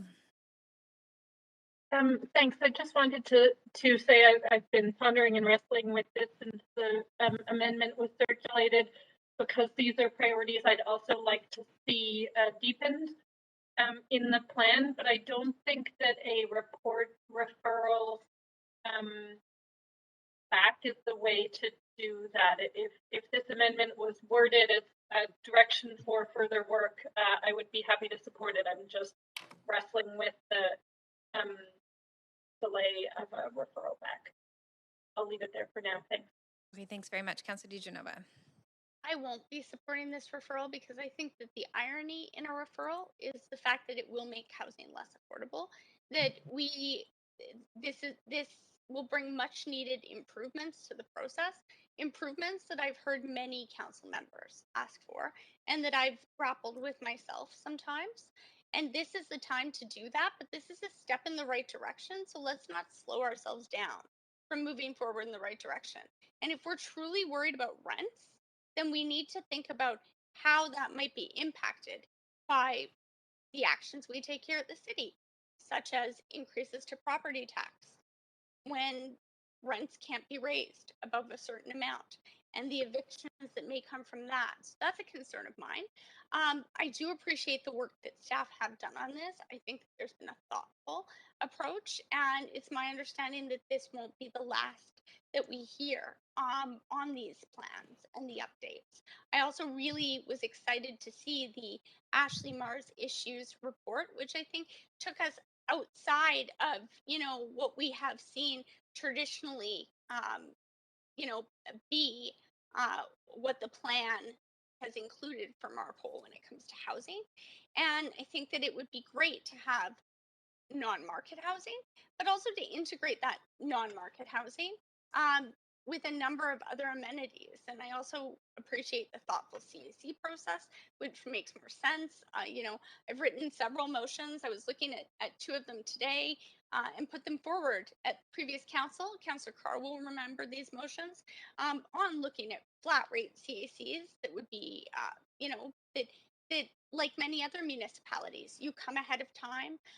You know how much you're going to be paying, not that you're going to be paying twice as much or twice, or half as much as the person across the street, simply based on no rationale at all. So for that reason, I will support this, and I appreciate the work that staff have done on this, and understand that more will be coming forward. But I would find it a bit ironic if council suggested this morning that we shouldn't do further work on this and further work on certain policies until we'd sort of seen them be allowed to move forward. But then we'd be doing that here. Time is money, and we've heard that from the industry and the development community. And for those reasons, I certainly will not be supporting this. Construction costs will just go up, and I'd ask council to consider how much more affordable we made, the development on Granville Street. It's outside of these districts, but you wait a year and that's what we're left with. No different than how much more affordable is Little Mountain today than it would have been 10 years ago. So I think we do need to move forward swiftly for housing affordability, and I will be supporting this. Thank you. Thank you very much, Councillor DiGenova. Councillor Fry. Yeah, thanks, Chair. Appreciate staff's work on this report, by the way, and the speakers. Like Councillor Boyle on this amendment, I'm struggling because I do support the intent, and I think that we do need to take a very critical lens looking at the existing housing stock and tenure in the Marpole district, and recognizing that it is some of the last most affordable housing stock in the city of Vancouver. and I do worry that that's not really articulated and contemplated in this report. So I would like to see more work in that department. All that being said, though, I do recognize that, you know, Marine Gateway is super hot right now. There's lots of stuff going on. There is transit-oriented development, employment lands, a lot of development potential there, and a lot of underutilized space that actually would be well poised to be redeveloped. A lot of brownfield that is just sitting there fallow and vacant. So there's stuff happening. To Councillor DiGenova's points, construction costs are going up, and that these are missed opportunities. And of course, it's not lost to me that the province is talking very seriously about local governments and their reluctance to pursue more assertive development processes in cases like this transit-oriented development. And I think that it does put us on a bit of a collision course if we drag our heels too much on this kind of thing. So I'm hoping that some other councillor may come forward while I'm stalling and buying a little bit of time here with an amendment that might actually kind of reflect moving forward, but also these important considerations that Councillor Swanson has raised. So I can't support this amendment as is, but hoping to see something a little bit more nuanced. Thanks very much, Councillor Fry. Councillor Weeb. I can't support the referral, but I have put an amendment in. So I'll move us over to an amendment queue. If you can go back on the queue.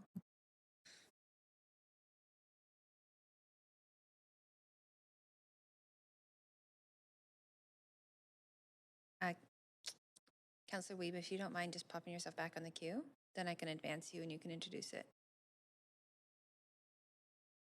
Councillor Kirby-Yung, yeah, great. Okay, go ahead. Yeah, so this is to strike out, refer this report back to staff, and instead ask for a report back on how we can develop more protections from demolitions. So the goal is that we move forward, but we look at opportunities to work with nonprofit housing providers, senior levels of government to increase affordability, as well as protect the demoviction of current renters. Great, thank you very much. Councillor Kirby-Yung. And I will just note that our clerks are putting that up on the screen, but go ahead, Councillor Kirby-Yung. Yeah, thanks, Chair. Can I ask a point of information through you to the city manager? Please go ahead. Thanks. And that's, I appreciate the spirit of this, but I guess my question is whether or not, to the city manager, sees this work is already being done, because this council has significantly strengthened the TRPP in terms of strengthening work there. There's been work done with the province with respects to, and also with the city with respect to things around work that has to be done in existing buildings or retrofits. And we are constantly working with nonprofit housing providers like the Ashley Marr project that came forward recently in the area. So I'm wondering if staff would consider this as work we're already doing. Thank you. Thanks, Chair. Through you. I mean, it's obviously just seeing the amendment right now, Council, along with you. I mean, these are certainly issues that we've had previous direction from Council on and are things that are in process. Whether there's any elements of this that would augment that direction, I'm just processing right now. I certainly wouldn't see it as inconsistent with what we've been asked to do. I think if the expectation here is specific direction around revisions to the TRPP, that would be new work. It's not work we're currently doing. I mean, these are issues that are ongoing. So it's a tough question to answer. Maybe I'll just in the interest of time, because I know everybody would probably like to get out of here a decent hour. Chair, can I ask for a ruling pursuant to section 8.7 as to whether or not this conflicts with direction that's previously been given by this council around strengthening protections for renters and pursuing further work with nonprofit housing providers? Yes, I just can certainly rule on that. I'm not sure if the city manager was finished commenting on your initial point of information that could help clarify. So I again, Chair, through you, I don't see this as inconsistent with previous direction from Council. Whether this contains new direction, obviously we've received lots of direction from this Council around the topics that are addressed here in this motion. So off the cuff, it would be difficult to determine or to give you a clear, specific answer on whether there's anything new in here. But like I say, certainly don't see it as inconsistent with other policy direction we've received from this Council. Great. Okay. I'm just going to stop your timer, Councillor Kirby-Yung.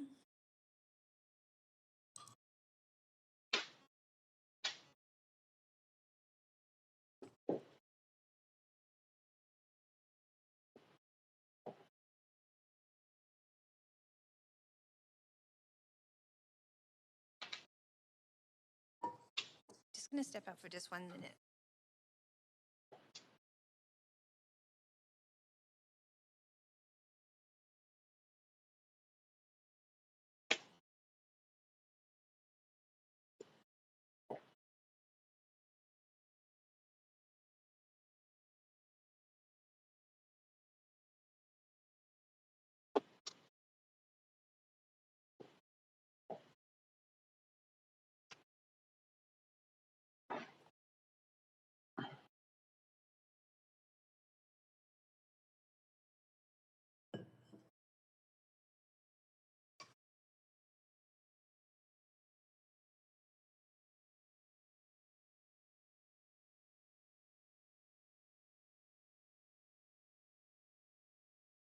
So thank you very much for raising the point of order, Councillor Kirby-Young.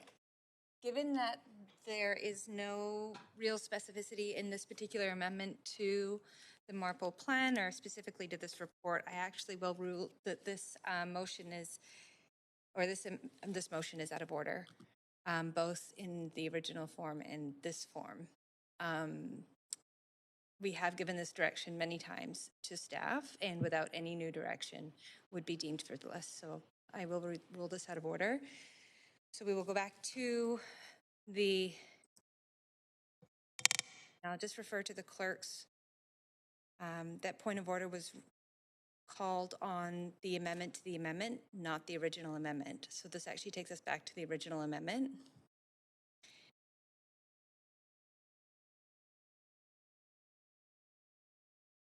And Councillor Wiebe, you have the floor. Procedure? May I ask? Go ahead, Councillor DiGenova. Thanks. I was just wondering, the section, if you could just note for me that Councillor Kirby-Young had asked you about, is it 8.7C? It was 8.7C. Okay, so I would like to ask, call a point of order now on this actual. Okay, under what section? Under 8.7C. Okay. On previous direction that's been given to council overall, so I understand that we've given direction to staff not to look at one specific area, but to look at protection for renters across the whole city.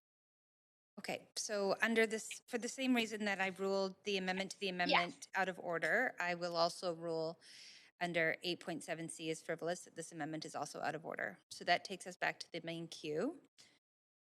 And Councillor Swanson, you still have the floor.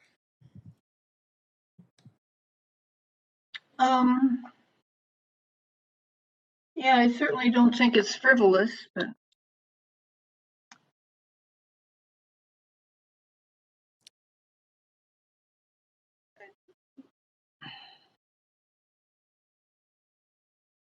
Okay, is that all your comments? I'm speechless, I guess. Okay, to be clear that the ruling as frivolous is simply that there's been repeated direction, not that the contents of the amendment is frivolous. It's that there's been repeated direction that staff already have that pertain to the contents of the amendment, not that the contents of the amendment is frivolous, to be very clear. Okay, so we have, is there anything else, Councillor Swanson? No, that's good. Okay, thank you very much. Councillor DiGenova. I just wanted to add that I really do appreciate the work that our staff has done on, tenant relocation policies, on making sure that we stop, dem evictions of tenants and renters, especially of vulnerable people and marginalized people. And I know that, council, we all have conversations with elected officials in other municipalities across BC, across Canada, and Vancouver is known for having one of the best protection policies for renters and what we require for relocation. I just wanted to share that because I do think that it's important that it's not lost. That our staff are doing really good work on that. They continue to do that good work. And I'm happy that we don't have to add this per plan because instead what we're seeing is staff looking at this citywide and pragmatically to make sure that we really do make a difference and we lessen the amount of dem evictions and run evictions that we see in our city. So I just wanted to thank staff for their work on this and say that if I wasn't 100% confident that they were going to continue that with these recommendations, then I would have supported the amendment. But we already have that policy in the works, and it's something that we hear about often. Thank you. Thank you very much, Councillor DiGenova. Over to you, Councillor Carr. Yes, I have submitted an amendment to the amendment. So, Councillor Carr, if I may So just it's move not, you over okay, I'm sorry. to an amendment It is queue. now an amendment. Yes, okay. And I'm just going to clear this queue, and if you wouldn't mind going back on the queue, and I can advance you, and you can introduce your amendment. Sorry. I've called it an amendment to the amendment, but it's just an amendment. I understand because of your ruling. Apologies, and I did send several versions, but it's the most recent version, which was sent just a few moments ago. So this is really about the same issue, however, really focusing on Marpole. And the reason is that we've identified as a city that Marpole does indeed have a greater concentration of truly affordable rental housing units, many of them in apartment buildings that were built 50 years ago or so. Under the federal housing rental housing incentive programs that existed at that time, and that really it's the ability to protect that housing, specifically thinking about that kind of rental housing in that area. And I'm emphasizing the potential to use new retrofit funding programs, which certainly are coming online from the federal government right now and the provincial government as well. It could include more ways of working with the nonprofit housing providers, as the original amendment had talked about. But I really think there's an opportunity in Marpole to, and maybe even an exigency in Marpole to think about that incredibly affordable rental housing, many of the spaces of which are much larger than the new rental housing that's being brought online. I mean, truly family-sized kinds of rental units. So that's my amendment. Thank you very much, Councillor Carr. Councillor DiGenova. I'd just like to ask a point of information through you, Chair, to staff, if they see this as they would do work above and beyond only in Marpole, but not in the rest of the city. Because the way that I'm reading this is to pursue development of more protections in the highly affordable rental housing area of Marpole. But then we'd kind of be choosing favorite neighborhoods, and then you'd be doing more work in one neighborhood instead of citywide doing that work, is the way I'm reading this. Is that the way that staff interprets this? Okay, Councillor, that's a point of information to staff. Thanks, Chair. Through you, I would read this amendment as more particular to Marpole. Yes, that's how I would interpret. So, can I? Yeah. Sorry, go ahead. I heard your point of information is would it prioritize this work over other work in the city? That's okay. not what I asked. I asked if this would be special attention just to Marpole and not to other areas. I believe that's in what our I just city, said. which it is. Yeah. And that's what our city manager just clarified that it was. So for that reason, I won't be supporting this because. Excuse me, Councillor DiGenova, just a second. I've got the city manager here standing. Let's just get clear on exactly what the response is, because there was mixed message there. So let's just ask for a repeat of that response, please. Yeah, thanks very much, Chair. So yeah, the motion as I read it doesn't provide any indication around prioritizing work over other work, but it does call for specific work that's particular to Marpole. So but it doesn't suggest a prioritization of that. But Marpole would receive more special attention than any other neighborhood. Is that correct in this amendment? So that's a follow-up point of information? Yes, it is. Okay. So I again, Chair, I do read it as requiring work that would be specific to Marpole. Yes. Okay, and the question from the councillor, I apologize, city manager, was would they get special attention over any other area of the city?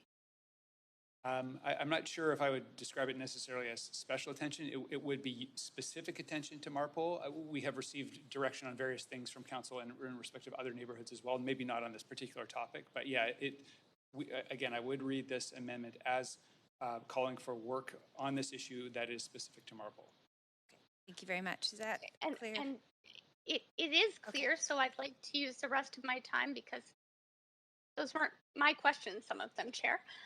But they were your questions, and I can work within the time I have to say that I'm not going to support this amendment because I do think that it's picking certain neighborhoods in a sense over others. So we can say we're not going to prioritize it, but if the reality of this is we're sending staff out to pursue, it says these are the exact words, pursue more protections from demevictions for current renters in the highly affordable, so more protections for renters in Marpole than more protections for renters in the downtown east side. You know, I think that when we look at a citywide policy, we have to consider all of the affordable housing in our city. And, you know, I look at other areas such as the downtown east side where we do have a number of policies that apply to the unique area that serves vulnerable and marginalized people. But I also look at other areas where we have seen this come forward and council members have sent emails to staff asking about specific areas, and they're not in Marpole or the downtown east side. So for that reason, I won't be supporting this amendment because I think the fact that we have a citywide policy, you know, I'd almost wonder if this, you know, I'm not going to call a point of order on it, but if this almost conflicts with another one of our policies. So I'll leave it there, but I won't be supporting that. Thank you. Councillor Swanson. Yeah, I think this makes the motion better than mine. I like the fact that it says pursue development. You know, when I was reading the Marine Landing report, it kept referring to the Marpole report. So I went and looked at the Marpole report in the housing section. And there's a graph in there that actually shows that the rents in the purpose-built rentals in Marpole are on average less than Hills. Yeah. So when we build social housing, we try to get 30% Hills. This is like 100% less than Hills. We've got to protect that. And if this amendment will do anything in that direction, I think we should go for it. And thank you to Councillor Carr for trying to bail me out. And bail out the residents of Marpole, more importantly. Okay, great. Thank you, Councillor Swanson. Councillor Carr. Yeah, just to proceed, I just want to make sure it's very clear in my amendment that the staff would be pursuing development of more protection from demevictions. It does not say more protections for Marpole over other areas of the city. It's about more protection from demevictions for current renters in this area. And it does, of course, cite the area. We are dealing with a report on this particular area within the Marpole plan, and the you know, a revision to the Marpole community plan. So I think it's appropriate that it does specify Marpole. But the reason it's so important, Councillor Swanson noted it, like the rents here in this area in some of these buildings are lower than the kind of social housing rents that we provide in the new social housing buildings. They are so affordable, and it's really worth our attention, and I believe staff's attention, to see if we can't find some opportunities through either some of the new federal and provincial housing programs that are focused on renovations and retrofits, but maybe also with other housing providers that could, like the nonprofit housing providers, that may be interested in actually purchasing and supporting. These are nonprofit housing providers, so they would be continuing the provision of affordable housing. We've seen a number of those come forward at the council table. I just think this is such an incredible, unique stock of affordable housing that's housing a lot of people. And if there's any way that we can protect it, which I was very skeptical of when I voted on the Marpole plan in 2014, that it looked like it could all get redeveloped. So I thank Councillor Swanson for putting forward the amendment and giving me the opportunity to focus on what I believe is the true problem here. Thank you very much, Councillor Carr. Councillor Kirby-Young. Yeah, thanks, Chair. I struggle with this because I appreciate the spirit and the sentiment. I think that this council has been really focused on trying to increase protections for renters from dem evictions particularly, and overall with a number of different initiatives. But I struggle because there are pockets of affordable housing. Yes, this is absolutely one in Marpole, but there are pockets in East Van, in Mount Pleasant, in Strathcona, in the downtown east side, where Chinatown, for example, we had to, we sort of had to acknowledge that we needed to treat everybody equally because we had a group that was treated unequally with the SROs and the CBAs, and we were trying to look at policy that was equitable. And so I struggle with saying to a renter that somebody is worthy of more protection from den eviction in Marpole than they might be in Mount Pleasant or in an older walk-up in Kerrisdale, for example, where there's lots of them also. And so fundamentally, I think that we need to have strong protections for renters across the board. We need to have a policy that doesn't encourage dem evictions, that when there is bona fide new developments, they're going to add housing stock to release, and the pressure on rental are going to add affordable units, whether it's inclusionary or it's nonprofit projects, that we are striving to maximize the affordability, but to say to one group of renters, you are more worthy than someone else and you should have more protection, I struggle with that. Okay, thank you. Councillor Swanson, you do have a couple of minutes left. Yeah, I just wanted to say that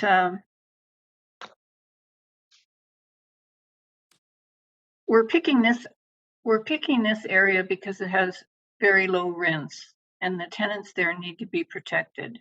Our TRPP doesn't protect tenants. It gives them some money if they have to go, but it doesn't ensure that they get a new place at the same rent.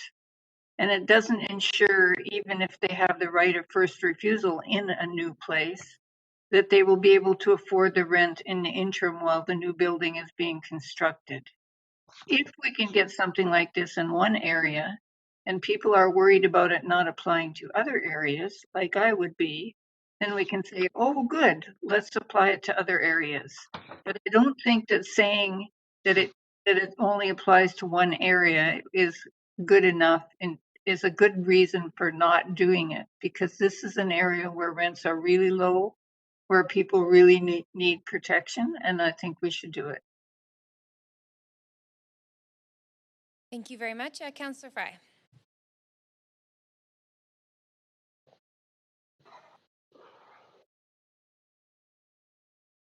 Councillor Fry, just make sure that your mute is you're unmuted.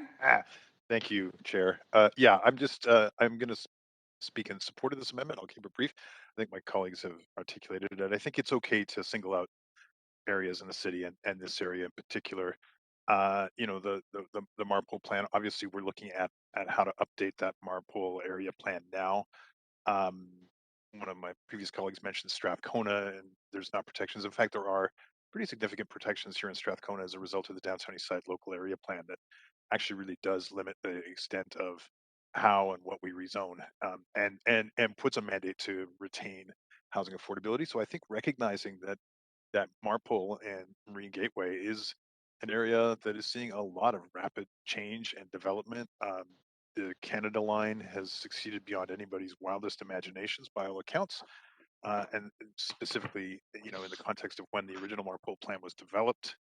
So I think it is important to recognize that we do have some of the city's most affordable housing stock in this area, and that perhaps we do want to be a little bit more thoughtful and careful. And I think this amendment doesn't necessarily detract from the work that staff have done or the momentum moving forward. It just puts a finer point on what's at risk here if we don't get it right. So I'll be supporting the amendment. Thanks.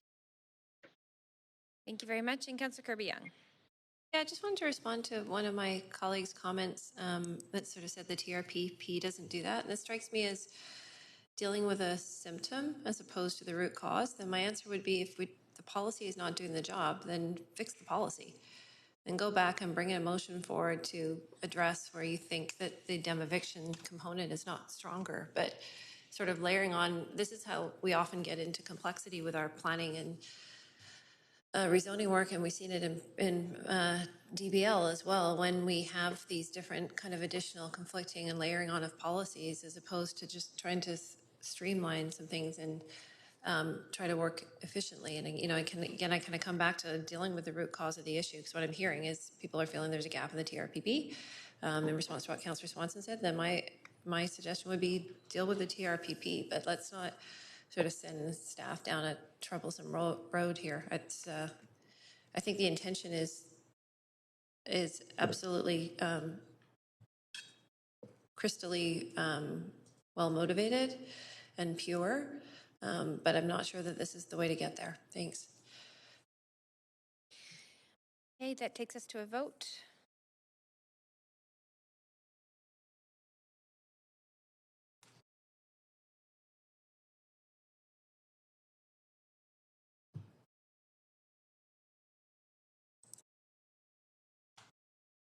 I'm just checking. We're just waiting on one more vote.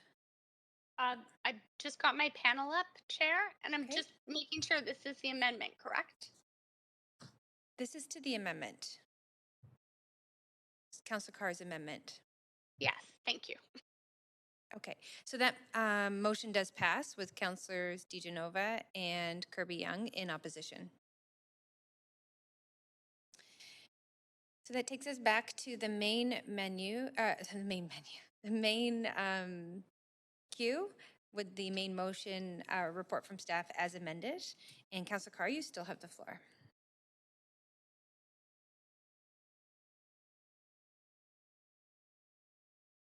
I'm okay, thank you. Great, thank you very much. Councillor DiGenova? I just wanted to request a severing of the amendment and the recommendations in our final vote. Yes, no problem at all. So we can go ahead and do that. And seeing no other councillors on the queue, we can go to a vote on the staff report. So the first vote's on the staff report. Sorry, my orange cone isn't loading here. Yes, just give us a second as we pull it up here, Councillor DiGenova. So we'll start with what you see on screen there, which is A through C. And then we'll vote on D separately. And apologies, Chair, just a point of privilege. My orange cone isn't loading, so I don't have it on screen. So the original recommendations from staff that I moved are A to C, correct? That's correct, exactly. Thank you. You bet. And then we'll do recommendation D as a separate vote, which is the amendment. So is everyone clear on what we're voting on? Yes. And I'll ask our clerks to bring up the voting screen, please.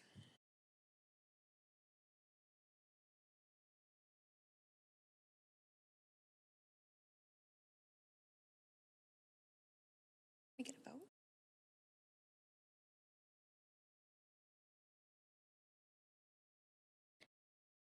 And that, so the first three recommendations do pass with no one in opposition. And then we'll also have recommendation D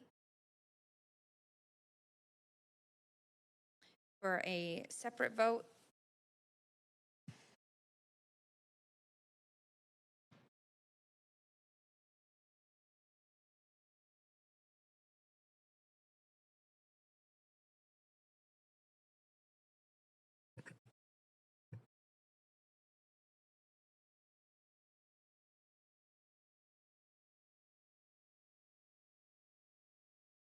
Just a point of privilege, I don't have a voting panel. If you need a vote assist, you can let us know, Councillor DiGenova. Oh, it's up now. Thank you. And this is recommendation D.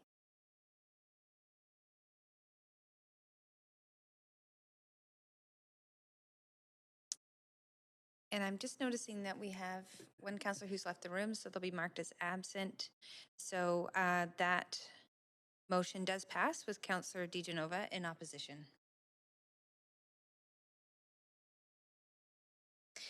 Okay, so that does conclude item 4 on the agenda. Thanks very much to our staff team. And thank you, Council. Now we'll be moving on to, so Council, item number 5 was adopted on consent, and now we'll be moving to item 6, which is the extension to Drinkers Lounge alcohol consumption pilot. We have Margaret Wickens, Deputy General Manager, Engineering Services, along with engineering staff available to answer questions. And this, I believe, was held by Councillor DiGenova, so perhaps, Councillor, if you'd like to put your, you've got questions to staff, or you? Yes, I do. And I was just hoping that staff might be able to share. I mean, we haven't had an update on the Drinkers Lounge for some time, but I understand this is an extension, and just wanting to confirm sort of the measures and considerations that have been taken to make sure that people are safe in this space, because my concern is having vulnerable and marginalized people in a space that is secluded or isn't as open as perhaps where they currently might be. Just trying to understand what steps you've taken to work with, to collaborate with other organizations on people's safety. Okay, over to you, staff. Good afternoon, Mary Claire Zach, Managing Director, Social Policy. A lot of work has been done with the Portland Hotel Society leading this work, along with Vancouver Coastal Health and with support from our own staff to create a space that makes folks feel, the drinkers there feel a lot safer. The evaluation done by Portland Hotel Society has proven that it's really, really working for them. They appreciate it. They are getting referred to other services for help and support. So it's proven to be really, really successful. The VPD has even also supported the efforts. Okay, and does the VPD support this specific extension, and have they been involved in the consultation for that? Yes, and they have no issues. Okay, so they've given their support for this. Yes. And they've said it won't be an issue with public safety. Not an issue, no. Okay. Yeah. And just because we're talking about extension and public space adjacent to the Drinkers Lounge, can you remind me how many people are currently served at this Drinkers Lounge?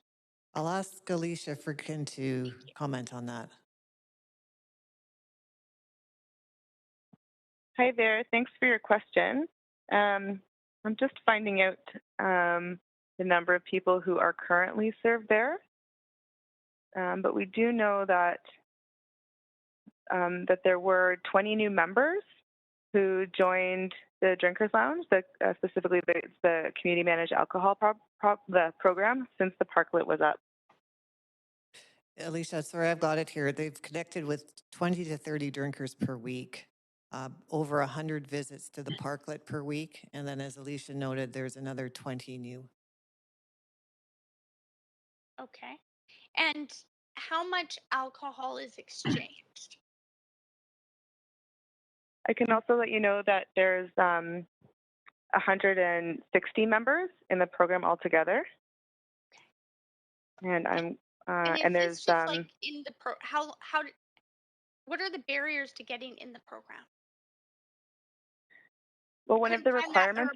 Sorry, just looking at my notes. What I know one of the requirements of being part of the program is that people must be illicit drinkers. So there are people who are drinking non-beverage alcohol, and they can go to the program and then exchange it for safer alcohol, and that's the wine and the beer that they brew there. Okay, and these people are, if they're suspected, just like a liquor store, to be under a certain age, how would we make sure, understanding that people have barriers to ID, how would we make sure that underage people weren't being served? As far as I know, oh, sorry, go ahead, Mary Claire. I was just going to say that the operator is responsible for making sure of that, and PHS operates both the Drinkers Lounge as well as the as the parklet, and they have procedures and questions that they ask to make sure that people are of legal drinking age. Thanks. And do you know how much alcohol is exchanged? I mean, I'm not asking per person, like exactly how much, but I mean, how much alcohol versus non-drinking alcohol is exchanged? We might not have the response to that, but we could send that to you. That would be great. Thanks. I see that there's others on the queue for questions, so I'll leave my questions there. Thanks very much. Councillor Swanson. Yeah, I just want to say that doing this makes me really proud of our staff to take a harm reduction approach to this rather than a punitive approach. I just think they've done such a great job, and I am really proud of it. That's all. Great. Thank you very much, Councillor Swanson. Councillor Fry. Yeah, thanks. And I have been tracking a lot of this work and been sort of peripherally involved. And I also appreciate the work that staff have put into this. I had a couple of questions though for staff. Number one, on action 4, the connections to green space. I'm wondering if there could be a little bit of expansion on that, because I've actually seen quite the opposite. In fact, we had a well-used bench at McLean Park that was frequented by our friendly neighborhood drinkers to the disturbance of no one. And it was removed, and it actually forced them, because these are elder gentlemen who aren't comfortable drinking in Oppenheimer Park. So they drink in McLean Park, and the neighborhood is very accepting of them. But since Park Board removed the bench immediately adjacent to the field house, in fact, they ended up drinking and smoking right by the Children's Water Park, which is, despite them being well-loved community members, it's totally an inappropriate location. So I'd like to hear a little bit more about the work that's gone on to connections to green space, specifically McLean Park. Hi there, it's Alicia. I'm an urban health planner. I can respond to that. So as we do have a steering committee that's working on this issue, working with to find safer places to drink. We've been involved in working with lots of partners to create the parklet, and the Parks Board is also a part of that process. So, and also drinkers and Vandu. So when the park bench was removed, Parks was working with Vandu to resolve that, and the steering committee was actively involved in looking at the implications for drinkers when public amenities like benches are removed. And I think they are working with it and to find a better location and applying the lessons learned to other parks as well. Okay, I just want to highlight though that bench was removed several months ago, and it has precipitated in a worse outcome. And whereas it wasn't really an issue before, it's now become an issue. And the longer it's not addressed, I think the more it kind of polarizes a situation that really didn't have to happen. So I know that we're not Park Board, and we can't direct Park Board to replace the bench that was removed rather inexplicably, and by some accounts not even by Park Board, as it was done in the middle of the evening. But I do want to highlight that it has precipitated some negative interactions, and it would be great to see that particular bench replaced. My other question is around the role of the Astoria as a liquor store and as the only liquor store that's sort of grandfathered in the downtown east side. And they routinely overserve and don't really sort of follow the typical regulations for liquor service. I'm curious what kind of responsibility we might place on them to absorb some of the costs, because they're making profit off selling. And I appreciate the new intervention at Hawks and Hastings has been, in my mind, a success, moving folks from the bus stop. But at the same time, the Astoria is making a lot of money off these patrons. What's their role and responsibility for the neighborhood and cleaning up after their patrons and the outcomes of their service?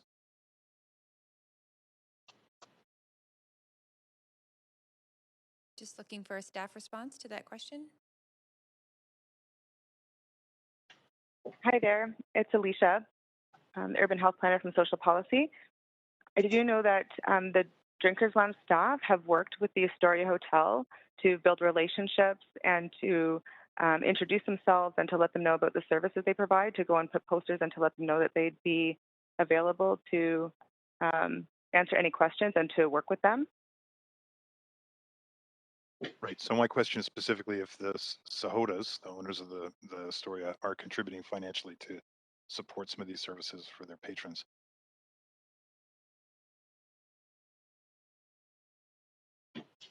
But just to respond, they aren't at this time, but we can always follow up and ask them. I understand that they were asked previously, but we can ask again.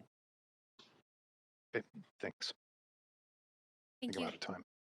Thank you very much, Councillor Frye. You do have 5 minutes, but you do have 5 minutes total, so you do have another 45 seconds. That's okay. Okay, Thanks. great. Thank you very much. Councillor Hardwick. Thank you to staff. I just wondering where the VPDs are sitting on this. As I mentioned earlier, the VPD are actually supportive of this initiative, and they were quite pleased with the progress that has been made. So that's the information that we received actually just today, I believe. Okay, good. Thanks for, I must have missed that. Appreciate it. Thank you. Thank you. Councillor Dominato. Thanks, Chair. I just want to follow up on the, there was obviously quite extensive engagement around the pilot, and I'm curious what kind of feedback we've had from the broader community, both residents living nearby and businesses, because I've heard many concerns. I'm just curious, did we consult and engage them in terms of how they're feeling about the pilot to date?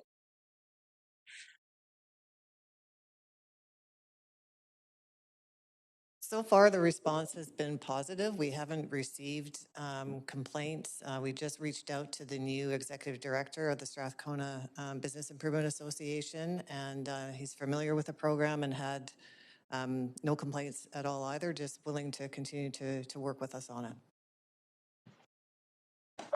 And okay, I'm surprised by that because we've had a number of businesses contact us about concerns, but also what about residents? We've heard from residents as well who are feeling unsafe and uncomfortable. We didn't get any feedback, or did we do any canvassing? There have been, Strathcona residents have been included in a steering committee, and there have been monthly meetings. So feedback from them has been integrated, and we haven't heard specific concerns about the parklet. Okay, thank you. Thank you, Councillor Dominato. Councillor Frye, you do have. Oh, if there was no further questions, I was prepared to move the recommendation. Yes, that's great. Thank you very much. I'll just move us back to the main queue, and you're welcome to put yourself on the queue if you'd like to make any comments, and we'll. Yeah, sure. And I just want to reflect that as a longtime resident, you know, I'm acutely aware of some of the complications around drinking and stuff. And I do want to really highlight a lot of the work of Diana Herford on our staff, who has done a lot of, I think, heavy lifting in this department and had to deal with some really complicated conversations with folks who are not necessarily happy with public drinking in the neighborhood. Will say that as long as I've lived in the neighborhood, and that's been 30 years, there's been drinkers drinking various substances too. I remember when it was Lysol cans all over the place, but some of the newer residents are less comfortable with some of those sort of more historic kind of challenges in our neighborhood. And I just want to say that I think our staff have done a terrific job in addressing some of these complexities.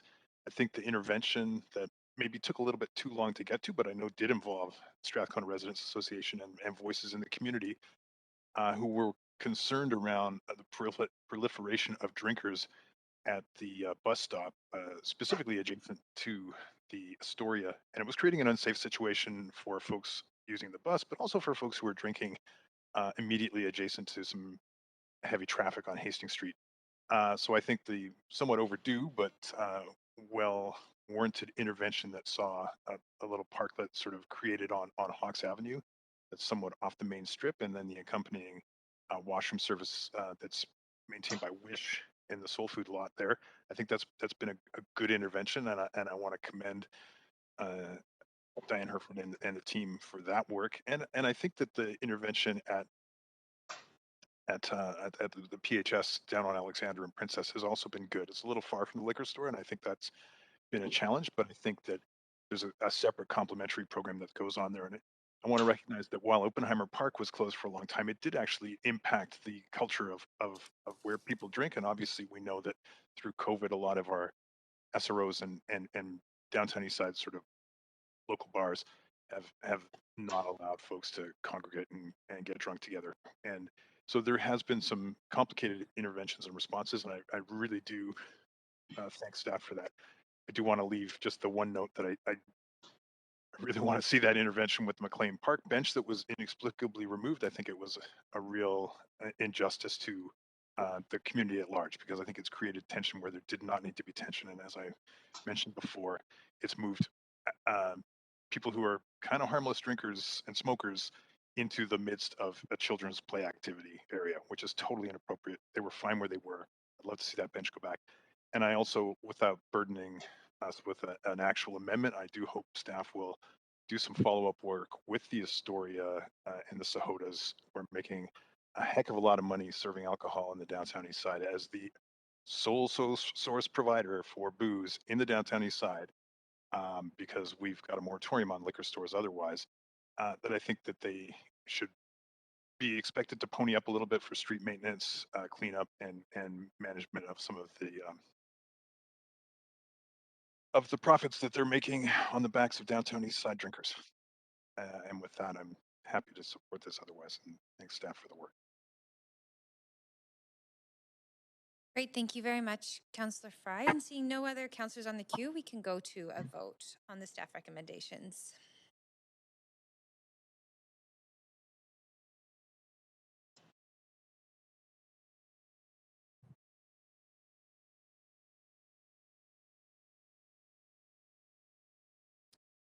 And I'm just checking, we do have Councillor Dominato.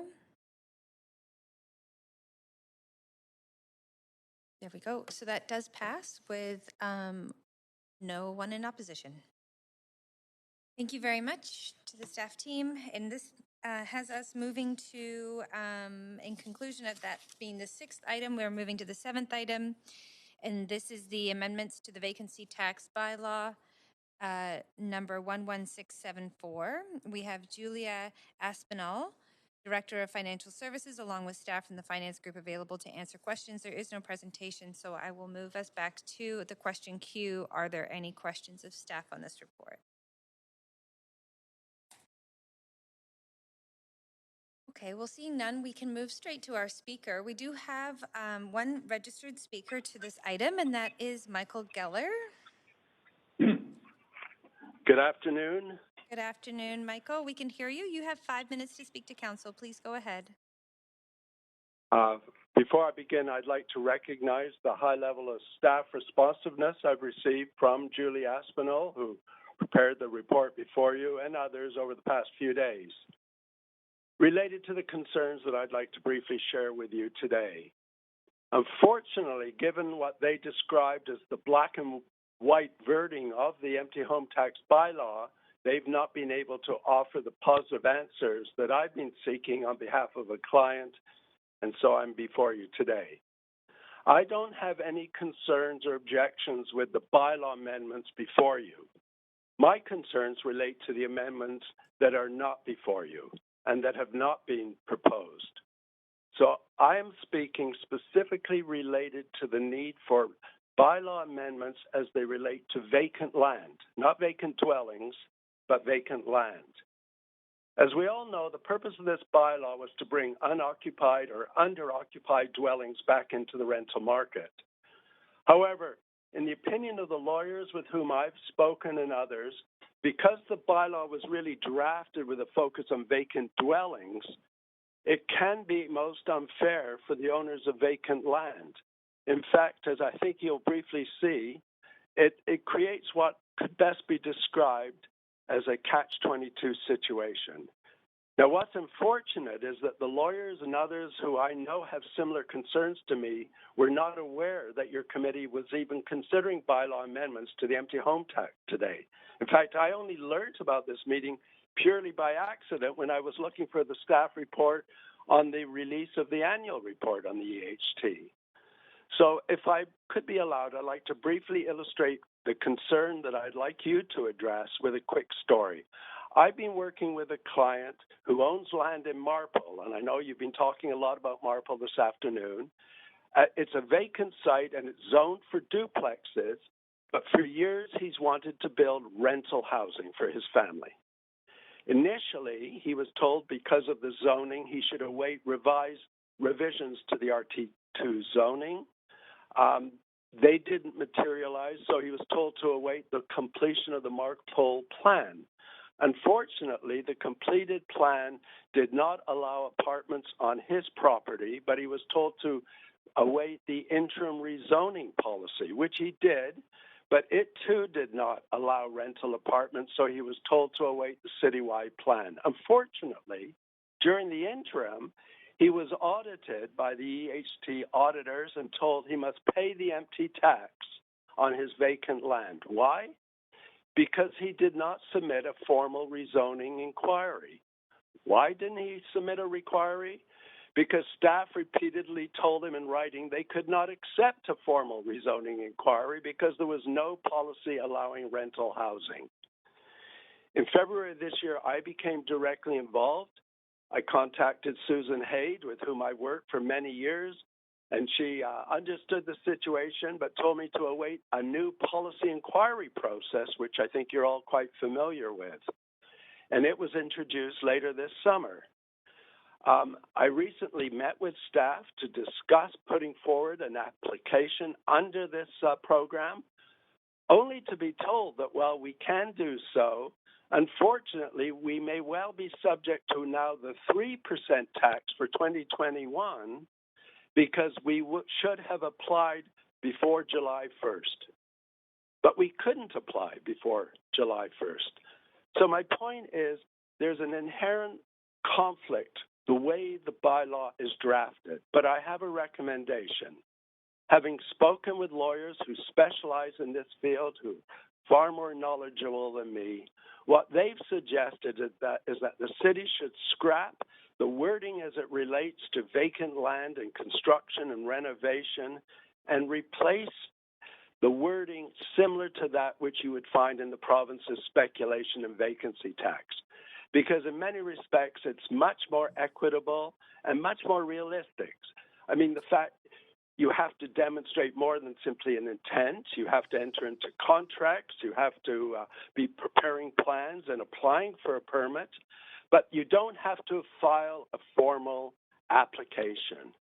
And so in conclusion, I think the way the bylaw is drafted, because of its focus on empty dwellings, really is not realistic as it relates to vacant land. To get an exemption, one must make a formal rezoning inquiry, even when you're told by staff that they cannot accept a rezoning inquiry. So, Michael, I'm just going to pause you there. I do hate to interrupt. I'm sorry. Yeah, No, we're just I'm past finished. the 5 minutes, but you do have questions from Councillor DiGenova. Just a second. Over to you, Councillor DiGenova. Thanks. So, Michael, I understand from what you're saying that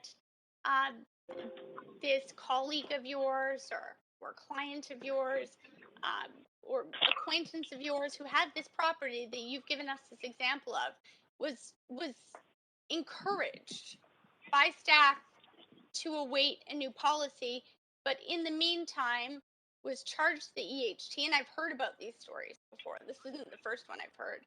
Because if you don't have a permit within a year or haven't applied for a permit within a year, you're technically not exempt.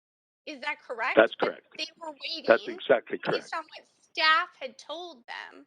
So they could have just gone ahead and built what was allowed, or they could have gone ahead and but even, I mean, would staff write them a letter saying we've asked them to wait and we're going to contact EHT and the EHT team? No.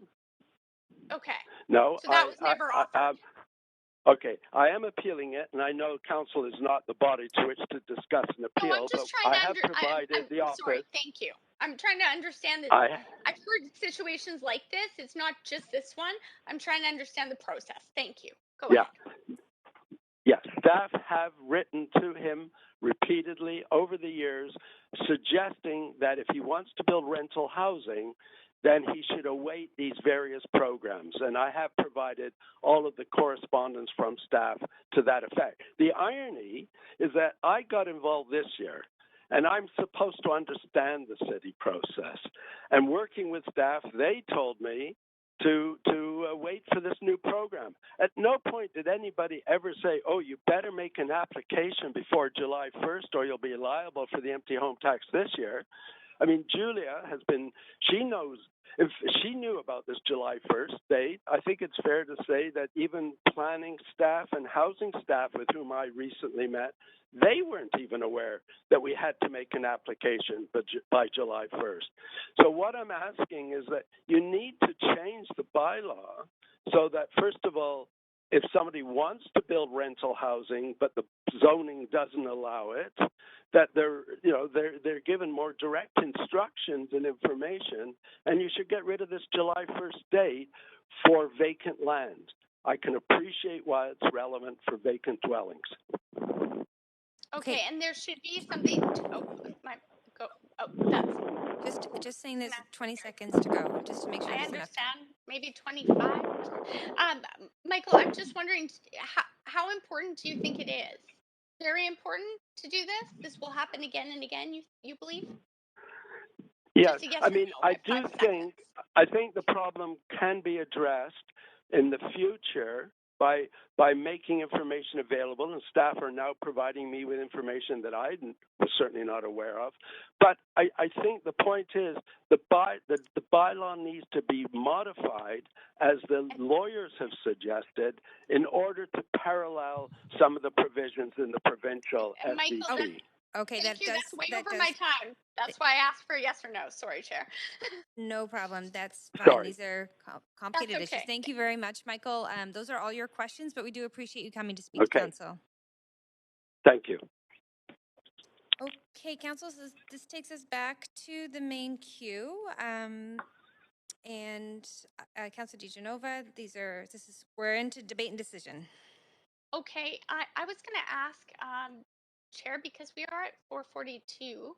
I'm just wondering if we're going to get through this, if this possibly. My request is that we just finish this item, if you don't mind, and then we can have enough time for clerks to do what they need to do, and they'll get back to us. Okay. Well, I am happy to move this item then. We're into debate and decision. Great, that's perfect timing. So let's go ahead and we'll move into discussion, and we'll be making a decision. So over to you.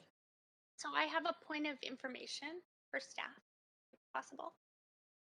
And I'm just wondering, what kind of communication and correspondence is there for situations like the one that was just outlined? And will these amendments to the vacancy tax address a situation like the one that Michael just outlined to us?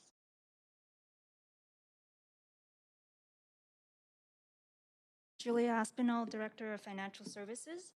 To sort of add some context in terms of the situation that Mr. Geller had outlined, this is one of the first situations that we've encountered in terms of the discussion with these particular properties that have been vacant since 2010, and the city staff from the planning department has been working closely with the property owner and its representative over the last decade or more.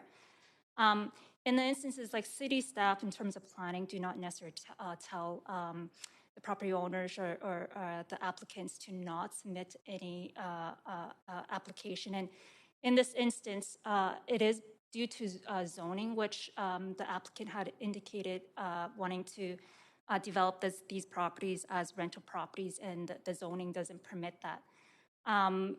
We also have Templar on the line in terms of being able to add more context in terms of the discussion with in terms of the planning. But with respect to the bylaw amendments and all that, staff does continue to review the policy and the bylaws continuously. And these bylaw amendments that are presented today are through discussions with legal and across various departments, and also input and I appreciate that. I do. I'm sorry, Julia. I was waiting for a break in your sentence there. I'm just wondering though, and not criticizing the relationship between different departments and how they communicate. I'm just wondering, does, for instance, PDS give a formal, would they give a letter if the applicant asked and said, you want us to wait for this new policy to come forward, then we are going to need a letter that we can submit, to finance, to ask for an exemption from vacancy tax for this reason. I mean, is there a formal process like that, or is staff already imagining that? Don't worry, I don't have an amendment planned. I'm just wondering what we can do to kind of avoid situations like this, because this isn't a unique situation. I have heard this before from others who are in the process of making an application, but it's been suggested to them that they just hold out for different policy. Right. Templar, can you speak to in terms of the communication that we have from a planning perspective with applicants? And thank you Yes, both. happy to do so, and thank you, Councillor, and thank you, Julia. Templar Sanctionice to chair from the planning department. With regards to this particular applicant and inquiry, we have had discussions over time. There were actually inquiry submissions historically back in 2017 to actually develop pursuant to the rezoning pursuant to the zoning of the site, which is an RT2 designation. So that option is always available to the applicants, is to pursue housing under the existing zoning. The MARPOL plan from 2014 did not identify this site for change, so there is no supporting rezoning policy. That's been the commentary and an extensive conversation with the proponent up until this point. More recently, in the past year, our commentary has been around waiting for other ongoing studies, whether it's Vancouver plan or any future policy work, whether or not that policy may change in the future. But in the interim, there is no supporting policy for the rezoning of this site. And that's been what the message has been to date. More recently, Council did provide direction to create the new policy inquiry process, which is to consider applications and inquiries that might not be consistent with policy. And we're in discussions with this property owner as to whether or not they want to submit an inquiry through that stream. I'm just wondering, though, generally, because we're not here to debate. This isn't a hearing about this one property. Is there a process where, and just for a point of information, Chair, is there a process where an applicant in a situation where planning did say you should wait for a policy would reach out and contact finance or give them a formal letter saying that, Councillor supporting an DiGenova, exemption? we're right over 5 minutes Okay. again. So I'll use it in my closing time because I moved the motion. I have 5 minutes on the other end, right? And I just want to remind everyone, out of respect for staff, we really need to give them enough time to answer these questions. Okay, Councillor Dominato, over to you.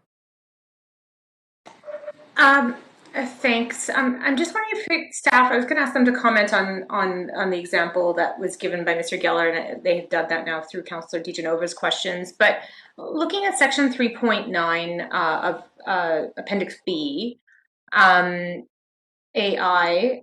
the reference date of July 1st, could you refresh for me why this is critical to have July 1st in there? Because, and I bring it up in the context of a number of requests I've fielded around the implications around delays in getting permits issued by the city, and so the delays being on our end. So could you speak to that? Yes, I could speak to that. In terms of the empty homes tax, the requirement for the property to be either vacant or under exemption requires a minimum of 6 months. Either it's occupied or it's or there is exemption. And so that July 1st is just for clarity in terms of generally if the inquiry or the permit is issued by July 1st, that it would actually meet the remaining 6 months of the calendar year to qualify for the meeting the empty homes tax requirement. Okay. So just you just made a really important point, and I just want to clarify: is you just referenced for which the inquiry or the permit has been made, and the bylaw only refers to permits, not to inquiries. I guess it depends in terms of the exemption itself, in particular for any properties or under a redevelopment or major renovations. It would depend whether what that exemption is, and depending on that, it would be either triggered by a development permit or rezoning inquiry, which is a formal submission to the what is a formal submission to the city. Okay. I think there's still a lack of clarity around this, just in my experience with dealing with property owners. I'll pause there in case there's others who have questions. I may come back on though. Okay, this is the debate and decision, just to be very clear. Not a question queue. Councillor Carr. Okay, thank you. Sorry. No worries. Councillor Carr, over to you. Yes, thanks, Chair. I'm actually not interested right now in debating. I am interested in moving an extension to this meeting past 5 o'clock to complete the agenda items. That's great. Thank you very much, Councillor Carr. So if I may just offer clarity around that motion, that we do have two reports, one speaker, the same speaker for each report, who's not on the line. Staff are asking for a 15-minute recess to update one of the bylaws that will be part of the unfinished business. So the intention, if we do go to finish the business past 5, is we will get a 15-minute recess to update that bylaw and to give everyone a break to stretch their legs. We'll come back and then we'll finish the unfinished business on the agenda and forego a 1-hour dinner break. So that's added context to the motion on the floor by Councillor Carr, and I'll just pause to make sure there's no ask of clarifying questions. Chair, I have a clarifying question. Sorry, can you just repeat that timeline? It was different than what I was expecting, so I want to make sure I'm clear. Pending speakers on the line, we are going to go past 5 o'clock, I think is essentially what the motion is, and we will be taking a 15-minute recess to allow staff time to update a bylaw. If you would like to have a set time on when that recess is, I can get back to you, but at the very least, we can move past 5 o'clock with this motion. Thanks. Great, thank you very much. So with that— Sorry, I have a clarifying question as well, Chair. Why would we need a 1-hour dinner break? Wouldn't we just complete the business? And so after the 15-minute break, come back and yes, I said we would forego the 1-hour dinner break. We would not have a 1-hour dinner break. Not until after we've completely finished. Right. Well, yes, you can have a 4-hour dinner break if you want. after we're done. Thank you. Okay, great. Super. So I think that we're all clear with the motion. It's been a long couple of days. So with that, I'm going to ask for all those in favor say yay. Yay. Any opposed? Great, thank you. So that motion passed. We can go past 5 o'clock and we'll be checking to see if we can get that speaker on the line too for those items, and then we'll determine the recess time. So if we can continue, I think, Councillor Carr, was there any additional comments to this item? No, I'm fine, thank you. Great, thank you very much. Councillor Boyle. Sorry, that was a holdover for my point of clarification. Thanks. Fair enough, thank you. Councillor Dominato?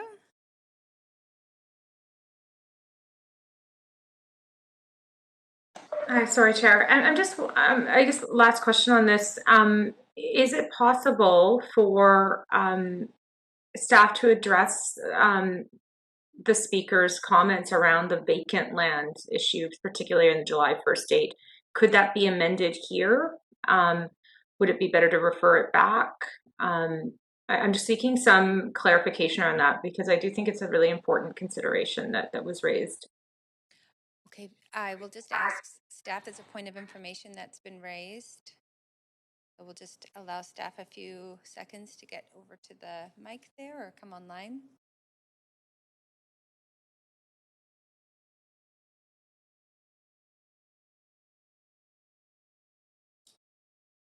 Sorry, Council, can you repeat the question, please? Councillor Dominato? Yes, just further to the speaker's commentary around particularly vacant land, not vacant dwellings, and the proposed amendments to the bylaw, particularly as he indicated, getting rid of the July 1st date with respect to vacant land. Is that something that would be appropriate to amend here? Could we do that, give direction on that, or give simply direction to refer it back for that kind of consideration and to see it come back with those changes? I think Council could present considerations and options for for staff to review in terms of the EHT bylaws, yeah.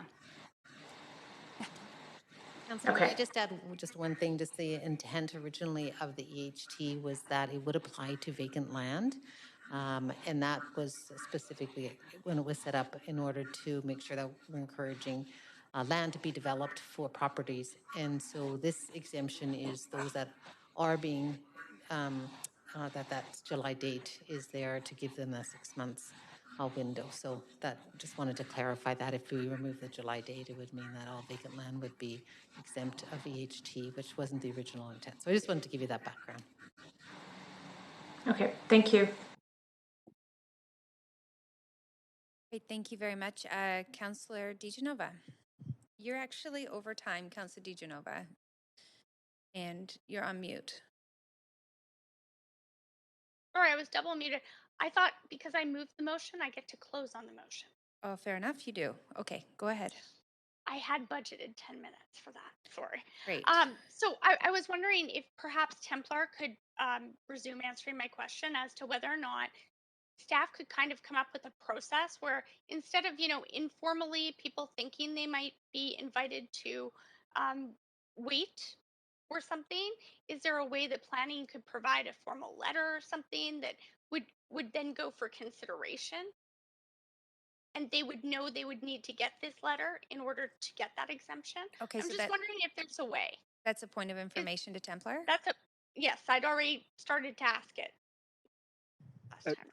Thank you, Councillor. This is Templar speaking. To clarify as well, the planning process and our inquiry process is set up for applicants to come in and explore development potential of their site, whether it's through existing zoning or through rezoning. And once they've submitted a formal inquiry, that formal process takes place. But certainly before that, there's often pre-inquiry conversations and discussion. Planning's role in that is to help guide the applicant through the policy. Not as much through the EHT process, which is typically on the onus of the owner to understand that process. And I do think there's opportunities for us to improve some connections there with finance and internal departments there to help ensure that applicants are aware of what constitutes a formal inquiry versus pre-inquiry discussions, if that's their concern around EHT. But the EHT bylaw itself is quite specific, that it's a formal fee-paid complete submission. Okay, thanks. And then just a point of information very quickly, the city manager, if I may. I'm just wondering, would staff need council to refer this back for consideration for the July 1st date to be adjusted or for dates to be adjusted to deal with problems? Or is that something staff could update and consider in the bylaw without any extra direction if this were to be passed? And then we could pass a bylaw at a future meeting. Sorry, just a second. I believe it was to the city manager, so I just want to make sure that we just. I thought that was who it was most appropriate to, but if you feel it's not. Well, maybe I'll let Julia answer Great. first. Julia, if you want to. Sorry, Julia. Yes, your mic's on. Please go ahead. Just to clarify, on that July 1st date, that date is just for clarification in terms of using that as a clarity that it meets a 6 months requirement. So in terms of the EHT itself, the requirement is that either the property, whether it's a dwelling unit or a vacant land, it needs to be either occupied or exempt for 6 months in the calendar year. So I just wanted to clarify in terms of the July 1st date. I'm just wondering, though, to address some of these situations, would you need this referred back, or is that direction that through the comments that we've made, you can kind of gather that that's something that will be considered for future? I'm just wondering, can you comment?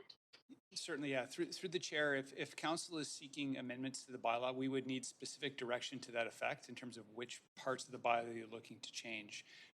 You wouldn't have to give us the wording. We could come back with that, but we would need direction on what council is looking to accomplish with those amendments. So very quickly, just out of an interest of being efficient and with time here, would something, like the council refer amendments to the vacancy tax bylaw number 11674 back to staff for consideration of challenges faced by applicants? Would that be sufficient? I think, again, through the chair, that's a very broad. I think we would need more specificity. There's lots of people who have lots of problems with this tax.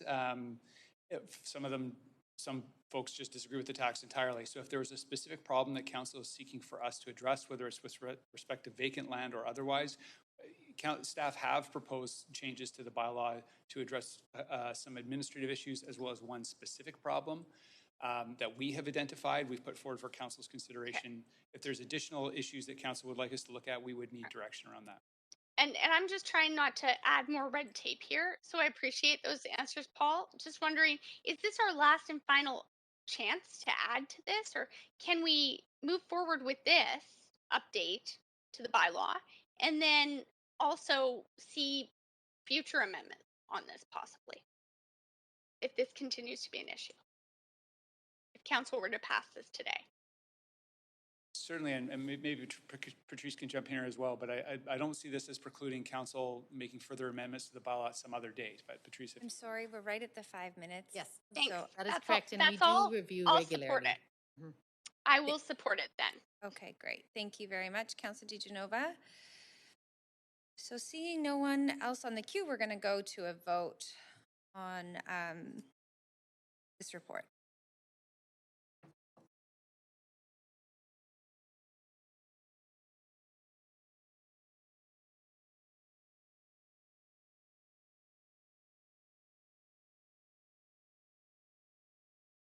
And that those recommendations do pass with unanimous support. Thank you very much to staff. That concludes item 7. And we are at 5 o'clock. We do not have our speaker on the line, although, or in person, and they've registered to be in person. So I'm going to suggest that we have come to the conclusion of the official standing committee meeting. We're now moving into business that was referred from yesterday, still under the committee meeting, but business that's referred. So I'm going to suggest that we take, actually, bear with me, everybody. I think we're actually just going to go right through because these were only held because we had a speaker. And so I think we can continue, and then that will give us a chance to, just a second, please, Councilor DiGenova, just to transfer over to Deputy Mayor, who is Councilor DiGenova, to take over the chair. And so we'll do that during the 50-minute recess. So if everyone's okay, just to stick with it for another little bit here, we'll finish the last 2 reports. Now, Councilor DiGenova, did you have a point of privilege? I just wanted to note that I do not have the script, so I would need Councilor that. DiGenova, can you email the clerks? That's probably the best way I to was just deal about with to that. do that, but I was Okay. afraid we were going to go right into this. Thank you so much. No, we wouldn't do that. Okay, great. So we're going to move on to item 8, which is Vancouver Community Sport Hosting Grants Fall 2021 intake. And again, this was held for speakers. We do not have the speaker here. Happy to move the recommendation. Thank you very much, Councilor DiGenova. Call the question. Thank you very much, Councillor Kirby-Young. We do need a vote to call the question, so all those in favor say yay. Yay. Yay. Any opposed? Hearing none opposed, we're going to move straight to the vote.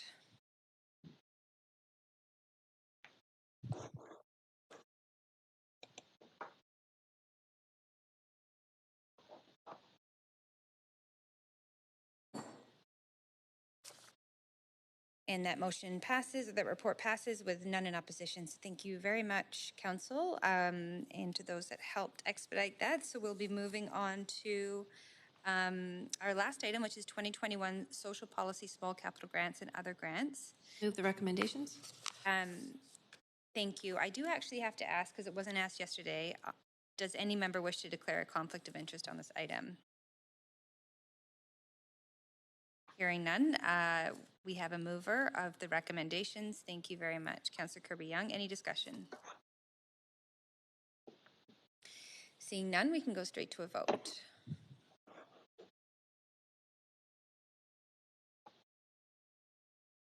And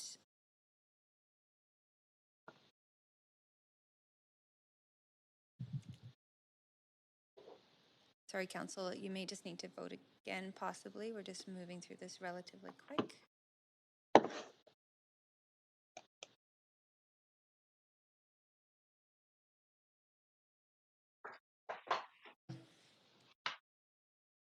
Okay, you should have your voting screen.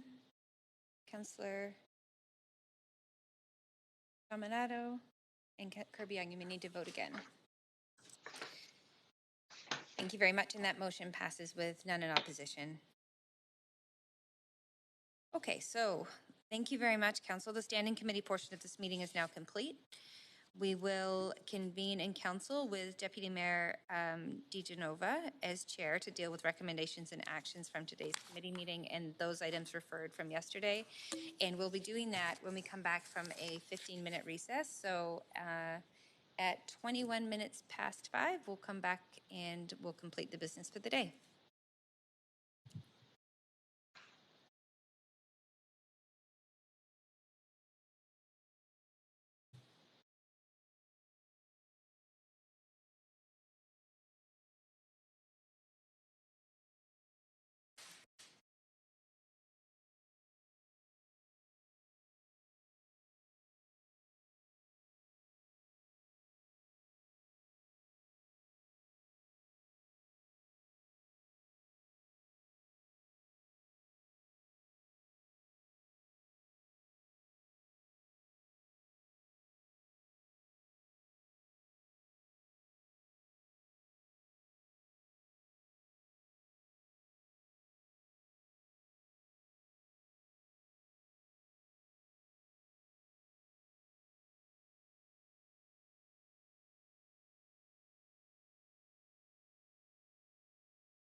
and actions from the Standing Committee on City Finance and Services.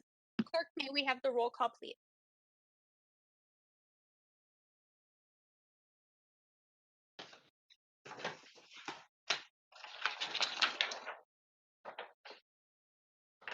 Deputy Mayor DeGenova in the chair.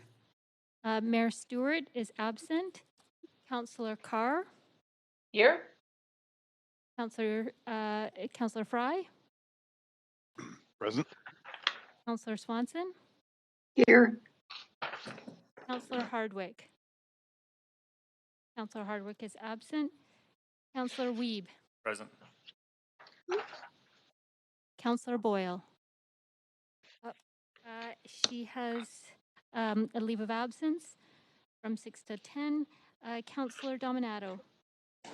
Present. Councillor Bly. Councillor Bly? I see Councillor Bly on the screen. She's on mute. Yeah, possibly. and Councillor Kirby-Yung. You have quorum, Deputy Mayor DeGenova. Thanks very much. We need a motion to adopt the Standing Committee's recommendations from items. So moved. Councillor Carr. Sorry. Second. Items Councillor 1 Wiebe. to 9. Thank you. Councillor Carr and seconder Councillor Wiebe. All in favor, say yay. Yay. Yay. Any opposed? Yay. Say nay. The motion carries unanimously. Unfinished business. At the council meeting on December 7th, 2021, due to time constraints, the following 4 administrative motions and requests for leaves of absence were referred to unfinished business today. Before we start on the unfinished business, I'd like to inform council that a revised bylaw 9 and administrative motion 1 has been sent to council during the recess and has been uploaded online. We will be adopting the updated version tonight. As administrative motion 3 is subject to the approval of bylaw 28, would someone like to move a motion to vary the agenda to deal with the bylaws first, followed by the unfinished business? Councillor Kirby-Yung. Thanks, Councillor Kirby-Yung. Seconder? Carr. Thank you, Councillor Carr. All in favor? Say yay. Yay. Any opposed? Yay. Hearing none opposed, we'll move on. And council, I just want to share that I'm hearing some unmuted mics. So just please be mindful when you're not speaking to mute your mics.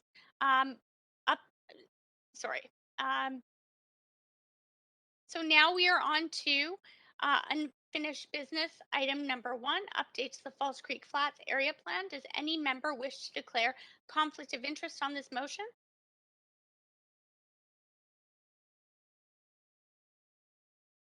Okay, are there any questions to staff on this report? I'm just going to move forward. And just to note, staff, it still says bylaws on the queue. I'll give you a moment to update that.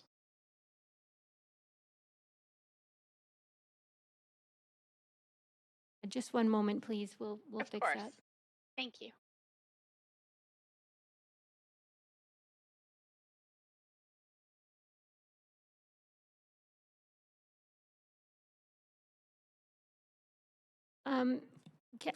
Deputy Mayor DeGenova, we need to do the bylaws. Oh, my first. apologies. Yes, the bylaws first. Yes. I thought we had a mover and a seconder for that already. That was my understanding. With Councillor Kirby-Yung had moved them, Councillor Carr had seconded them, and we had voted on them. That's for altering the agenda. Oh, yes. Okay. That was to vary the agenda. Would someone now like to move the bylaw? So moved. Thank you very much. Councillor Carr. Thank you, Councillor Carr. Moved by Councillor Swanson, seconded by Councillor Carr. All in favor? Yay. Yay. Any opposed? Hearing none, that passes. And I'm so sorry, I'm just hearing someone unmuted again. So if we could just make sure to be mindful of muting ourselves there, Council. And now I'm just going to ask the clerk, now we can move forward with the update to the Falls Creek Flats area plan. That's correct. Thank you. So and I'd already asked if any member wishes to declare a conflict of interest. I didn't see anyone on the queue or call a point of privilege. Are there any questions to staff?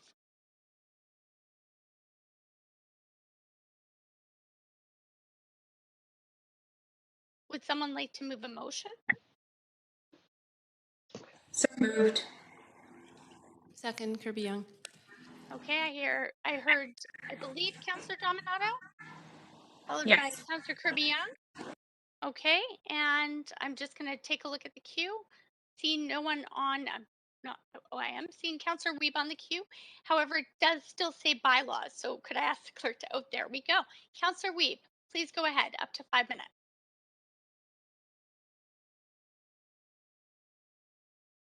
Five FSR. From the one, recognizing the limited industrial space, and just for public record. Thank you. Sure. Hi, councillors. Matthew Burke, Senior Planner in Citywide and Regional Planning.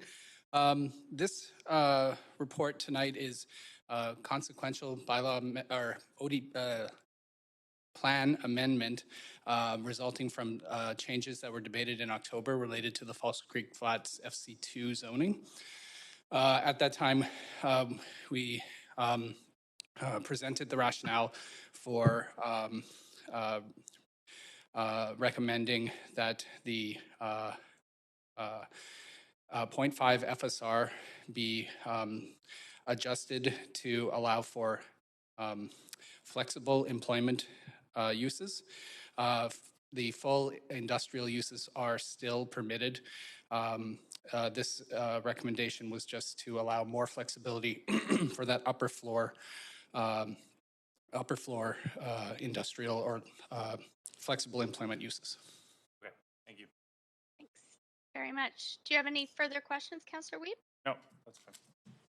Seeing none, I will ask the clerk to control the voting screen and to call a vote on this. Deputy Mayor DiGenova, would you mind if the clerk staff just took a short break? There is one issue that we need to resolve before we move forward. Of course. Yeah, thank you. How long will you need? If you could give us 5 minutes, that would be helpful. Of course. Thank you. We'll just recess for 5 minutes, Council. Thank you.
We're just making sure we have quorum, so just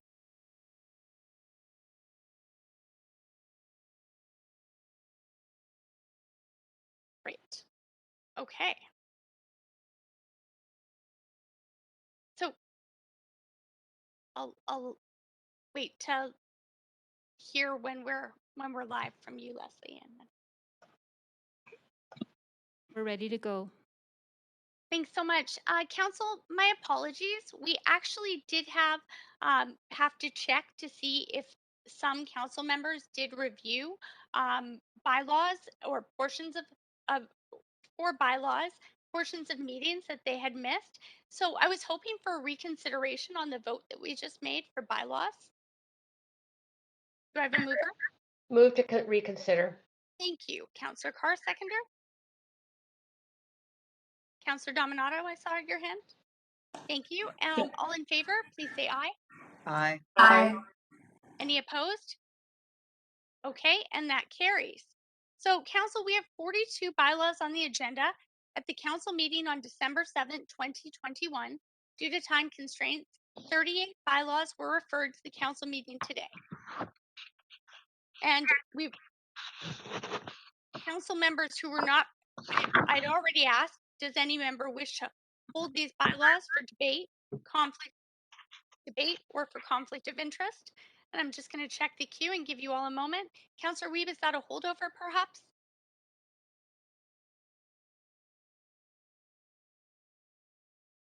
Councillor Hardwick, is that a holdover?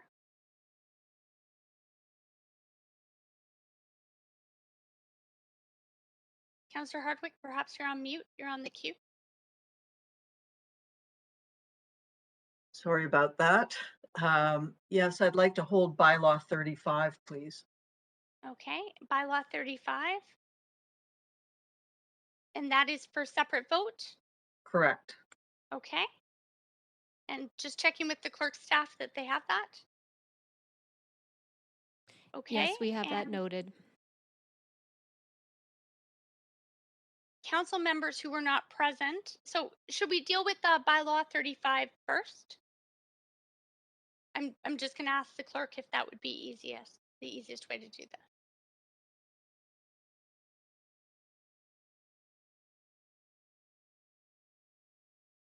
It's at your discretion, Deputy Mayor, if you want to deal with all of them and then go back to 35. I think let's deal with all of them and then go back to 35. So, Councillor Hardwick, it is debatable. Did you have anything to say? Could we hold those comments till later? I just want to make sure your timer stopped. Oh, please stop my time. Thank you. Thank you. If the clerk could assist me in that. So I'm going to go through this just to see who's reviewed the proceedings. As I'd mentioned, council members who were not present for the meeting related to public hearing enactment bylaws must confirm that they've reviewed the proceedings of the meeting if they wish to vote on the enactment. Bylaw 28 is from the public hearing of February 11th, 2021. Councillor Kirby-Yung was absent for this item at the public hearing. Councillor Kirby-Yung, have you reviewed the proceedings and will you be voting on enactment? I have and I will. Thank you very much. Bylaws 29 and 30 are from the public hearing of October 1st, 2019. Myself and Councillor Hardwick were absent for this item at the public hearing. Councillor Hardwick, have you reviewed the proceedings? No and Will you no. be voting? Okay, and for myself, I have and I will. Thanks very much. And bylaw 31 is from a public hearing of May 15th, 2018. All council members except for Councillor Carr will need to review to be eligible to vote, or needed to review this to be eligible to vote. Council, when I call your name, please advise if you have reviewed the proceedings and you will be voting on enactment. Councillor Bly. I have not, and I won't. Councillor Boyle.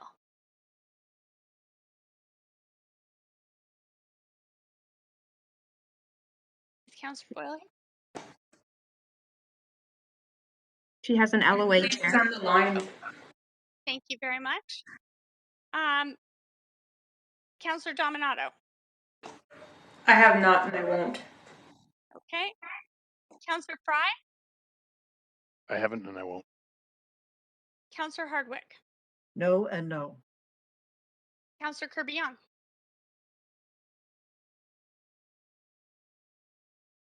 Yes, I have and I will. Councillor Swanson,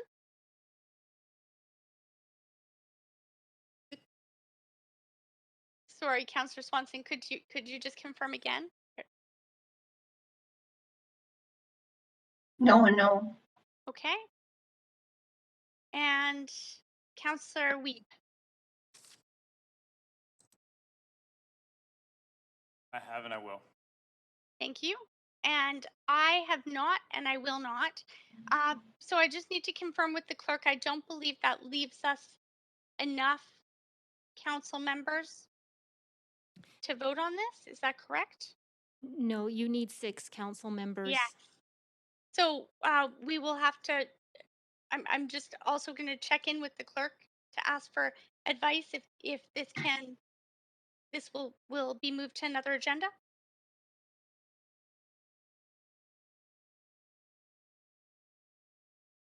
And if you can perhaps circulate the proceedings to council, to the councillors who have not reviewed it. Motion to refer it to the December 14th. Seconder? Second. Thank you, Councillor Swanson. All in favor, say yay. Yay. Yay. Any opposed? Okay. And that's referred to December, I believe Councillor Weeb said 14th. Is that correct? Meeting? That's correct. Is that correct, clerk? Yes, we have that noted. Oh, just one moment. Just one moment.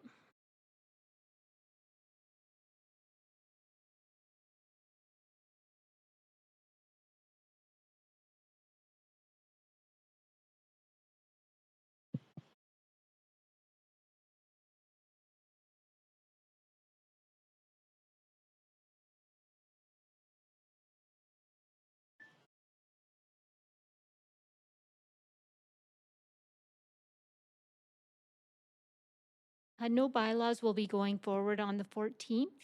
They will be going forward in January. In January. So do we need a vote of reconsideration on that?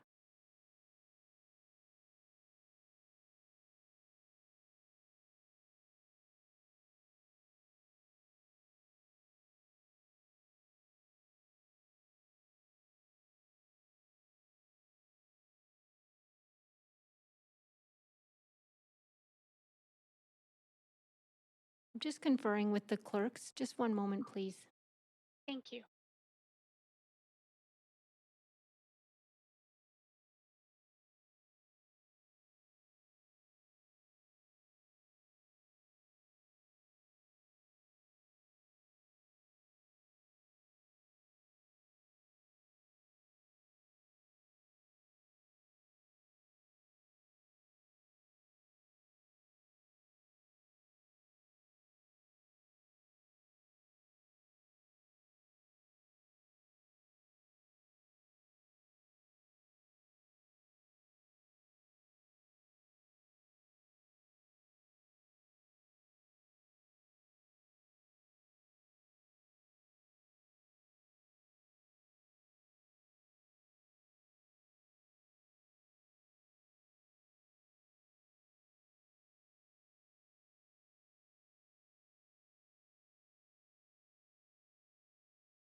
So Deputy Mayor DeGenova, the meeting on the 14th is actually a continuation of another meeting, and bylaws have been closed for that meeting. So therefore, this bylaw needs to be referred to the January 26th meeting. Okay, and so we can just, I can ask for a referral motion for that? The referral motion to put it on the 14th.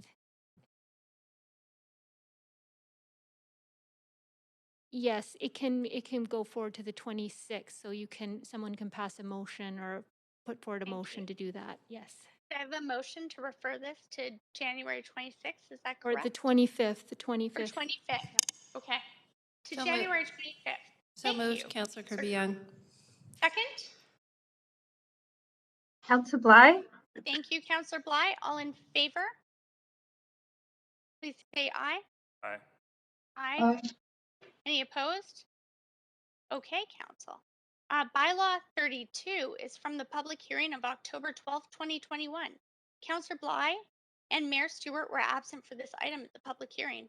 Councillor Bly, have you reviewed the proceedings and will you be voting on enactment? I have not, and I won't. Thank you. And Mayor Stewart is on a leave of absence.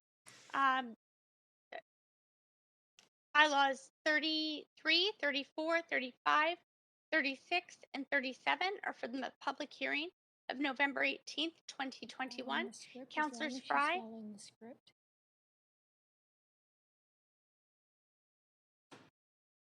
Clerk, is there an issue? Did you want me to call a recess? I'm following the script that I have.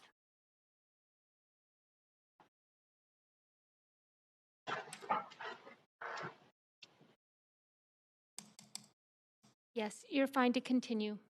Oh, thank you. All right. Bylaws 33, 34, 35, and 36, and 37 are from the public hearing of November 18th, 2021.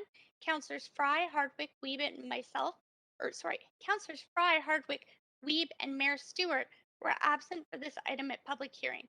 Councillor Fry, have you reviewed the proceedings and will you be voting on enactment?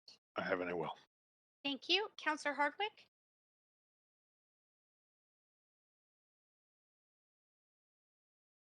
Perhaps you're on No mute. and no. Sorry. Okay, thank you. And Councillor Wiebe? I have and I will. Thank you very much. And Mayor Stewart is on a leave of absence. Lastly, bylaw 42 is from the public hearing of February 20th and 21st, 2010. Councillor Fry, I just want to check with the clerk. Is that the correct year? In my script, it says 2010. We're going to check on that and get right back to you. Thank you. It's from 2019. Apologies. Okay. No problem. Thank you. Lastly, bylaw 42 is from the public hearing of February 20th and 21st of 2019. Councillor Fry was absent for this item at public hearing. Councillor Fry, have you reviewed the proceedings and will you be voting on enactment? No and no. Thank you. And does any member wish to hold any of these bylaws for debate, separate vote, or for conflict of interest? Sorry, And I understand we'll also be holding number 35 or bylaw 35 for Councillor Hardwick separately. Yes, your point of privilege, Councillor Wiebe? I only have 39 bylaws on mine and you have different numbered bylaws.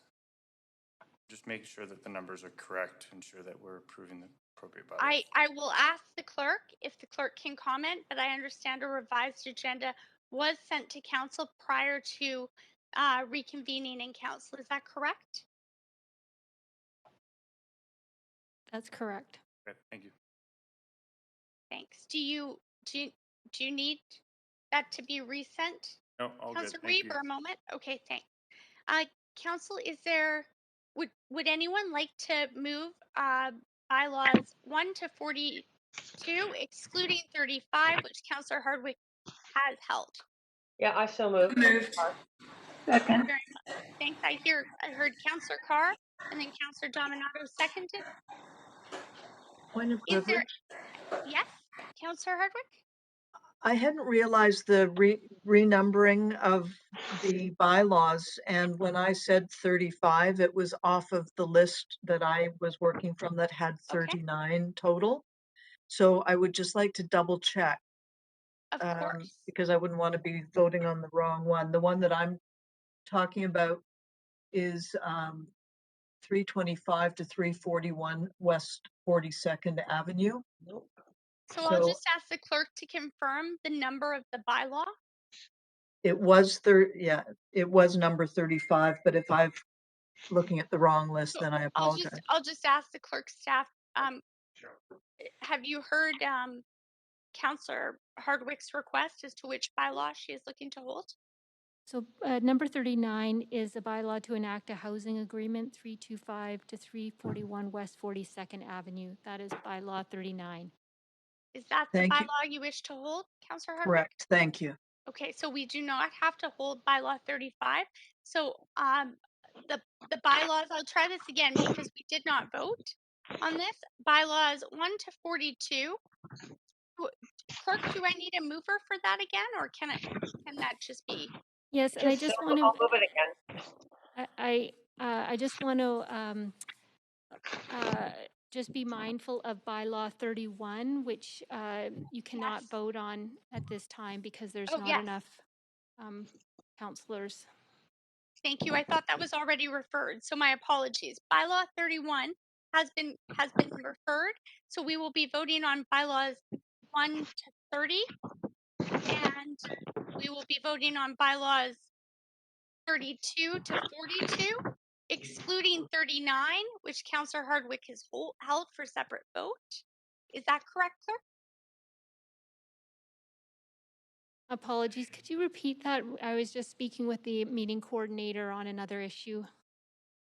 Are you ready for me to go ahead? Yes. 1 to 30.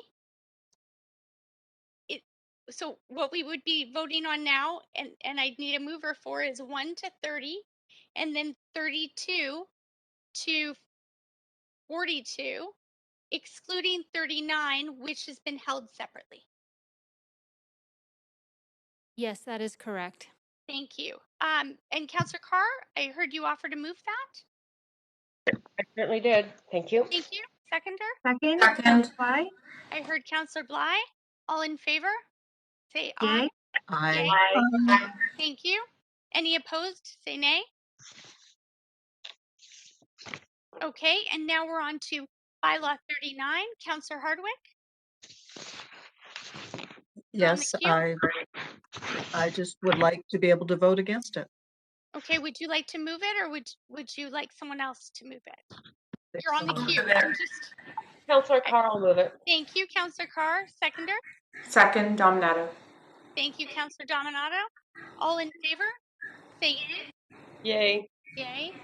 Any opposed? Say nay. Nay. Okay, which will move us to a recorded vote. And I'll ask the clerks to run the voting. Council, please vote on screen. This is for bylaw 39 in our revised bylaws.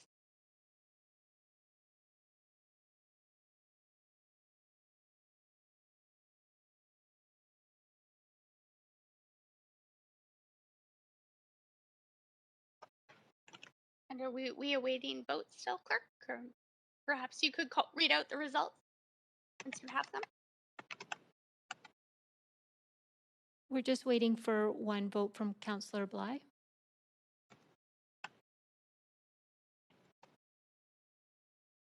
My panel shows that I have voted in favor, but I can go ahead and just provide a verbal vote of in favor. Thank you. So on a point of privilege.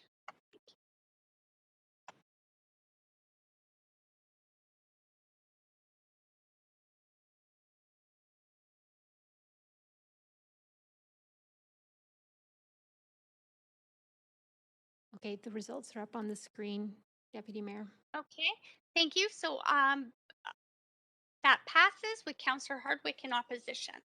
And I just wanted to, Council, please bear with me as I check in with the clerk, that now we would go back to the unfinished business items 1 to 4. Is that correct?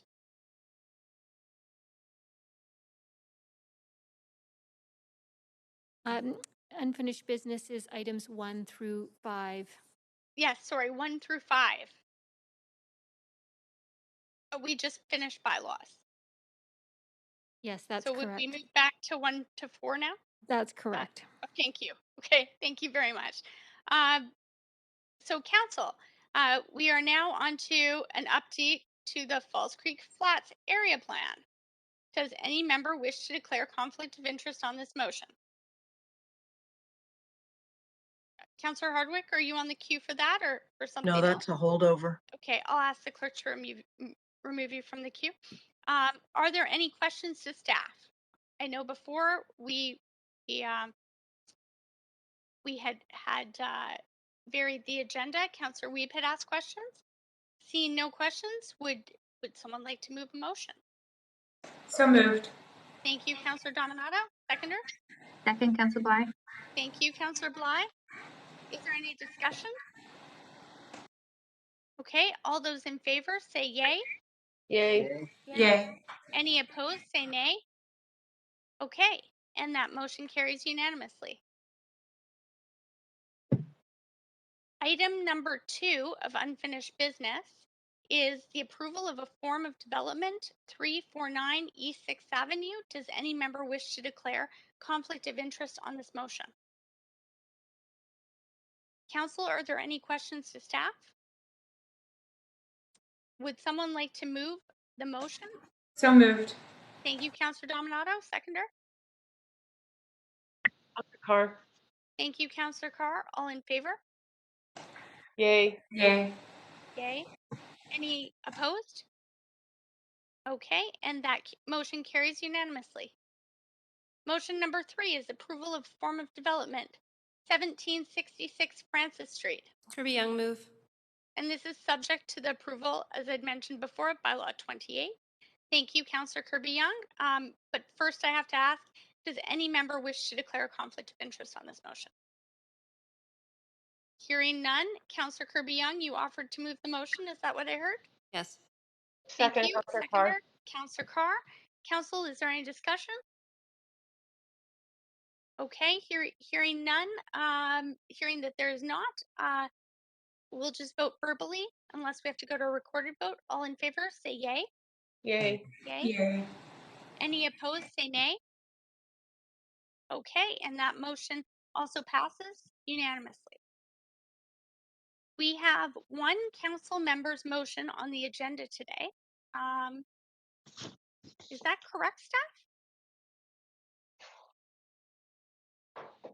I believe it's leave of absences. Okay, it says we have one.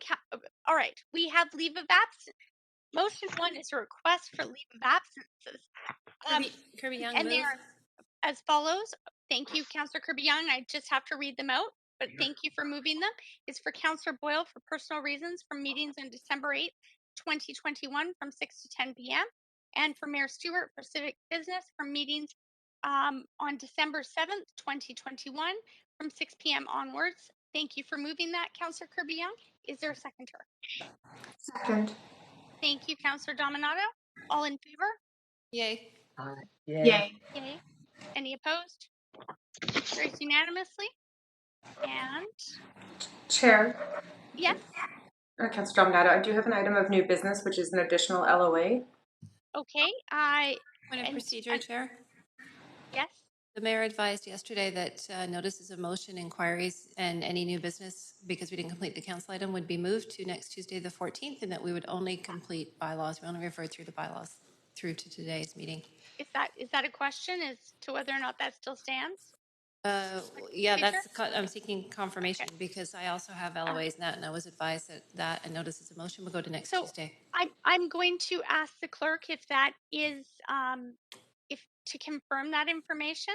Is that the case? And if so, I'd also ask the clerk to confirm if leaves of absence can be moved retroactively at that date. So if there are leaves of absences that need to be dealt with right away, they can come under urgent business. Okay. So, and we could entertain urgent business right now, is my understanding. Is that correct? That is correct. Thank you very much. Okay, Councillor Dominato, Councillor Kirby-Young's on the queue first. Councillor Kirby-Young? No, it's fine. I'll do mine retroactively next week and stick with the plan. Thanks. Okay. Councillor Dominato? He's in. Thanks, Chair. Because I was advised by the clerks that I could do this afternoon, I simply asked to move an LOA for tomorrow's public hearing of December 9th from 6 to 10 for personal reasons. Okay. And have you sent that in writing? I believe my staff did earlier today. Has the clerk received this information? The process.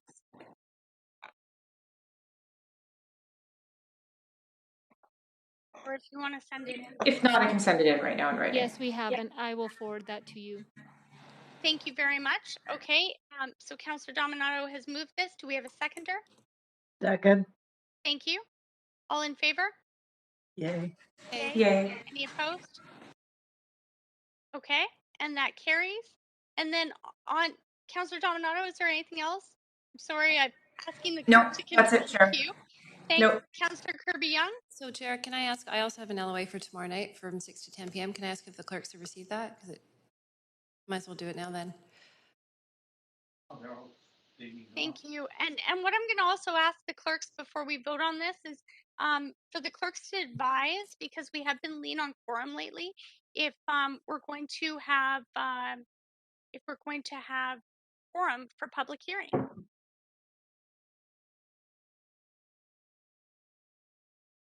As for other LOAs that have already been passed.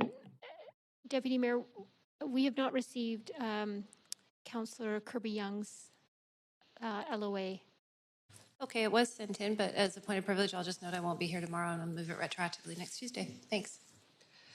Okay, and can I just ask the clerk, do you happen to have a confirmation right now of leaves of absence? Or could I ask you to send that out after the meeting, if that's all right? We will.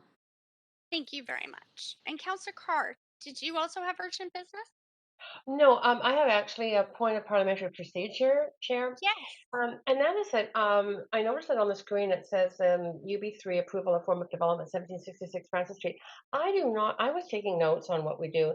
Now, I do not have notes on us actually dealing with number 4 under unfinished business, approval of form of development for 1636 Clark Drive.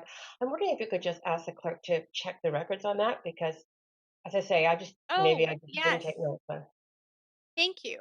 Have we approved that, clerk, or can I ask the clerk to? I didn't think Thank we you, did Councillor Carr. administrative motions. We're checking on that. We'll get back to you just in one moment. And thank you, Council, for bearing with me. I'm doing the best with the script that I have.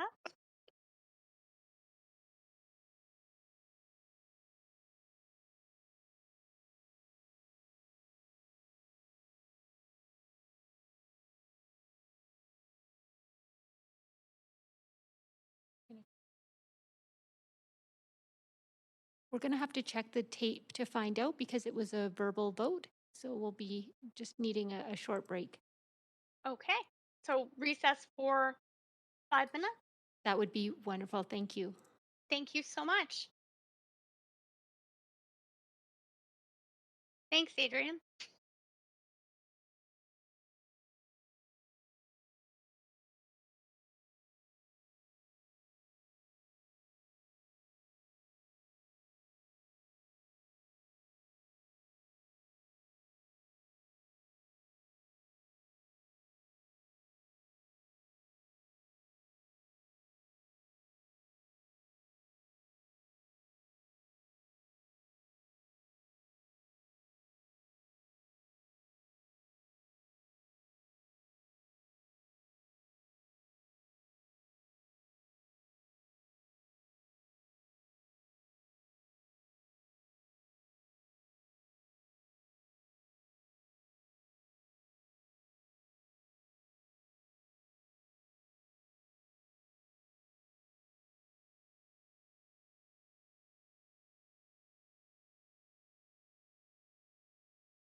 Councillor, are there any questions for staff?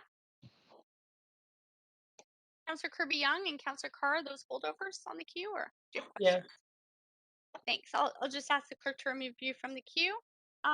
Would someone like to move this? So move, Councillor Carr. Thank you. Seconder? Seconder? Does anyone? Do we have quorum? We have quorum. We do. Yes, yes. Do we have a seconder for the administrative motion? Second.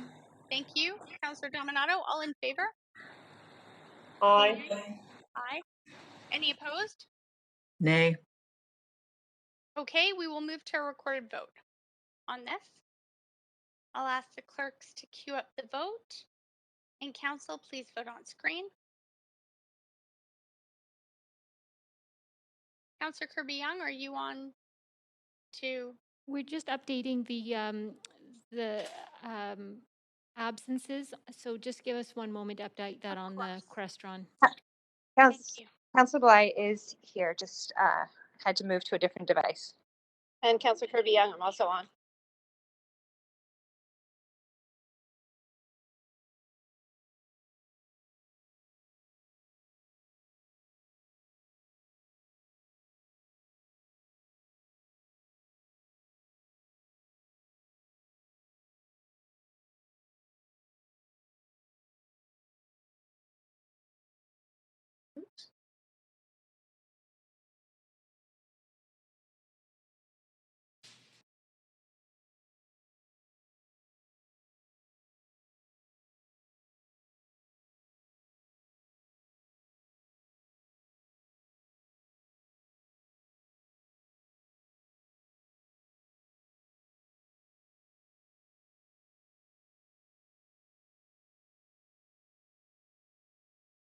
Deputy Mayor, there are some councillors who have not yet voted.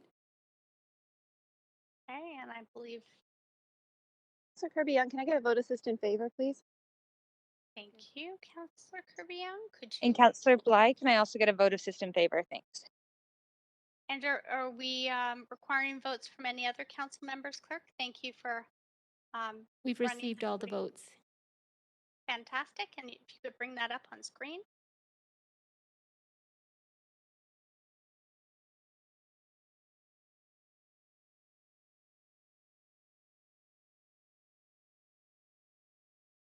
Perhaps I'll ask you to just confirm the vote.